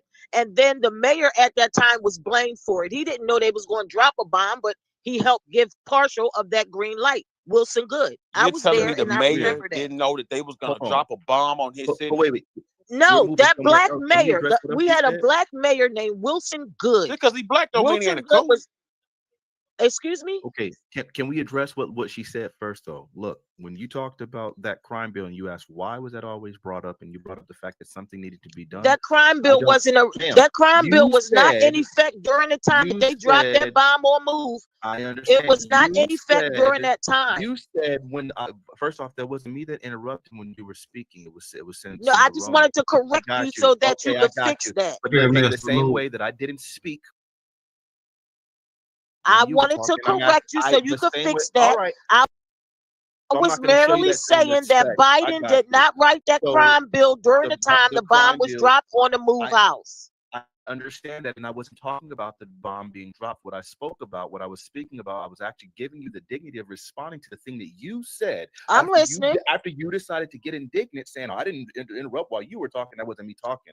Oh, I I didn't was getting interrupt." indignant because I Yeah, said you that, which I were. was speaking, and I did Okay, give you your time. and now you're doing the same thing. It No, wasn't me now though. you're It was just someone being else. petty. Now Okay, you're I just got being you. petty So this is why we can't have these conversations, because because you some want to people be can't petty. actually be You mature enough want to to be do the so. say So I'll all go ahead be and all. address one of You those want things. to be So petty the and to say things all that were be all. wow. So the reason why that crime bill is mentioned specifically, and to address some of the misinformation that was just said on this panel, yes, something needed to be done. And we've looked and we've recognized that the Black Caucus at the time had an entirely separate and distinct bill that they suggested for that time. What was asked for was better drug treatment programs for after school programs and children's first programs, so that children wouldn't be indoctrinated and inculcated into the culture that where people were struggling with drugs. They were asking for reform. They were asking for better policing. They were asking for what was it, not body cameras at the time, but they were asking for accountability for police officers.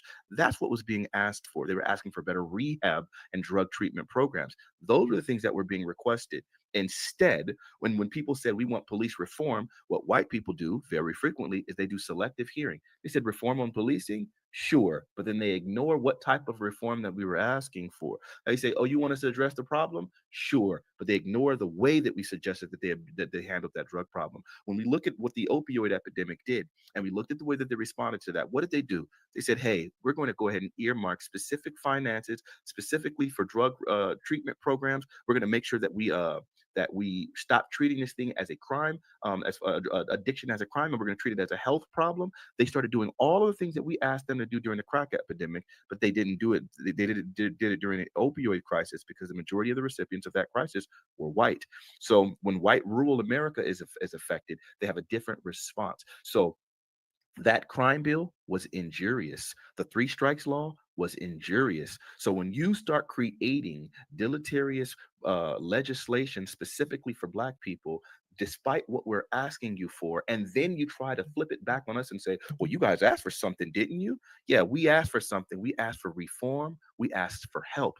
We didn't ask for demonization. And that's what the freak they gave us. So that was not something that was largely supported. It was something that was largely rallied against. Now, what ended up happening was, since the Black Caucus completely disagreed with Biden's crime bill, they drafted their own bill. Then the Republicans at the time said specifically, if you don't pass this Biden crime bill, then we're going to go ahead and do something more draconian, something even more severe if you don't pass this bill. So then eventually, after rallying against it, after fighting against it, while vocally fighting against it, they relented.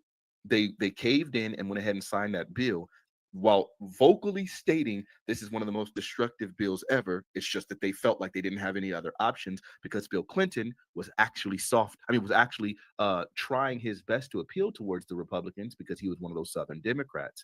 So when you start looking and you recognize that this thing was not something that was championed by Black people, this is not what was asked for, to simply say, well, we asked for something while recognizing this was not the thing that we asked for, I think that's I wouldn't call it dishonest, but it's definitely uninformed.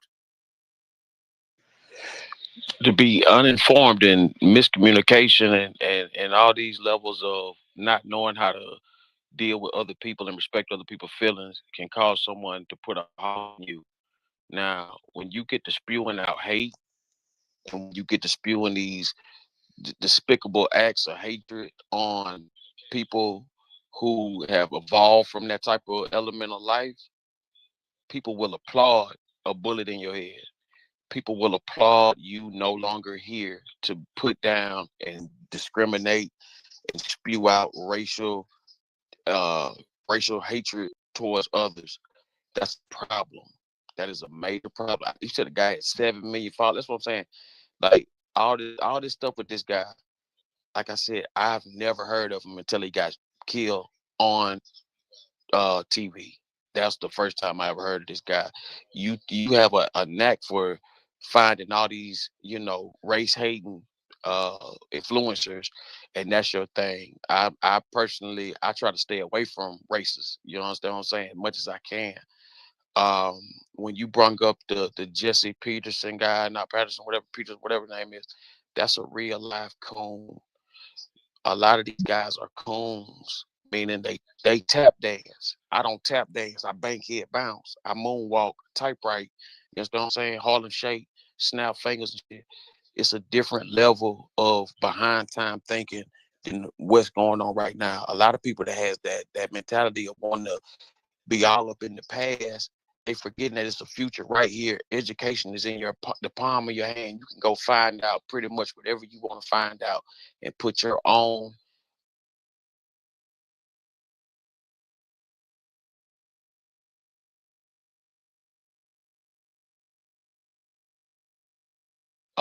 insight on what you read or what you discover.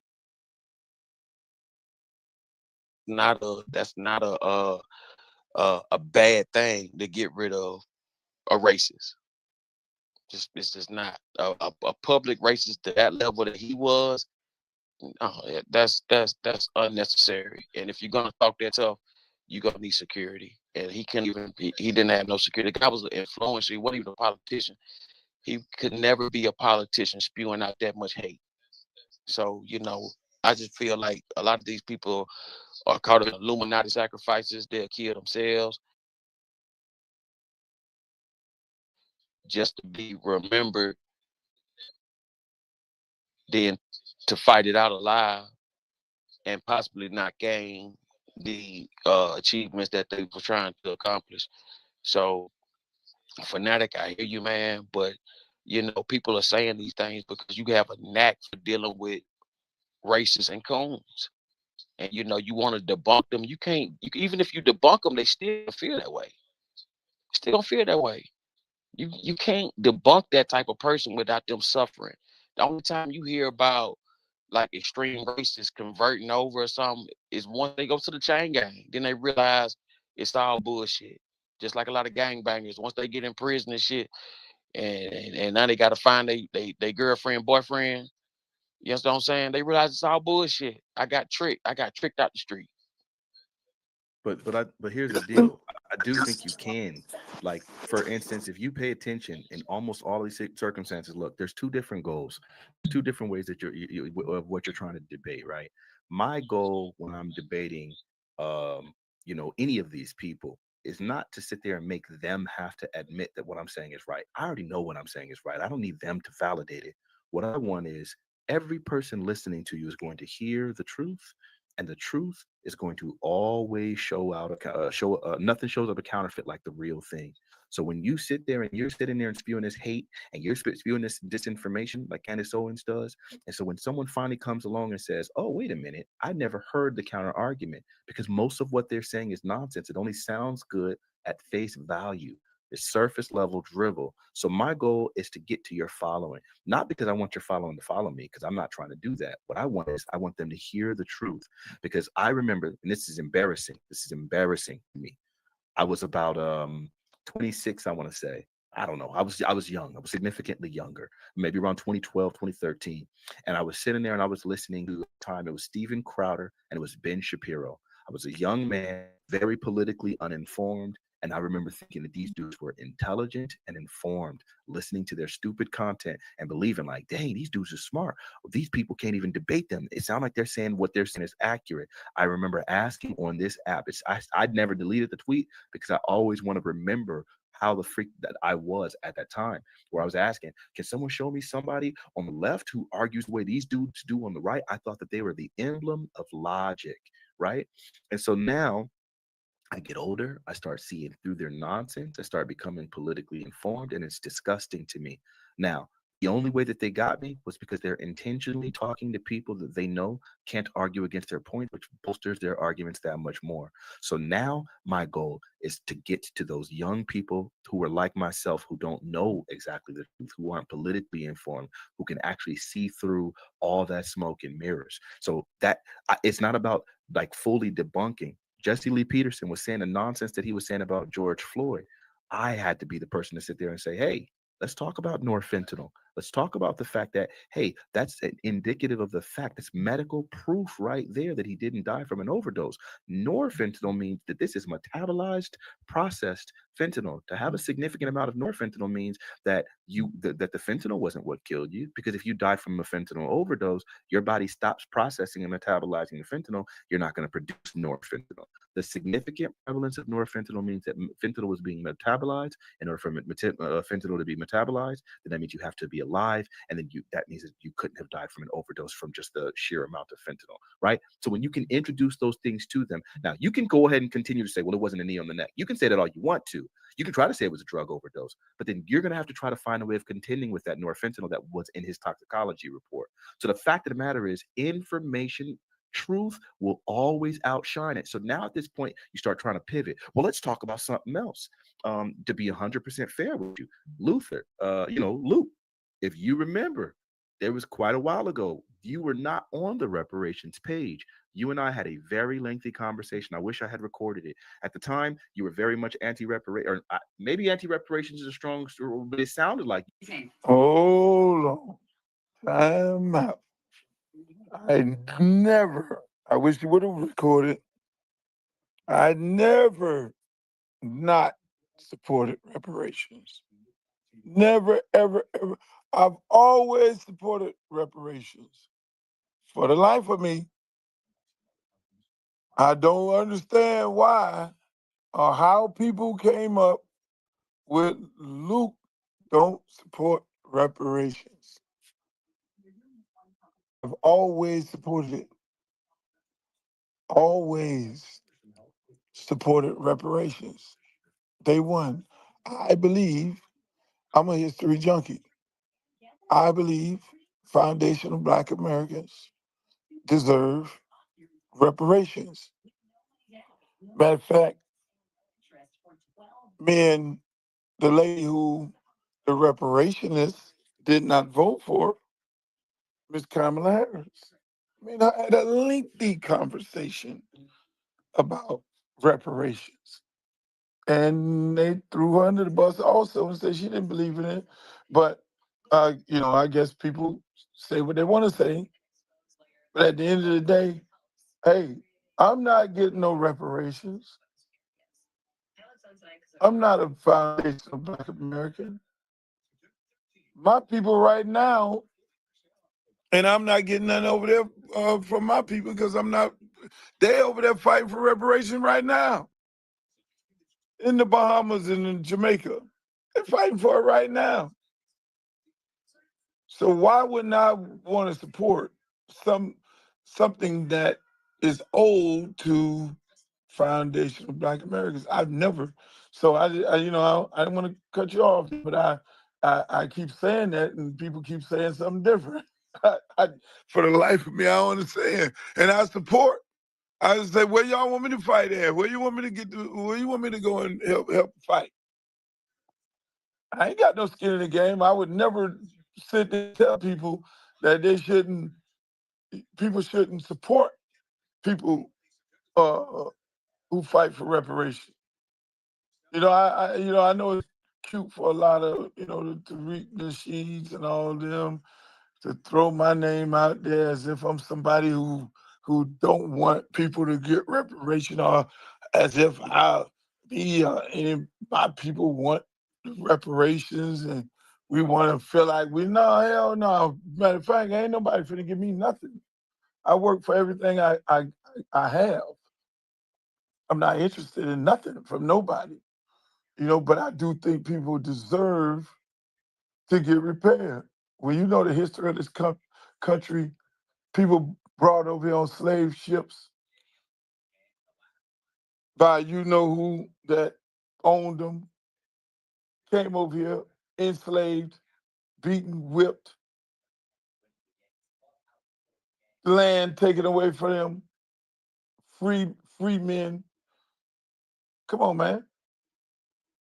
You got and it's gonna be hard because a lot of the land that they took away from Black folks,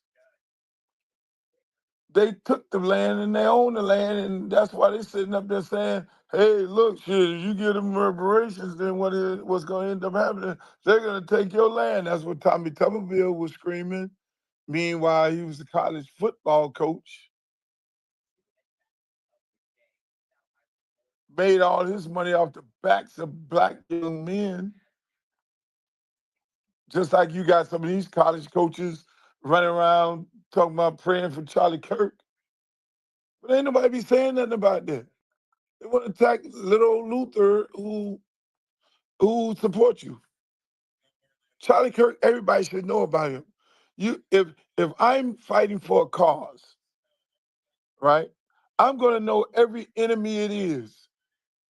And everybody that's fighting for that cause, I will go to each one of them platforms and say, hey, public enemy number one against reparations, Donald Trump. Public enemy number two against reparations, Charlie Kirk. Public enemy number three is Tommy Tuberville. All these influential people, and then go down the list of whoever else that we should be talking about. Not little Luther, not Kamala Harris, not the Black people, but that's how we're trained. That is how we're trained to go after each other. We need to do the infighting. But meanwhile, One dude got 7 million followers, another one got 25 million followers, another one got this many followers, and they just spilling out all this anti-black. Another one got a vote.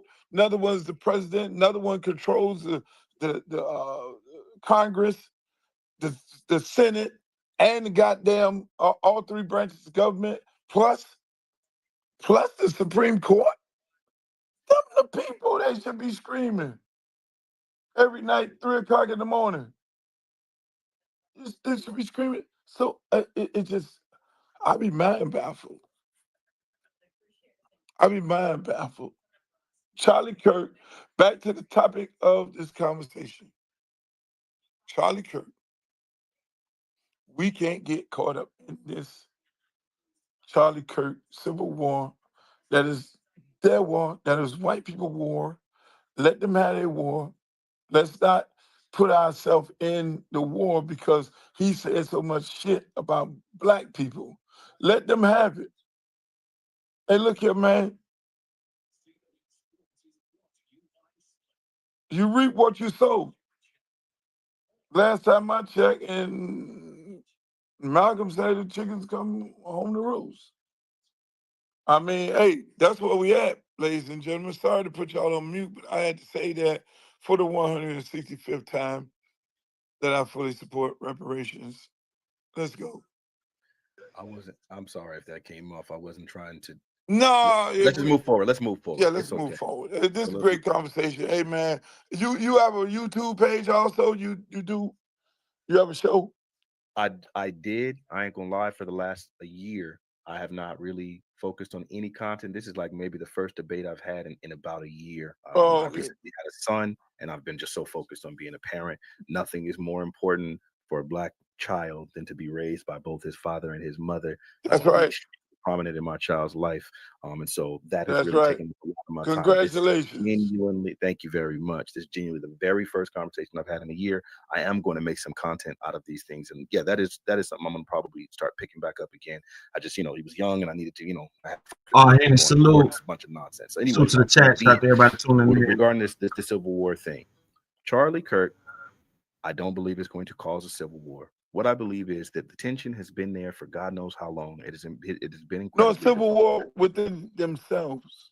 I'm saying that they have the civil war. They, I don't know if you were on earlier when I spoke about it. I believe that they were sold something by Charlie Kirk, along with Donald Trump and every other speaker for him to get him elected. And those people are highly upset because they feel like they were screwed. We're on the other side over here saying, "Oh, y'all fucked around and found out." So they're finding themselves very upset about voting for a guy that made all these promises to them, and they're getting fucked. They're bringing in immigrants, and they said they wasn't bringing in immigrants. They're doing everything. They're not making the money. They're terrorists. It is just so bad. And so they're having in my opinion, they're having a civil war within themselves and trying to blame it on the Democratic Party, but sliding us into it because this man said so much negative stuff about us. They have a way of, in my opinion, they have a way of tying us into the conversation through CNN as if it's our fight. It's not our fight. Yeah, he said some fucked up shit about us. Some people, celebrating him being dead. He's not a friend of black people under no circumstances. All the bullshit that he said, yeah, okay, but he gone. But we, in my opinion, let them have that civil war because Fox News is saying, oh, we got a war. They're trying to kill us. They're trying to kill us. They tried to kill Trump. Now they done killed this dude and white man on the roof. Let them have that. That's my thing is let them have that. Don't let them trick us into their war, making it as if it's us fighting them. We ain't even part. I'm Democrat. We ain't even a part of that. Look, they want to make it a Democrat thing, like Democratic people are going out killing this dude. No, We ain't even in that. White people killing each other, fine, y'all got it. If that's what y'all want to do, y'all got it. My point is, I don't want us to get slid into that shit because they'll make it us against them. Like right now, we got people on here, people rightfully so can be laughing at, but don't let them trick you into the conversation as if we did this to this dude. They did this. That was a white guy on the roof. And when they find out more about him, I guarantee you he won't be sitting up there telling, "Oh, I shot this motherfucker because I feel like he said so much negative shit toward black people." That's not gonna happen. They going after these guys, these people, because of the shit they've been doing and the way they tricked them into voting for the bullshit, and they're feeling the pinch. Oh, the grocery prices is gonna go down. Oh, the taxes is gonna be here. No, they got fucked, and they mad. That's just my opinion.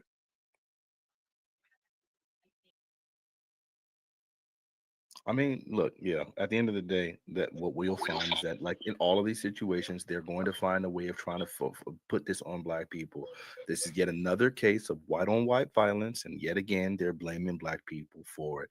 When we look at Ben Shapiro, when he was sitting there on that debate panel and that trans white woman decided to go ahead and threaten to assault him because he refused to call her the proper gender, call her her preferred gender, excuse me. So because of that, she threatened him. Right. So then you have that case. Then you have Donald Trump, who was shot by a white man. All of these people, they keep getting into these incidents, but then they find a way of trying to misalign or misdirect their anger towards black people. But it makes sense in this specific situation because Charlie Kirk's number one enemy was black folks. When it came to the way that he spoke and what his content was about, the majority of his content was anti-black.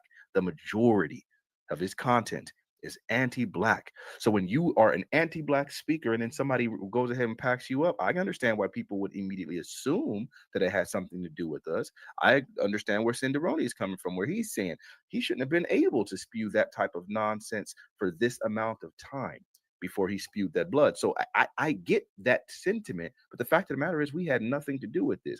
We have constantly, to our own deficit, to our own detriment, excuse me, we have constantly been the most forgiving, the most peaceful, the most understanding people on this planet.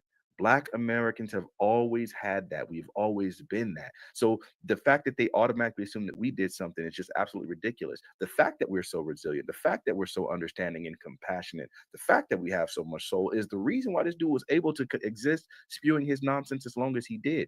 I wish people had done something about it sooner. I'm not saying I wanted this dude to die. I think that's gross. I'm not, I'm saying I can't advocate for that.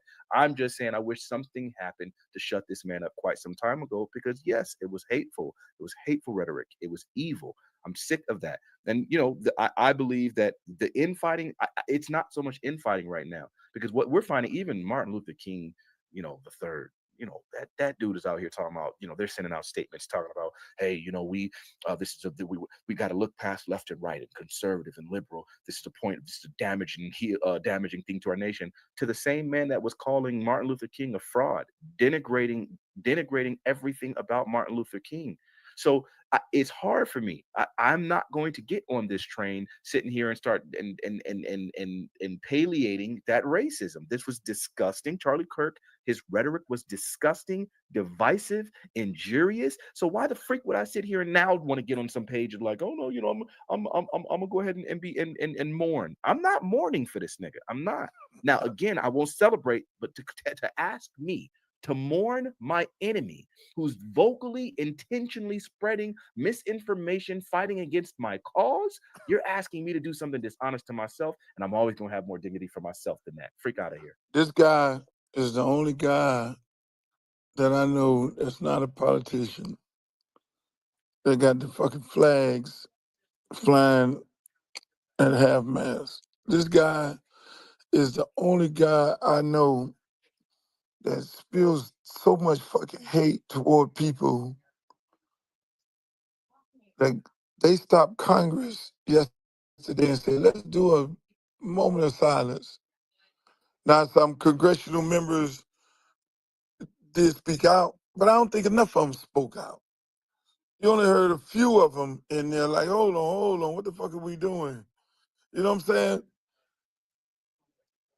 The question becomes moving forward. We knew what kind of country we were living in, but you really know. And I always believe in God, and God moves a certain type of way, giving you certain type of signs. And if you don't pay attention to the signs, then you sit up there and trick yourself out of the game. This is a brother got on here and said, I don't even know who the fuck this dude is. I had to go look up who this guy is. And I'm fighting for a cause. More people right now more black people are learning who this guy is right now than they ever did before, which is a great thing.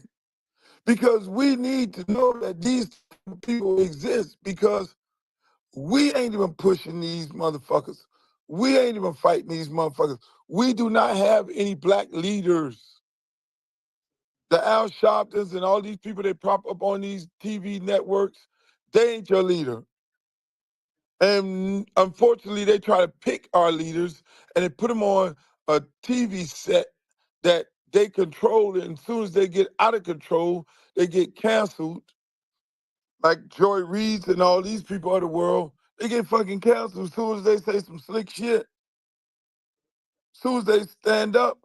But these people, again, and then if you're a leader, they kill you or they put you in jail. They incarcerate you 9 days. They deport your ass. And you know what I'm saying? We are living in some very, very difficult times. Very difficult times. Your free speech is being attacked. You got no leadership. Guys like this dude could run around the country, talk shit about black people. Then we got black white supremacists on here talking about black people. This shit is bad for more reasons than one. And so, like you say, when we have our little children, guys having babies, and we got kids coming up in this world right now, they are looking out for their offsprings. We are not looking out for our offsprings. We're bringing our kids into a fucking world that we're gonna leave them in, that they're gonna still try and control, because that's what it's all about. I gotta have little Johnny still be in control when I'm dead and gone. And if I don't protect little Johnny right now from the boogeyman, the boogie black man, and the Hispanics of the world, then little Johnny will be in the minority working for them. And listen, at the end of the day, I respect them people for playing chess while we playing checkers. While they creating infighting within our people because, of something that they totally oppose. And then you got motherfuckers like this running around, spread more messaging, more the word. He wasn't the first one. It was another dude that they would bring on the college campus. And where they go at? They always go to the college campus. You think they inviting Minister Farrakhan to the motherfucking college campus? They would not have it. But they'll bring that guy out there. They'll bring that other dude out there who was running around talking that crazy shit, and they would have big wars on campus and everything like that. Stupid people, I don't want to say they're stupid, but the people at Tougaloo, why would you bring that asshole? He ain't no different than Charlie Kirk. He ain't no different than him. You go to college, black college campus, and you talk about black college like it's a piece of shit. I mean, we're giving these people, those type of people, a certain type of platform, and we're not going after them as a group. We're not going after them as a group. Black Twitter should be ashamed of itself right now this morning because Black Twitter should have been all over this motherfucker long time before he died. You say stupid shit right now about Black people, we just go sit down around the corner and don't say nothing. And then when soon as somebody say something, oh, why he get to say something? Because it becomes viral. Oh, why he get to say something? We attack the motherfuckers who fighting for us. That's the crazy shit. Luke, that was the main reason why I was being attacked. My main argument for the last like 2 years was specifically the biggest threat to Black Americans, the biggest threats to Black people in general is white supremacy. White supremacy can be furthered by, by Black immigrants and all these other people. It can be, but that's not where the largest source of it is. The largest sources of white supremacy are white Americans, white people, white prominent leaders.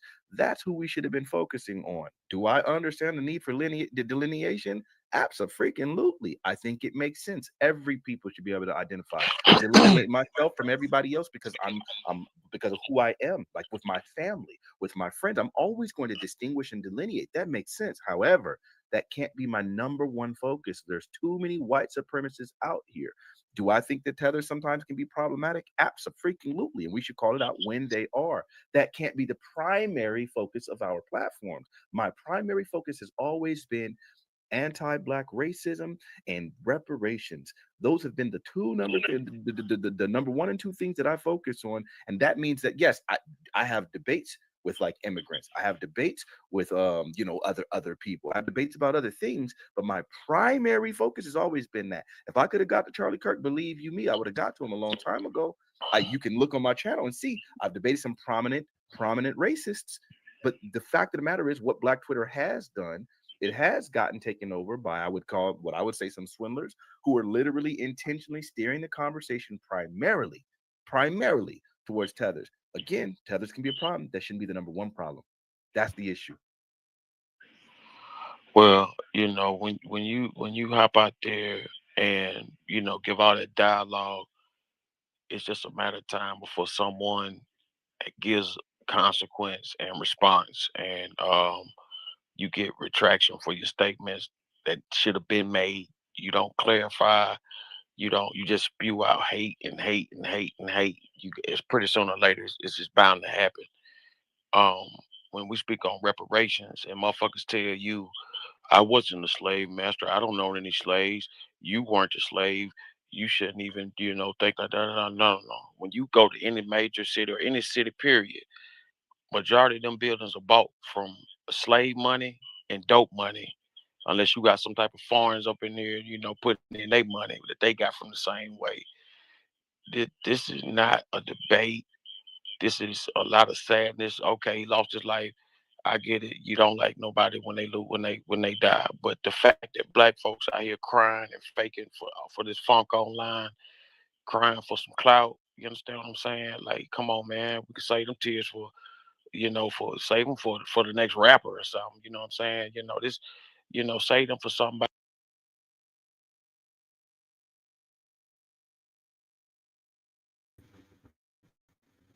Shout out to everybody tuning in, man. That was a serious debate on the Charlie Kirk situation.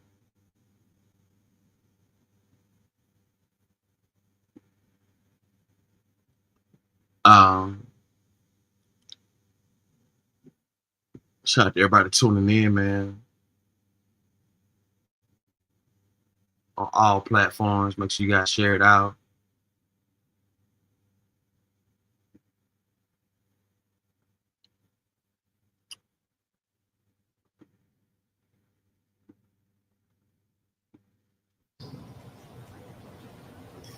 The backpack as well, all identifying features that we're hoping.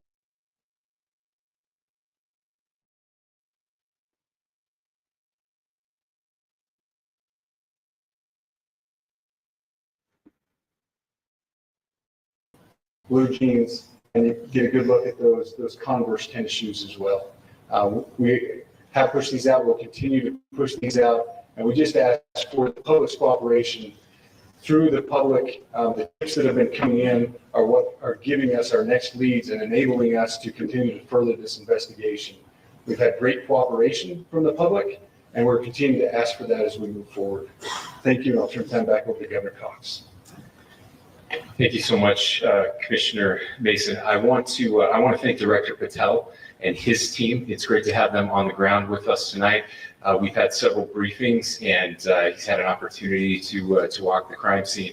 We appreciate our local law enforcement here. Again, we have Mike Smith, who is the county sheriff here. We have all of our local chiefs of police here as well, all working hand in hand with the state and with the FBI as we move forward with this investigation. Now, just give you a little more, we will not be taking any questions at this time.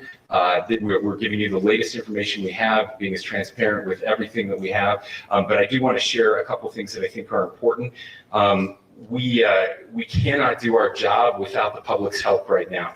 The public has answered our call for action. So far, we've received more than 7,000 leads and tips. I would just note that the FBI hasn't received this many digital media tips from the public since the Boston Marathon bombing. This case also highlights the dedication of our law enforcement community. We have 20 federal, state, and local law enforcement partners that are working shoulder to shoulder to find the person who committed this horrific crime. With their support, we've completed nearly 200 interviews. As you're aware, as has already been reported, the FBI is offering a $100,000 reward for information leading to the identification and arrest of the person responsible for the murder of Charlie Kirk. We also continue to implore the public to support this investigation and come forward with any information. We are truly hopeful that this video and new photos will lead to even more tips. We are processing. We have an incredible team, a state and federal team working together to process those tips. We're going out in tandem to interview any potential person of interest or suspects. But we need, again, we need as much help as we can possibly get. Any videos or photos that you might have, the public, should be submitted to our digital media tip line, which is www.fbi.gov/Utah Valley shooting, all lowercase. Again, that is fbi.gov/Utah Valley shooting, all lowercase. You can also provide general tips about the shooting by calling 1-800-CALL-FBI. That's 1-800-CALL-FBI, or at tips.fbi.gov. This is, I would just say, this is not just a local matter here in Utah. We have people all over the country that are helping to bring this perpetrator to justice for Charlie Kirk and his family. I will just add as well that, as was mentioned, there is a lot of forensic evidence that is being processed right now at both the state lab and the and federal labs, federal lab on the East Coast. So we are working in tandem together. I would also just add a word of note for those people who are spending so much time on social media. I think Charlie said it best, that when things get bad, we should put our phones down and spend a little time with our families. There is a tremendous amount of disinformation. We are tracking our team, the state team, and I'm sure the federal team as well. What we're seeing is our adversaries want violence. China, we have bots from Russia, China, all over the world that are trying to instill disinformation and encourage violence. I would encourage you to ignore those, to turn off those streams, and spend a little more time with our families. We desperately need some healing. We'll have more to say about that in the days and weeks to come. More than anything, we are going to catch this person. Last thing I will just say is we've been working with our attorneys, getting everything that we need, affidavits ready, so that we can pursue the death penalty in this case, and that will happen here in the state of Utah. Again, to the public, to those who are grieving, thank you for your prayers. I know we are feeling those prayers. I know the Kirk family is feeling those prayers as well. We pray that God will bless our nation at this very dark time. we can start healing by finding this perpetrator and holding him accountable, and we need your help to do that. Thank you. Once again, if you have information that can help bring the shooter to justice, the number is 1-800-CALL-FBI. That will do it for this breaking news edition of On the Case, presented by Law and Crime. Subscribe to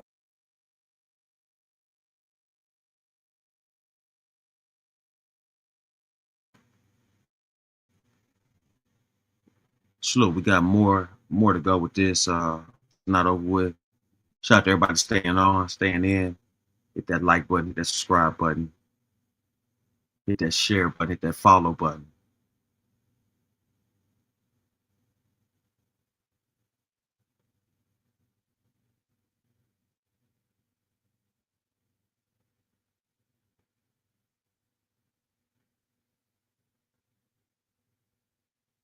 Got a lot more news here.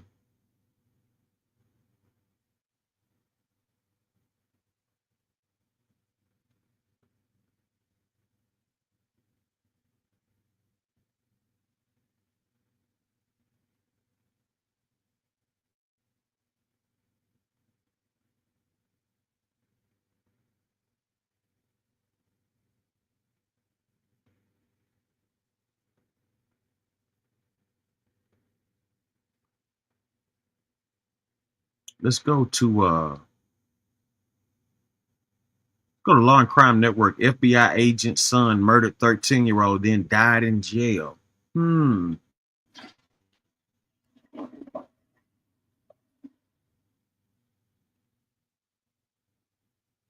Connection to the death of a 13-year-old boy.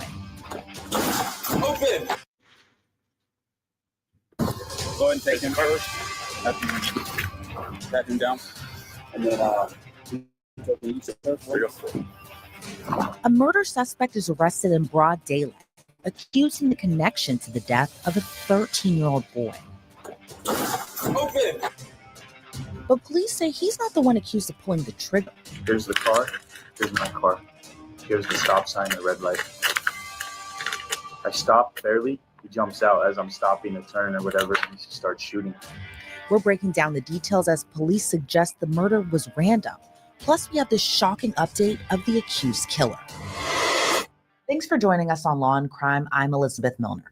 Last August, a 13-year-old boy was riding in the car with another teen when bullets rang out from a random car.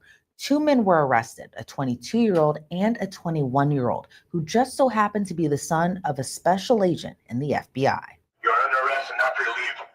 Exit the front doors, your hands up and empty, and follow the commands given to you by the officers you come into contact with.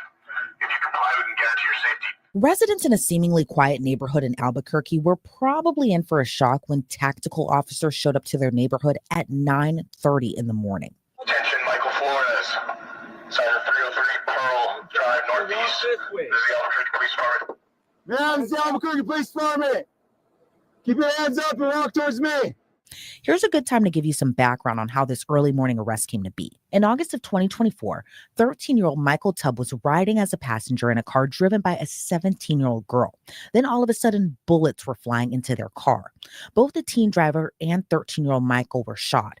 The girl was rushed to the hospital, but Michael didn't survive the shooting, and he died at the scene. Who would target two young teenagers in what appeared to be like a random attack or a drive-by? The detectives had to work backwards, first by identifying the car where the bullets came from. That car was specific too. It was a specific Lexus model. Investigators learned the following month that somebody purchased that exact same car on Facebook, and that the buyer of the car was allegedly 22-year-old Michael Flores. So they went to arrest him on October 3rd, a few weeks after Michael Tubbs' murder. Get ready, Alan. Here we go. Whatever the fuck. All right, here we go. Oh, you go out first, come on. This one, right? Yep.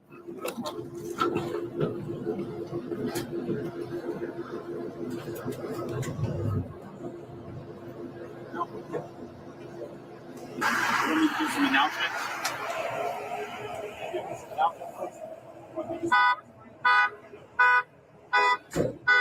You push that back up to me. Alex.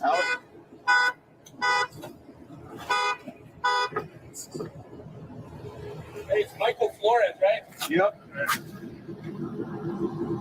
Attention,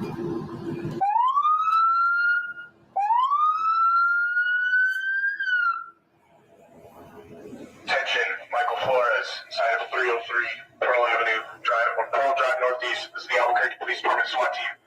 You are under arrest and not free to leave. Exit the front doors or hands up and empty and follow the commands given to you by the officers you come into contact with.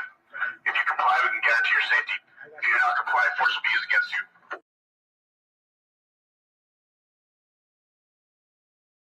Hands on. Attention, Michael Flores, side of 303 Pearl Drive Northeast. This is the Albuquerque Police Department. Hands down, Albuquerque Police Department. Keep your hands up and walk towards me.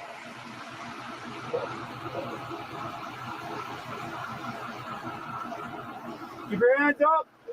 Walk towards me.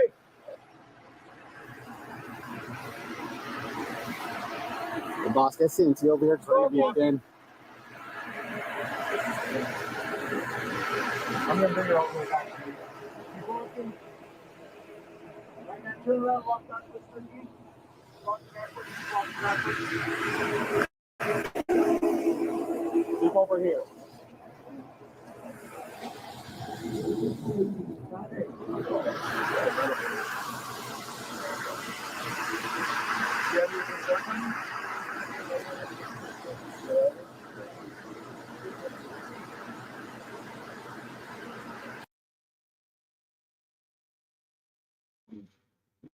What you're tuning in now is to the FBI agent's son murdered a 13-year-old. This is the takedown. Subscribe to Law and Crime Network. This is the takedown. FBI agent's son murdered 13-year-old. Subscribe to Law and Crime Network. Subscribe to SendaRoni Television.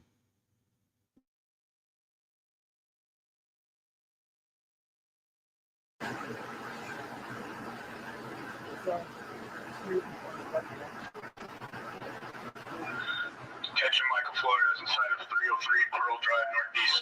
This is the Albuquerque Police Department SWAT team. You're under arrest and not free to leave. Exit the front door with your hands up and empty. Follow the commands given to you by officers you come into contact with. If you comply, we can guarantee your safety. If you do not comply, force will be used against you. Keep walking. Keep walking. Keep walking. Keep walking. Step to your left. Walk around to me.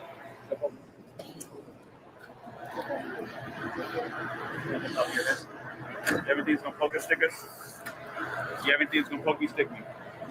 No weapons, nothing. Face the vehicle. Everything in your waistband. What is this? Sorry, I can't see him walking out the door. Keep your hands up. Put back. Spread the feet. Spread the feet.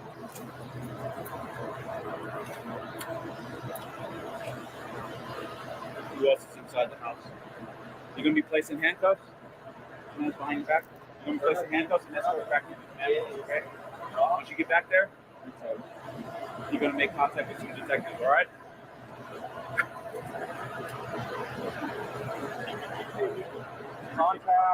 Contact. I got hands. I got hands. I'll tell you what's wrong. Keep your hands up. The next little bit of the body cam is redacted, but you can see Michael Flores eventually coming out of the home with guns pointed at him and the officer's canine barking at him too. Go ahead and take him first. After you pat him down. And then, Rito, can you sit with her? Rito.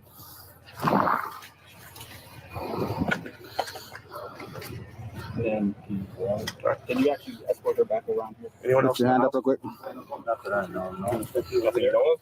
No. I got him. Leave it on his pocket. Walk this way.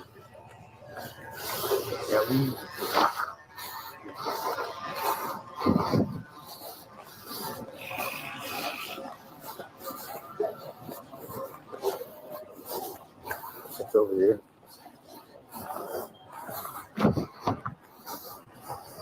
What's up? What's over here? Detectives will be there to talk to you. Anyone else inside? No. What about your dog? No. No dogs?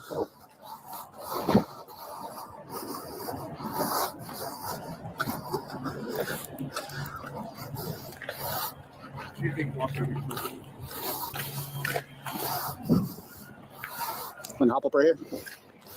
Keep walking. Keep walking.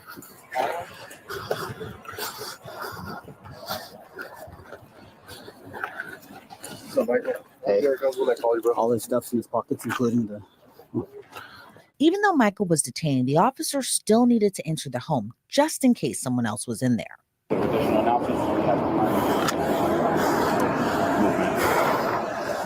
How do you want to the car? How do you want to take the car? Pearl Drive Northeast. This is the Albuquerque Police Department SWAT team. We have a search warrant for the residents. You need to step out with your hands up.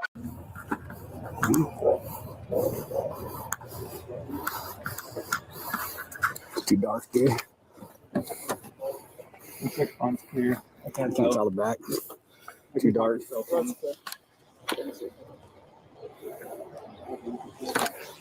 1 second. That's good. Good. That's good. 1 second.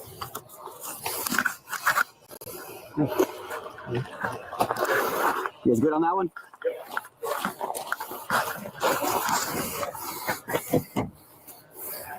There you go. Front looks clear. Just trying to see rear. Take long. You want to take the house or rumble? 1 second, I'm still working this.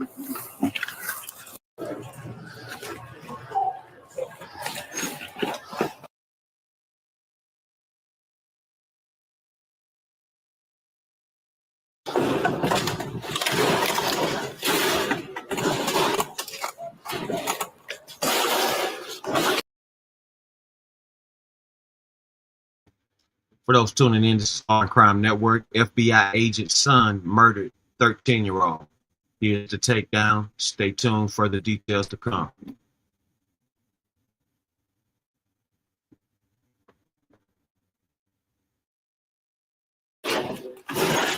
Almost had it.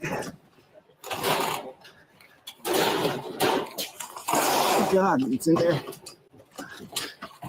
There we go. Right technique for the job. Locked. Cool.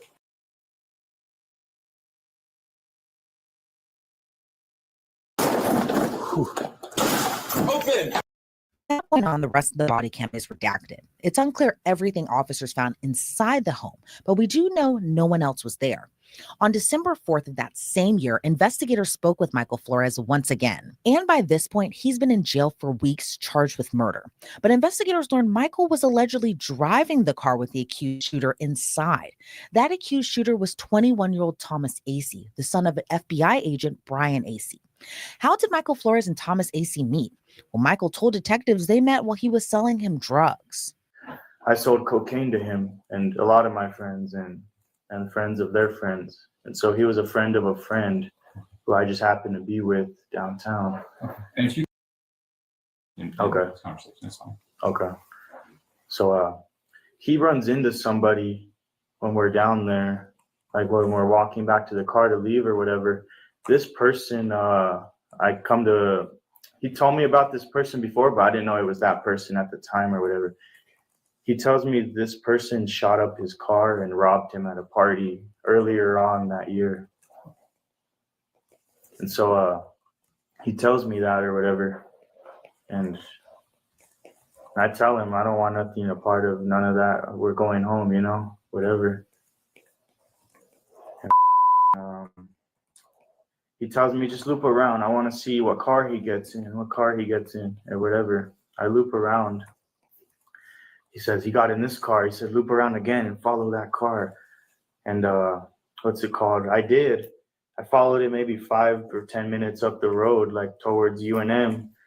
And then, because he wanted me to, to just know where he lived. Because he promised me, he told me, I'm not going to do nothing. I know that, like, I don't want to put you in any situation or anything. I just want to know where this guy lives or whatever.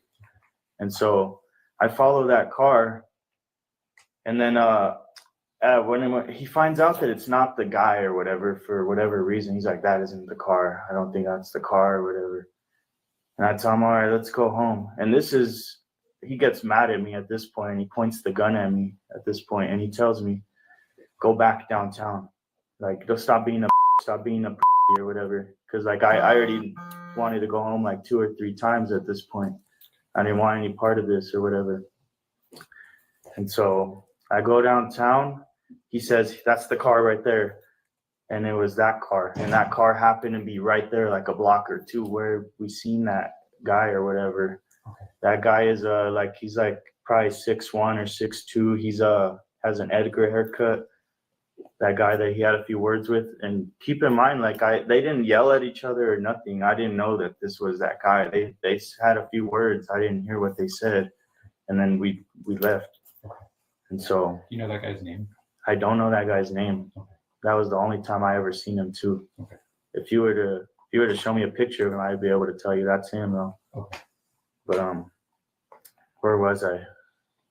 So you said that he pointed a gun at you and told you to go back downtown, and then identified a car that was just a couple blocks from where you guys saw him originally. Yeah. Okay. Yeah. And he said, that's the car right there. That's the car right there. And I follow it for like 2 minutes around there. And I'm like, this, I'm taking us home or whatever. I go from following it and I get into the turning lane to what's it called? To turn to get out of there because I was going to pass him. I was like, that. I don't trust him. I was like, if he shoots me, he shoots me. I was like, we're going home. So the car's right here. I'm behind it. I go from there to passing it. I make a stop, but not a complete stop, just to look both ways so I don't turn and, a car sideswipes me or something. Sure. Within that time period, he jumps out of the car and starts shooting within like a second, like a 1 to 2 second, like stop. You know what I mean? Okay. I don't know if you know what I mean by that, but I didn't stop the car completely. So he jumps out as it's moving a little bit and starts shooting or whatever. And at this point, I'm like, what the I froze. My ears are all ringing. There's glass all over me and shit. And he almost took my head off too. I found out later that night. There's a bullet graze above the car that like went. So my headrest is right here. My head's right here. There's a bullet graze that like right here in the car on top of it. And he shattered the sunroof. Okay. That's what it was. As for the car allegedly used in the shooting, Michael Flores admitted he bought the car off of Facebook Marketplace for $10,000 using the money he made dealing coke. Michael thought he and Thomas were in the clear until, according to Michael, Thomas said the only thing tying them to the murder was the car. I convinced everybody in my life that I was innocent, that I wasn't there, and this is just a coincidence. So when you say this too, for why you removed that, what do you mean? I mean, like, that night, because he told me the only way they could tie us to this whole thing or whatever is because the car. So it was his idea to modify it. Okay. What do you mean? Yeah.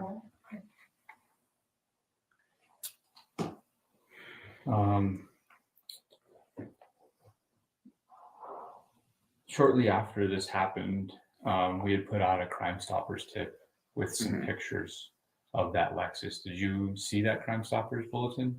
No. Okay.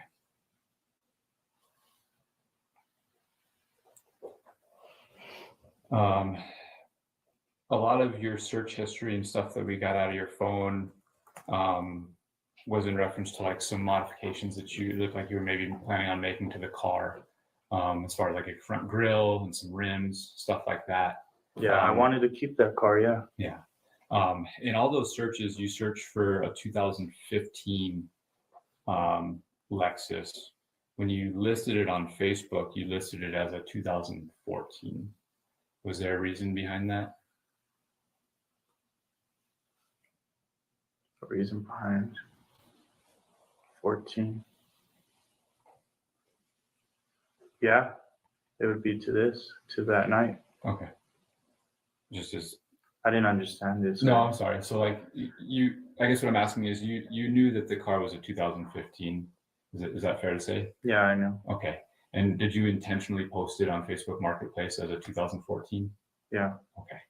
And was that to try to avoid, I guess, me or us finding you in the car?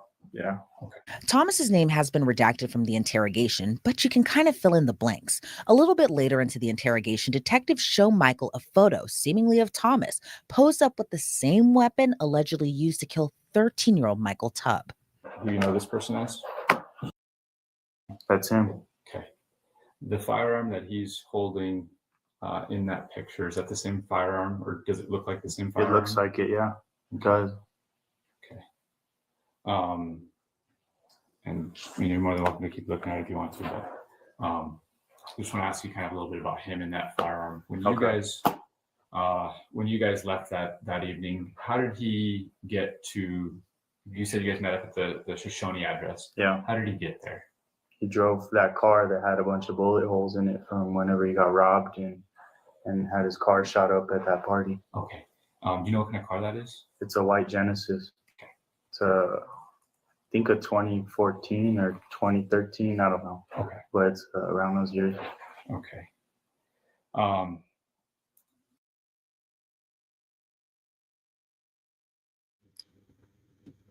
FBI agent son gives full brief on what happened and what led up to this homicide.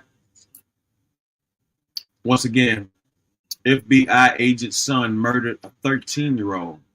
Your discretion is advised. This is educational purposes.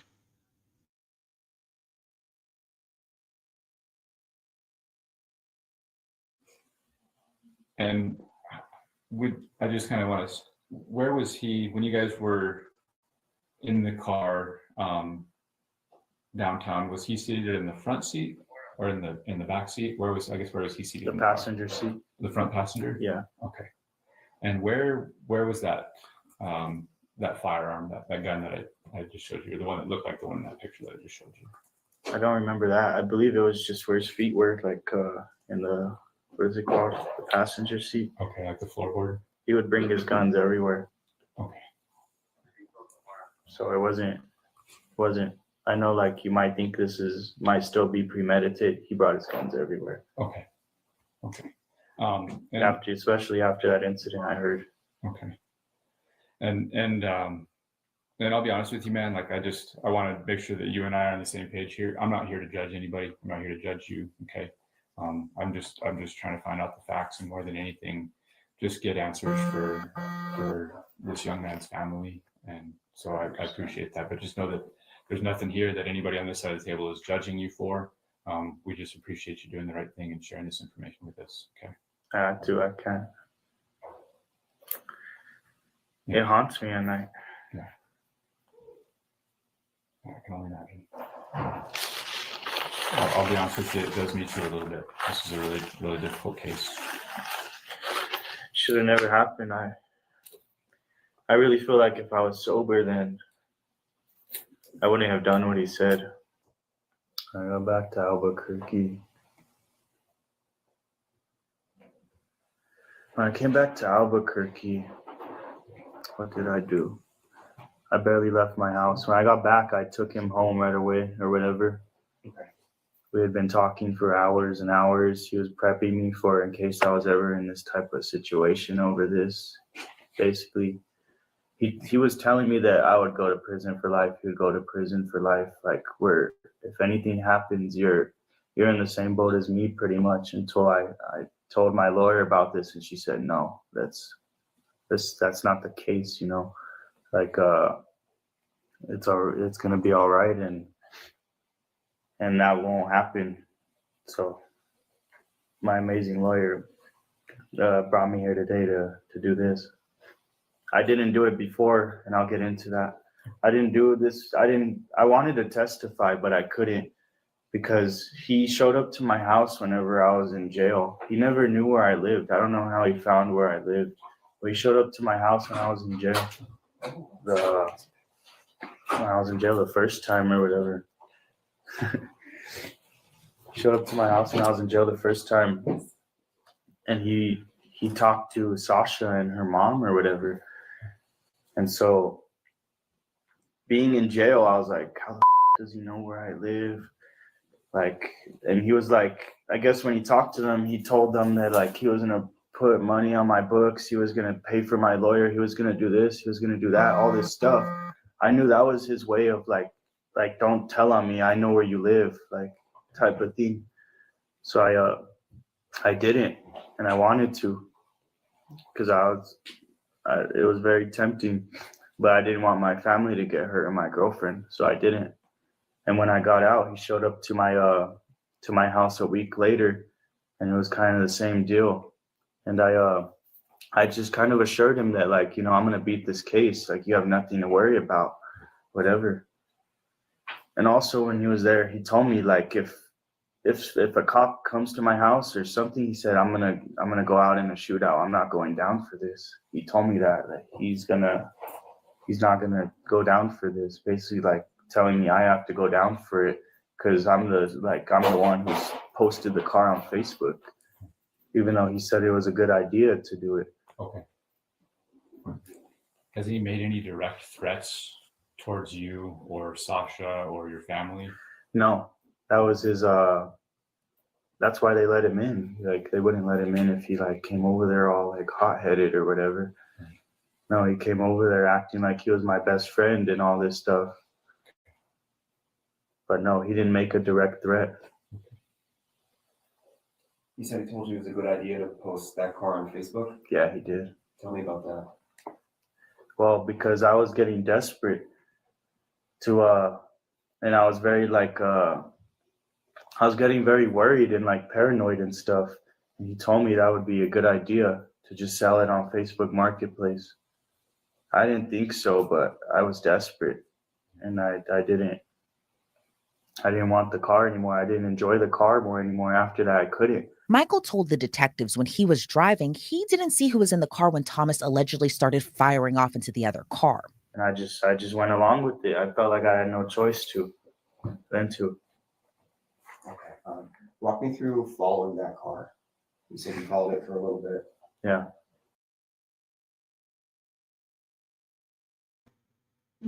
He says that he felt there was no other choice. It was kill or be killed. He was in fear for his life. I mean, he gives deep detail on his opinion of what happened or his thoughts, but got a dead 13-year-old, buddy.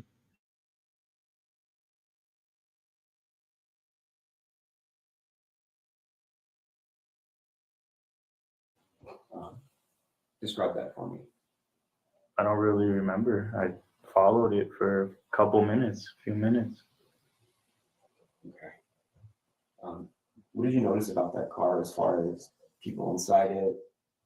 No, it was heavily tinted. It was heavily tinted. Yeah, and that's another thing. He whenever like we're on the road trip to Colorado or whatever, he told me that that the reason he started shooting was because he saw a gun. He's full of shit. I didn't see a gun at all. That car was really tinted. How the hell are you gonna see a gun? Okay. Were the windows rolled up or rolled down? Rolled up. All of them? Okay. So you didn't see anyone inside that car? No. It's very tinted. I didn't see. Okay. And then I know you said you saw the car, you said we're done with this. Yeah. That's when I got mad back and like I'm like, we're done with this. Like, we're going home. And then and I get in the turning lane, I'm about to turn, and he gets out as I'm like about to turn. So which side of the car was the other car compared to yours? Here's the car. Here's my car. Here's the stop sign, the red light. I stopped barely. He jumps out as I'm stopping to turn or whatever, and he just starts shooting. So you're going to turn right? Yeah, I'm going to turn right, and they're in like in a straight lane or left lane or something. Okay, and so that means that the passenger side window of the other car is right next to your driver's side window, right? Say that again. So if we have two cars, so if this one's your car and this one's the other car, the passenger side window, and this is your driver's side window. Yeah. Okay, and so you're saying that when you passed by the car because of the tint, you couldn't see anything inside? Yeah. So I didn't see anybody. I didn't see a gun pulled. None of that. I just seen a tinted car as soon as he started shooting, I panicked. I had a question. So start shooting, but you said that he shot One went across your head and hit that. So Yeah, he got out of the car. It wasn't. so you he got out. he was shooting through the car? No, he got out of the car, and one of the bullets hit my car. Oh, I'm shooting outside. Yeah, from the passenger side. I was in line of fire when he shooting over here. Yeah, over, and he even started like walking around towards the hood. Okay, so was that car at a complete stop when it was at that light or that stop sign? Yeah, I think The so. one that you shot? Yeah, I think so. Okay, and you were behind it, you pulled forward in the turning lane. You said you stopped. Were you in a complete stop? No, I wasn't in a complete stop. I barely stopped just to look both ways to turn. So would it be like a California roll? Where Yeah, you like just slow exactly. down a lot so you can look left, right, straight? Yeah. And then he gets out of the car at that point? Yeah, he gets out as soon as I like slow down right there. Okay. And correct me if I'm wrong, he was in the front seat, right? The front passenger seat, yeah. And he gets fully out of the car, like? Yeah, he jumps out, yeah, as it's moving a little, with the gun in hand. And then how many times did you shoot? I'd have to say like 20 times. Okay. Is it a fully automatic or? No, I don't think so. No. The pair seemingly knew detectives could come after them, so one packed up a bag to go into hiding, the other ditched the gun. But while Thomas allegedly encouraged Michael to ditch his phone too, they spoke to one another one last time. Other than those messages, was there any other digital communication after this incident about what had happened? After what had happened, he called my girlfriend's mom, and that's how, and he basically wanted to come over or whatever. Okay. And I think I even talked to him for like 20 seconds. I was like, yeah, come over, whatever. And yeah, that was it. Okay. But no like text messages about you shot somebody, I can't believe you did that. Nothing like that. No. Okay. Did you guys discuss? He was smarter than that. Yeah. Okay. He walked me through it, like not to ever talk about it ever again. So yeah. Okay. Not to ever have any messages or emails or anything like that. Yeah. Okay. So like after like this came out like in the news, I'm sure you saw the news or someone told you I what saw the happened. news. Yeah. Did he say, oh yeah, That's when he came over to my house. After that, he found out I was released and he came over. So what was the discussion? Because obviously the news published some information about the victim in this case. Mhm. What was the conversation between you? Because obviously it was not The conversation. 6'1" kid with an Edgar haircut that he had talked to. Yeah, he said, like I said, he seemed all up, and I assumed that's because of that. He even told me I didn't know I killed that kid that night. And I was like, I tried to make him feel better or whatever. He was very you could tell he was losing it. And he told me also, I think after that's when he told me that he's not going down for this and he'll go out in a shootout. Told me that word for word. Did he ever ask you if you spoke to police when you? Yeah, he did. And I told him no, I pleaded the fifth. How did he respond to that? I don't remember.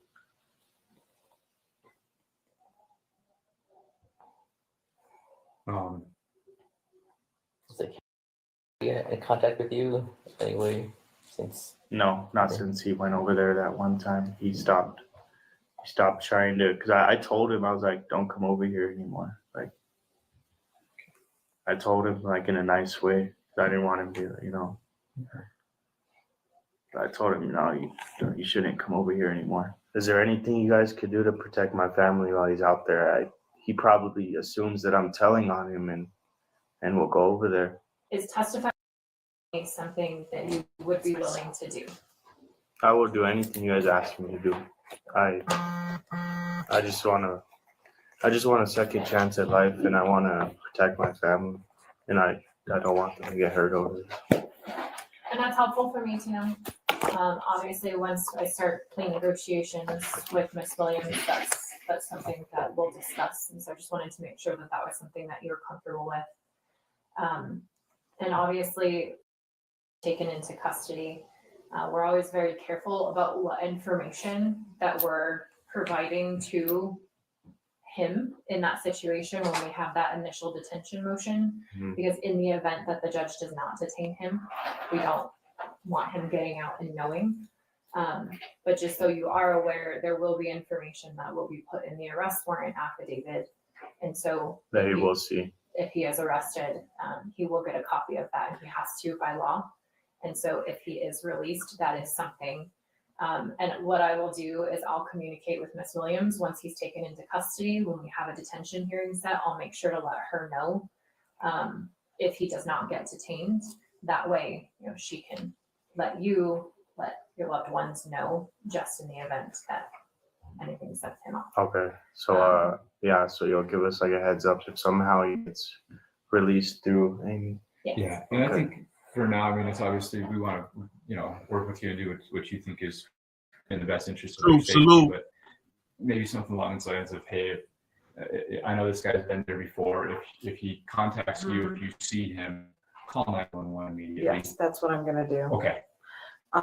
It's very important that if you ever receive any kind of threats, if any of your family members ever communicates to you that anyone has threatened about anything related to this case, let Miss Williams know so that she can let us know, because that's not something that can be happening.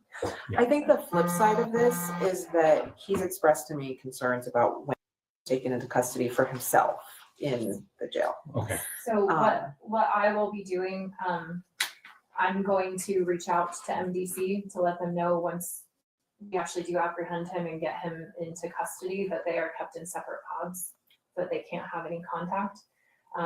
But like I said, the information, so to speak, about this interview is not going to be shared with anyone outside the interview, and there will be what's called a seal on the arrest warrant. So that means it's not going to be available to the public.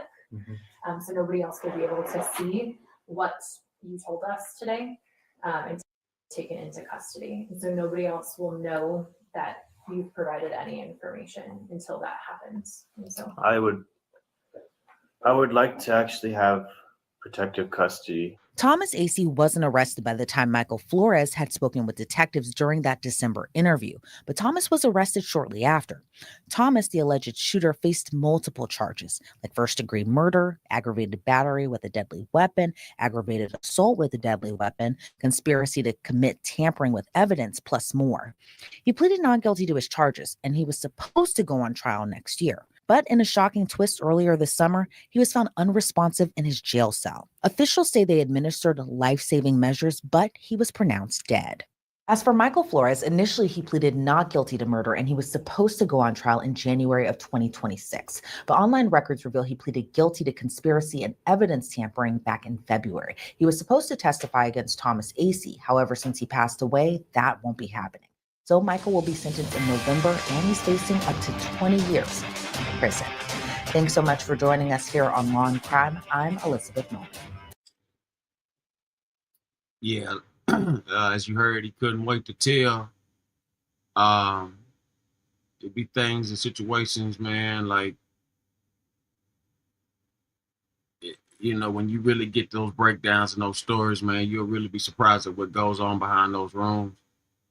And in those interrogation rooms with the FBI.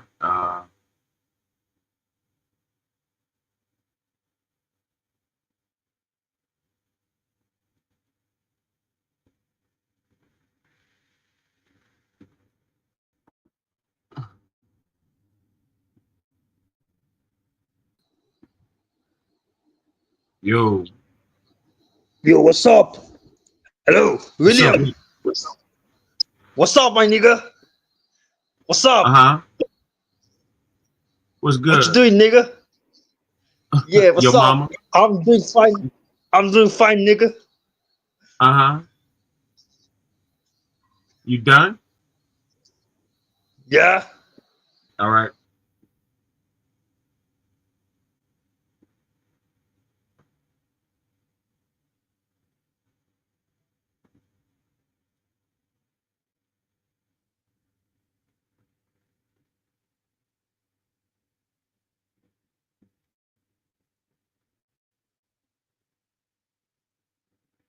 This is an ABC News. So the ABC News, Trump says person in Charlie Kirk shooting is in custody. Special report.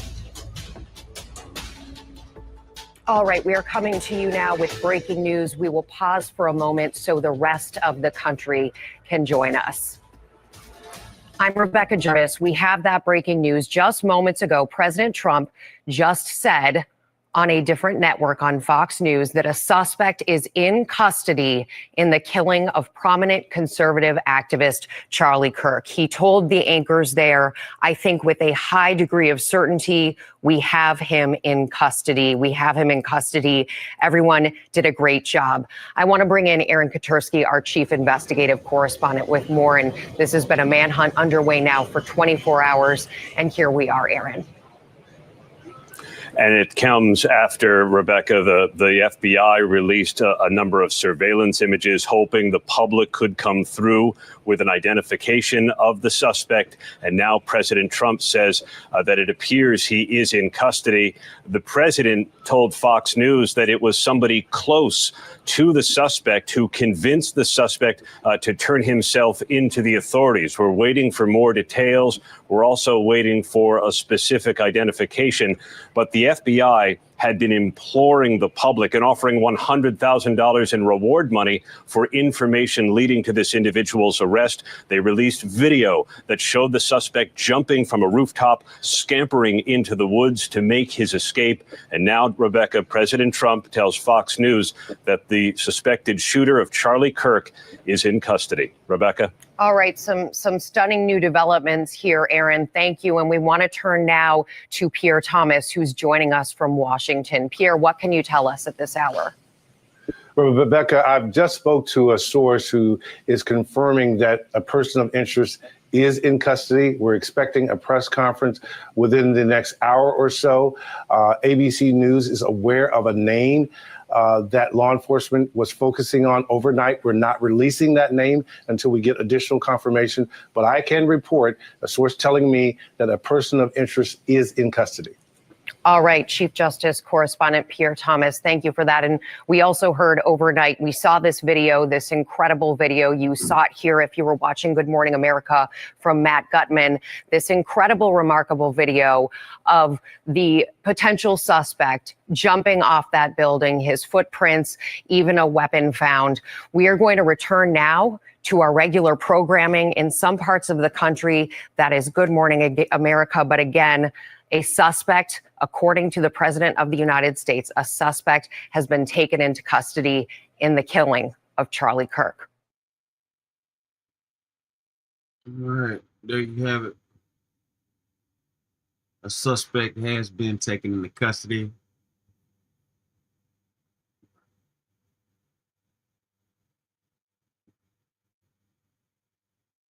Some calling this guy a hero.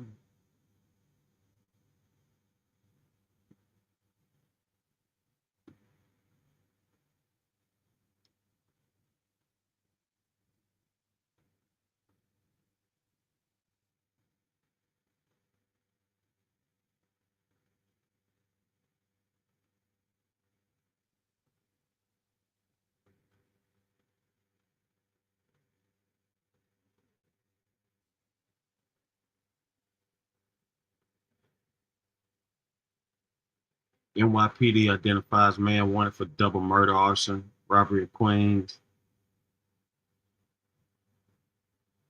Host left shocked from mayor's response.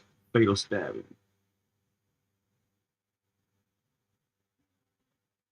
Yeah.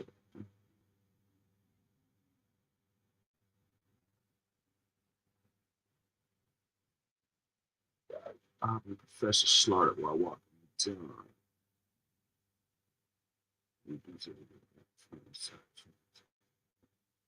Let's go to KKI News.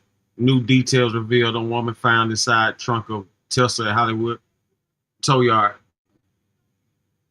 No suspects, no leads, and no ID. Tonight, there are many more questions and answers about the woman's body stuffed into a Tesla and left for days or even weeks on the streets of Hollywood.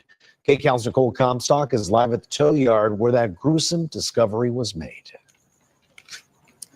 And a medical examiner's report that we found tonight confirms that they believe that this woman had been dead for quite some time. And so they still haven't been able to determine who she is or things like how old she was or what she looked like. But one thing that stood out from that report is it said she had a distinct tattoo on her index finger with the letters SHHH, like the sound of a whisper. And tonight, it's still a mystery how she ended up inside the trunk of a car tied to a well-known singer. Adoring fans are waiting to get into a concert tonight in Minneapolis.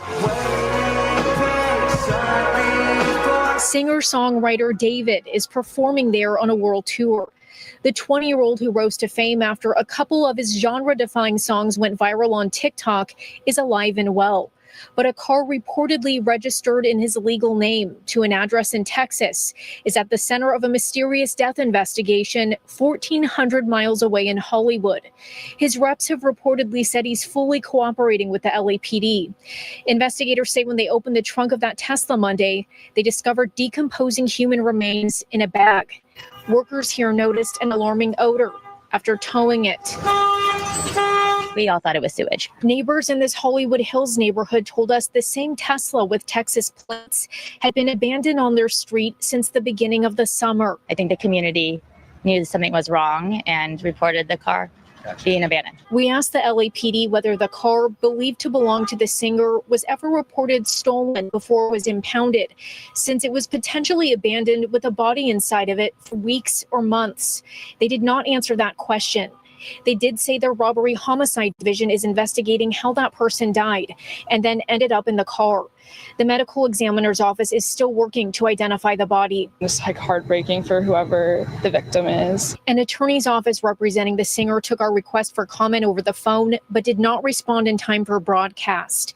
However, a spokesperson for David is reportedly saying he has been informed about what's happened. And although he is still out on tour, he is fully cooperating with authorities. And just to be clear, the singer has not been named as a person of interest in this case. In fact, no one has been named as a person of interest in this case. However, TMZ is reporting that the clothing brand Hollister may have already dropped the singer from a prominent ad on its website. Reporting in Hollywood, Nicole Comstock, KCAL News. All right, Nicole, thank you. And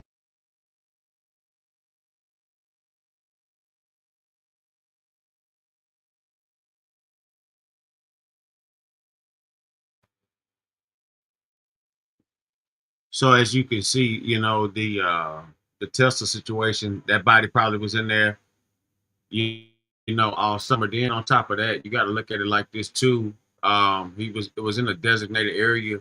Somebody could have easily put that body in there just to have it in there, you know, moving locations. You never really know. There's no way they didn't smell that. It don't take that long for a body to start stinking, like, you know, for it to go on for months and months and months and months and months. You know, that's ridiculous. That's outrageous. You know, so we got to pay attention. We got to pay attention. Let's go to NBC News. California man charged in dating got murdered. But before that, let's go to the analysis. Victim beheaded in Dallas motel, suspect in custody. Police source say. Good afternoon. I'm Dia Wall. We're monitoring breaking news right now, a beheading at an East Dallas motel. We brought it to you as breaking news on midday. And just moments ago, we heard from the Dallas Police Department with an update on this situation and the investigation. We're going to bring it to you in full. This morning at about 9:30 a.m., Dallas police responded to a stabbing call on the 3400 block of Samuel Boulevard. The preliminary investigation determined that the suspect cut the victim with an edged weapon several times. Dallas Rescue responded to the scene where the victim died. The suspect is in custody and charges are pending. This is an ongoing investigation, and updates will be provided at a later time. Our officers were proactively patrolling the area and responded quickly to take the violent criminal into custody. Even though he was armed with a bladed weapon, the officers showed tremendous restraint and used minimal force to apprehend him. This violent crime will not go unpunished, and our department will thoroughly investigate and bring charges against the suspect. Violent crime is not welcome in our city. Can you tell us? I'm not in response to the questions, man. First Assistant Chief Terrence Rhodes there. I want to bring in Senior Crime and Justice Reporter Rebecca Lopez. And Rebecca, you really got the tip that helped alert us to what was going on here. But the thing that I noticed in that brief press conference, he had to pause and gather himself. Yeah, apparently this is just a very horrific scene that these officers have witnessed out there. Initially, my source told me that there was a beheading at this motel, and now we're hearing from eyewitnesses. We'll bring those to you later. But what I can confirm right now is that a man walked up to this other person. They were having an argument and then used a machete to sever the person's head off and then disposed of the person's head. This is just such a disturbing story. And so I can only imagine officers did arrive very quickly. I've just looked at some police records, and I can read in those records that they had several 911 calls of people that witnessed this. They saw this happening. They're telling DPD this person has just been beheaded. DPD gets there very quickly. They do see the suspect, and my sources are telling me that they were able to tase that suspect and take that person into custody. Right now on your screen, you're seeing some of the images that we've captured from our chopper above of the scene there at that motel. And Rebecca, when you're looking at some of this, First Assistant Chief Rhodes said a bladed weapon. Your sources tell you it was a machete. And there were several calls that came in. What were some of the things that folks were saying beyond? I mean, because I can imagine that had to be a traumatic scene. They're saying you need to get here quickly. There is a person with a machete that has basically beheaded this person. Apparently there was some sort of argument between these two people, and then this happened. I cannot recall, Dia, the last time that I even heard of anything like this happening in Dallas. I covered a case in Louisville several years ago where a woman was beheaded using a chainsaw by her husband, who, by the way, is still on the run. That was a very disturbing case, but I've not heard of anything like this in Dallas County or in the city of Dallas in recent memory. What else are you hearing from your sources? I know it's still early, DPD not even confirming that it was a machete or that this was a beheading that took place here, but what else have you been able to learn from your sources? So we do have the suspect's name. We're not releasing that suspect's name right now. We have been able to confirm that this suspect was on probation for some other crime. Again, we're not releasing that. We're digging into his history. We now have a little bit more. We've also just heard that there have been some Broadcastify type tapes where you can hear the 911 calls. You can hear what's happening with, DPD trying to get out there to the scene, so quickly. As you can imagine, Dia, my sources say that. All right, for those tuning in, there was a beheading in Dallas, Texas. There was a beheading in Dallas, Texas. The man was assaulted with a machete and his head was removed. Here's the review. Subscribe to WFAA 8 ABC, Breaking News Dallas. Machete used in motel beheading. When officers got out there, they witnessed all. I mean, they see everything. They see the gore that has transpired out there, and it is just, it's horrific for these officers as well. They do have a mental health unit for DPD for officers that witness this, but I can also imagine the witnesses that saw this. They're literally calling DPD on 911 saying, "We are watching this person get decapitated." That's horrific. And beyond that, you have to think about the crime scene technicians who are coming out to process that scene and clean up whatever is there. What are the next steps? You've covered crime and justice here for decades. What are kind of the next steps in an investigation like this? So right now they'll take the suspect into, they obviously took him into custody. They'll probably take him down to DPD headquarters if he's not already there. He'll be questioned and then he'll be processed. He'll have his bond set. There'll be an arrest affidavit eventually that will detail more of what happened. And then as far as obviously they've got to notify the victim's family. Then officers that were at the scene will be offered any kind of help that they need to deal with this horrific incident. So those are pretty much the next steps. So now it'll be very interesting to find out what the suspect tells them, if he was high on something. I mean, it feels to me that anyone that would do this, there's either some component of mental health, or they are on some sort of drug. And PCP tends to be a drug that, and I'm just speculating here, but PCP tends to be a drug where people do really horrific things when they're on PCP. I don't know that for sure yet, but definitely they will drug test this person for any kind of like psychotic type drugs that cause this sort of violent behavior. Just one more for you, Rebecca. I know you're kind of digging into the background, going through police records that you've received already, but what are next steps? What are we doing here as a team at Channel 8 to kind of get to the bottom of, this horrific scene, how this happened? Someone could be decapitated at a motel.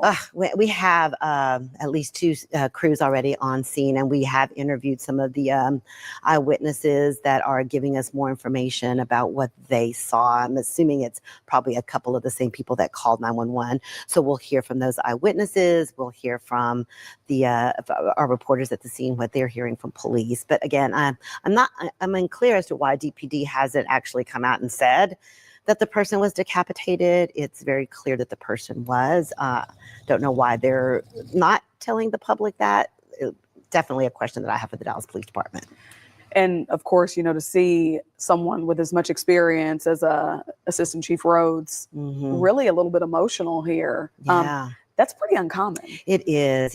I know Chief Rhodes very well. He is one of the more calm and very, he's always very put together. He's very calm. His demeanor is that way. So I can just imagine, I know he is a person of great faith as well. So I can imagine, and when you get out to the scene and you see something, and you've got these officers also, and these witnesses, and everyone out there is just extremely traumatized on how you're having to deal with that as well.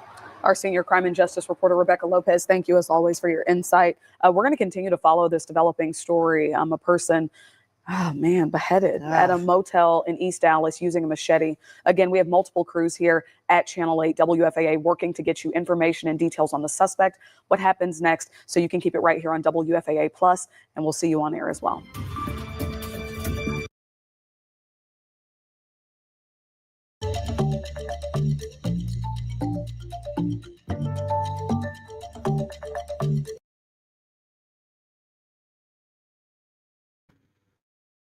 That was WFFA. It's a serious situation. No one knows exactly what really happened just yet, but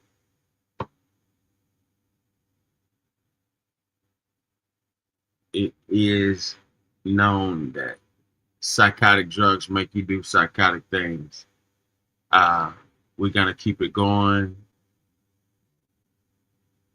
Oh, wow.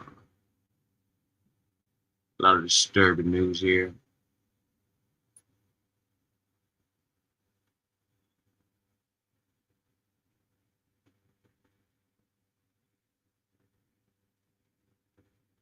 Here we go again.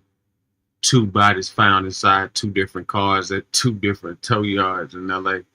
Some more of that tow. I told y'all about that tow yard, man. I was telling y'all about that.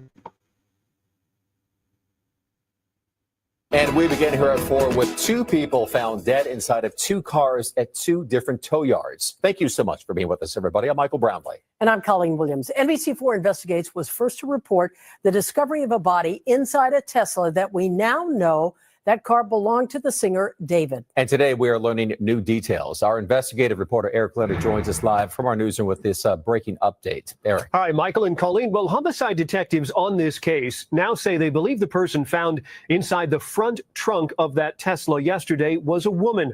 But they say it's still too soon to say for certain if she was the victim of a murder. That said, our contacts tell us there are sinister signs this was a crime, but one that could be more than a month old.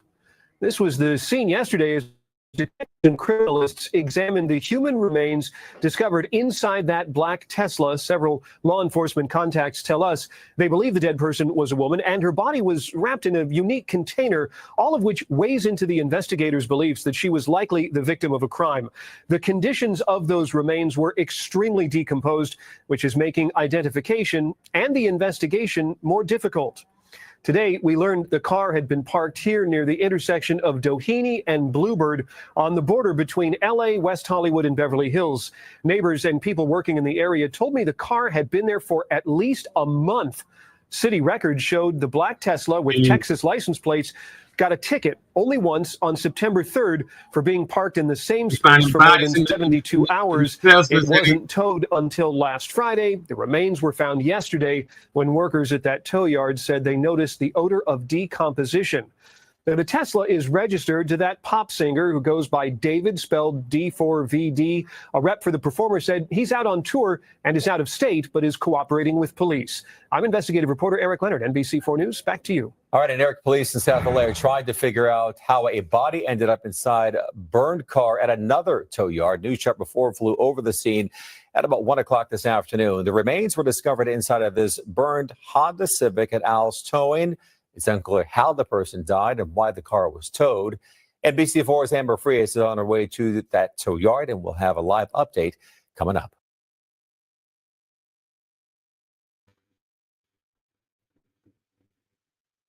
Yeah, big progress.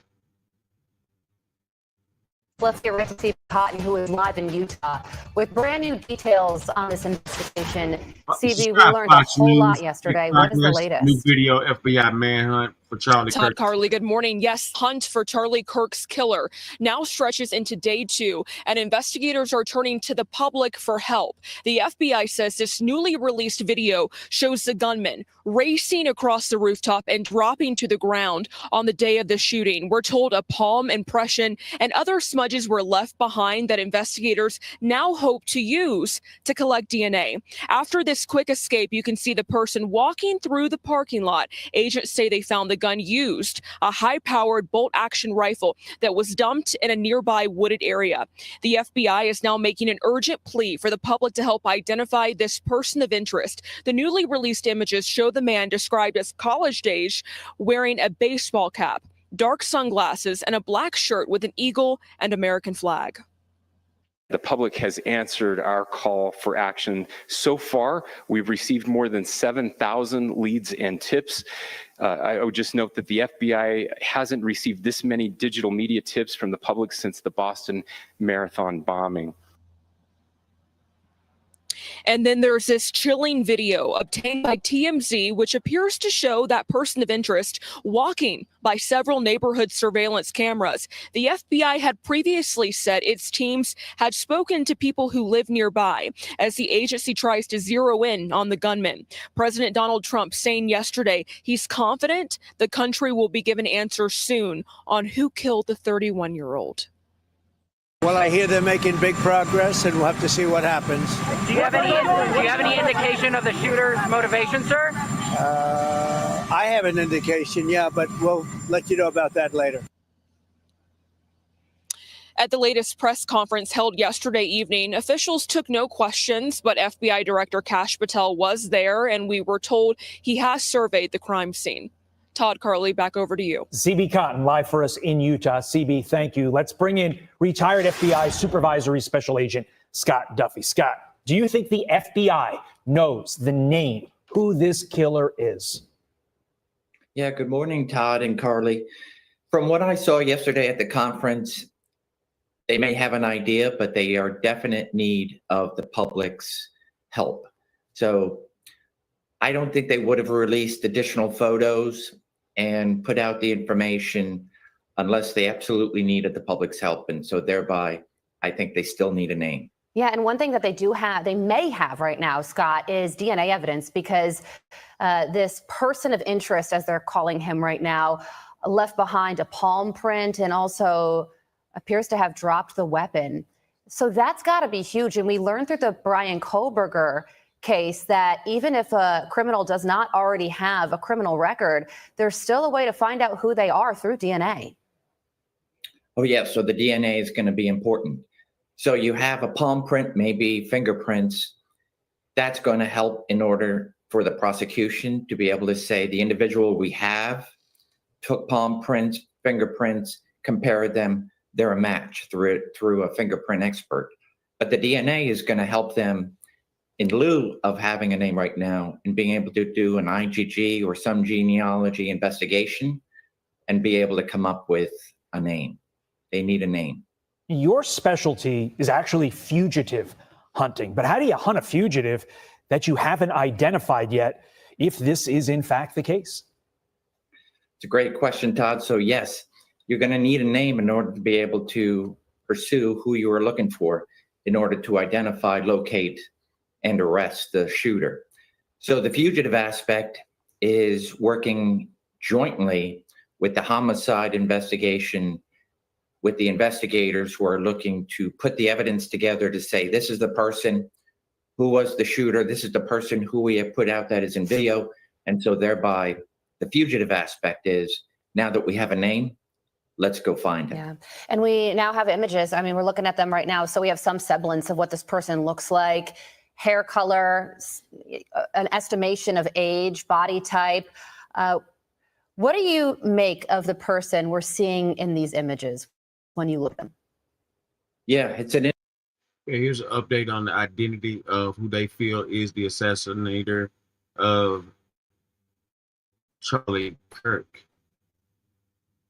So here's a photo of the alleged shooter in the assassination of Charlie Kirk. Individual, a young individual who is desperate. It is not a professional. I would agree that this is a person who has proficiency in firearms, at least in this particular firearm, to be able to take a shot, one shot, and to be able to hit their mark. They had a plan. We'll see how long that plan took place in order to get to this day. But this is also an individual who didn't have an exit plan. They were able to get off the roof and be able to get through a neighborhood and disappear. But there's plenty of evidence left behind to identify and put this person away. Scott, in your experience, is this killer more likely to be arrested or to eventually take their own life as authorities move in? Yeah, typically we see from a mass shooter, an active shooter, where the shooter's life is cut short, either by taking their own life or that of a law enforcement intervention.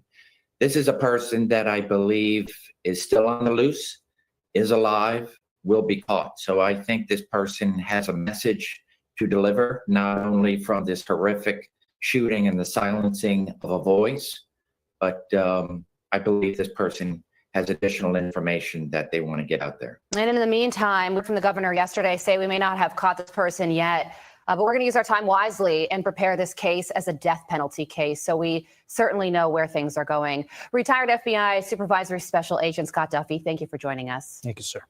Thank you. I'm Steve Doocy. I'm Brian Kilmeade. And I'm Ainsley Earhart. And click here to subscribe to the Fox News YouTube page to catch our hottest interviews and most compelling analysis.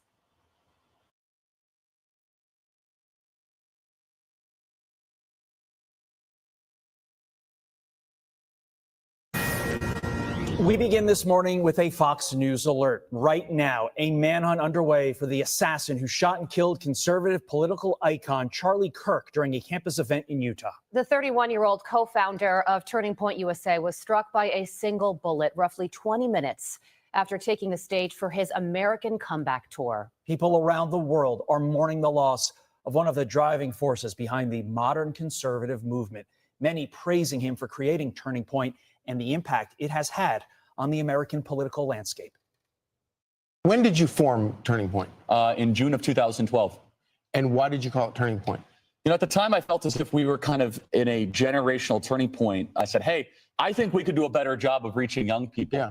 And now we contrast what we've been able to do, largely thanks to the movement that President Donald Trump has built. We've kind of been riding that energy and that momentum with where the Democrats are now currently. I mean, tables have completely flipped over the last decade.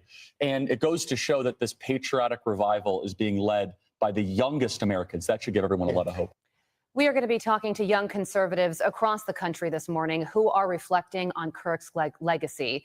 To countless young people, he was the voice of their generation, pointing to his iconic campus visits where he would open the floor to debate on top political issues.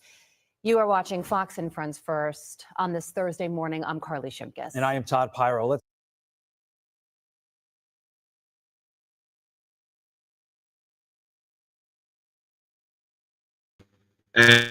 As you can see, this guy only wanted to debate college kids.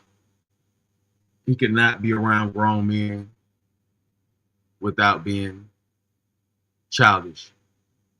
I don't know how, why, or what the world has came to where this type of trash is even acknowledged. They are treating this guy as if he was a government official, and that's just not the case. He's a fucking content creator, and I'm not a hater by any means necessary, but this is a fucking piece of shit racist. Why the fuck is, how is he's a non-political piece of shit racist. How is he getting so much government treatment in this situation?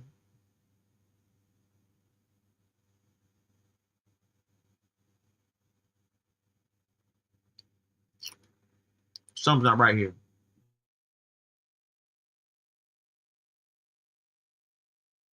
Let's get straight to Matt Finn, live from Orne, Utah, with the latest on the man. Matt.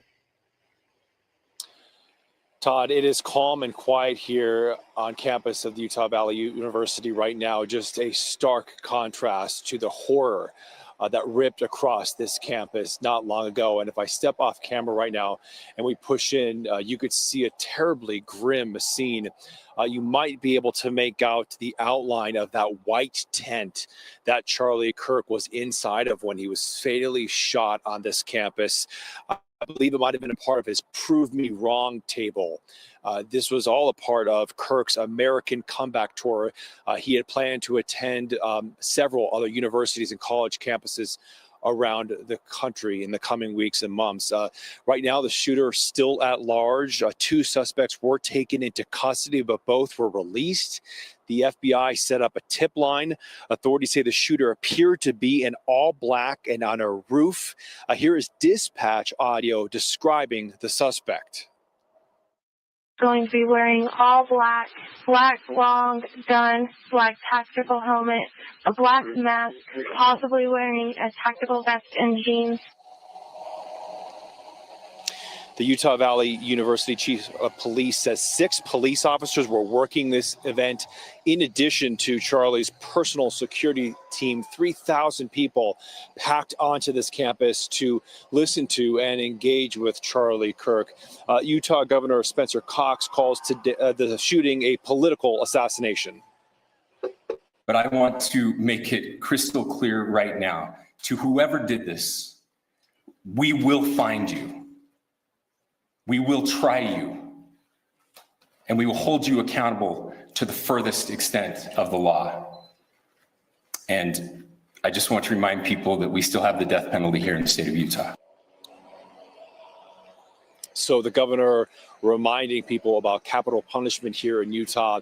A manhunt is presumably underway right now, but here on campus, it is very calm. Not even a large police presence here right now, and pretty much anybody in the public could walk onto this property if they wanted to. We've been talking to sources, getting updates from law enforcement, and we will keep you updated hour by hour. Carly, Todd. And Matt, you just mentioned what you're seeing right now in terms of a police presence, but as you were driving into town earlier this morning, late evening, did you notice police en masse in the area? In other words, were they going door to door on campus, potentially looking for this individual, or was it as quiet as it is right now? You know, I did not see a huge police presence driving into the campus or even on the campus. They were really just kind of blocking some traffic earlier, but now it's remarkably calm. I mean, if you were to walk here right now, you may not even realize what happened here yesterday.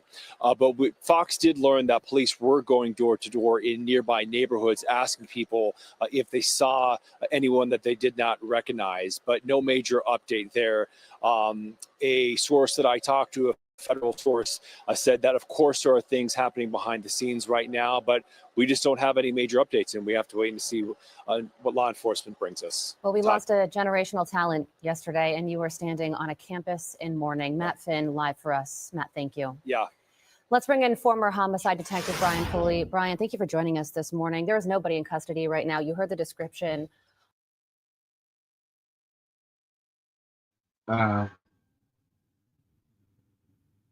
you can see now here, the FBI is asking for anybody to share info on the shooter.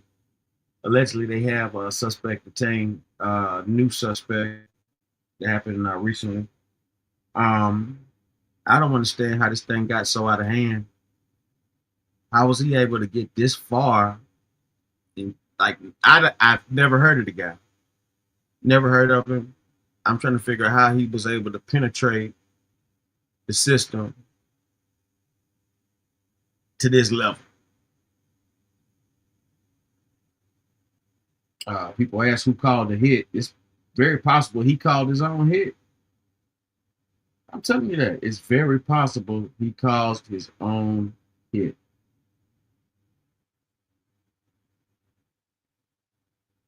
We got to keep our eyes open here. Shout out to Trooper. Shout out to R. Henny 81. Kitty Divine. Sweet Sunshine. Of the assassin wearing dark clothing fired from a campus, a roof on campus. Who could have done something like this, given the nature of this assassination? Well, as a homicide detective, let me speak as a homicide detective, I don't like it. You look at that description, black mask, black helmet, all blacked out, possibly a tack vest. You have a long gun getting into campus, a long gun getting out of campus, no gun recovered at this point. What that tells me is this was well planned, well executed, and my answer to you is I don't know, and what they're dealing with right now is a whodunit. But because you don't see all those law enforcement resources, as the reporter just said, that doesn't mean everything is going on. This is all hands on deck. It reminds me of the Boston Marathon bombing and all the resources that are going to be coming in, state, local, federal. Look at the university. The university is going to be able to help the law enforcement only in regards to recovering a video, opening doors, and getting into places to look to recover the gun. You don't have a shell casing. You don't have anything. This was well planned. That single shot, one gunshot, you look at what happened to President Trump with multiple shots and such, that single shot here is alarming, that it was well planned at range, 200 yards. I'm sure with a high-powered rifle, clearly a high-powered rifle to a trained eye with unfortunately what we saw.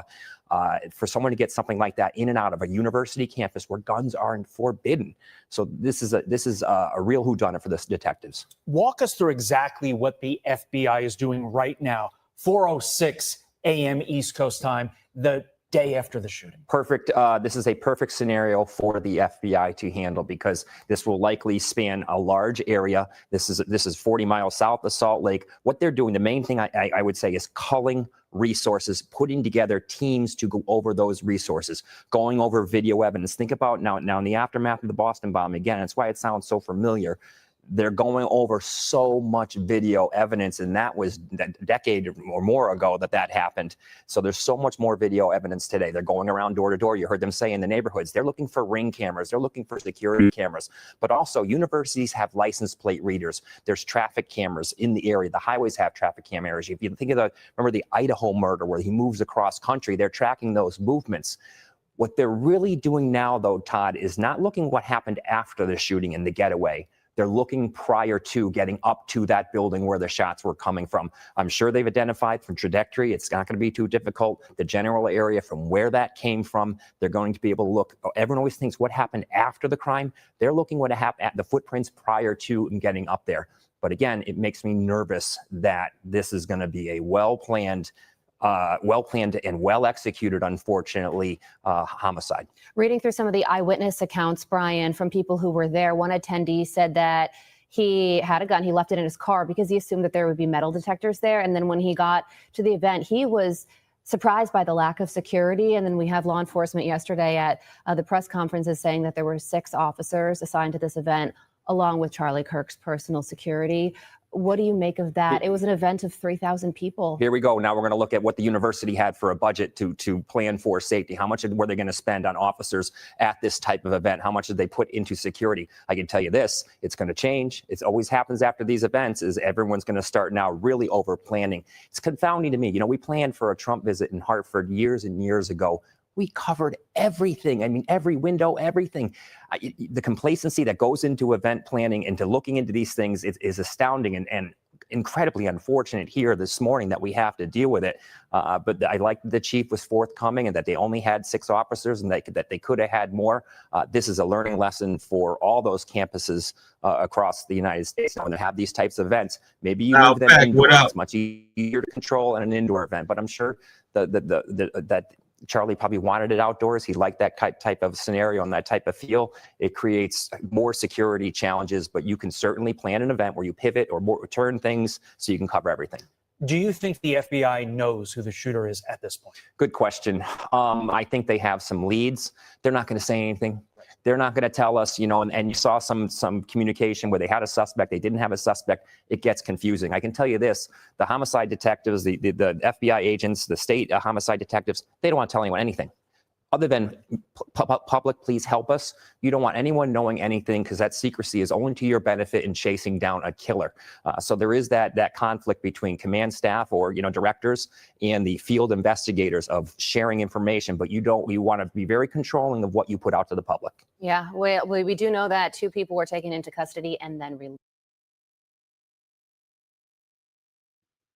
Loud Pack, I seen that video. It looked crazy. They were signaling behind him. I'm not, like I said, I'm convinced it could be a self-scripted suicide. The way he was answering those questions, the way he was posted, the way he was sitting, you know, I wouldn't be surprised. Like, you know, some people are like they're willing to go out that far, you know, but he was spewing out a whole lot of racist hate. You know what I'm saying? I listened to him. This dude was wild. Like, I don't even know what degree, how they're letting him get away with all this. Like, he's a non-politician and he's getting like government, he's getting government treatment with the barrier. And I'm not a hater, but like, my goodness, dude, like, it's not making sense to me. Like, how is it that you are getting so much government help? Like, the fucking vice president's there to carry the casket. You got, you know, it's just so much on and on and on. Like, it's not making sense, Loud. It's not making sense. I looked at the videotape. The guy looked like it was a hit, like it was because he was in signal. It looked like people made a aim, fire, shoot, ready. You know what I mean? That type of deal. So I don't know how this whole thing got out of hand, but it's by far out of hand. There's no way he was supposed to get that far. Like, I don't see how he was able to do it. Like, I don't know who let him get through the cracks to this nature, but this guy was an extreme racist.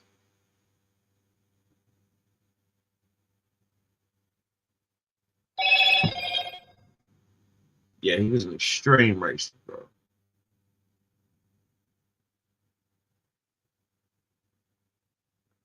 Let's go to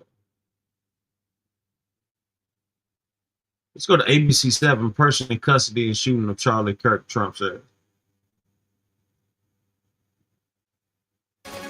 Breaking news, President Trump says a suspect is now in custody for the death of Charlie Kirk. Let's get straight to Eyewitness News reporter, political reporter Josh Haskell. He joins us live from Utah this morning with the shot looked crazy too because he was sitting in a downward. He was in a downward state, but the bullet looked like it went through a lower turn. Like, I don't know how somebody sitting 200 feet away on top of a roof hits him to where the bullet looked like it was coming up. Yeah, it's crazy. Man, shout out to everybody.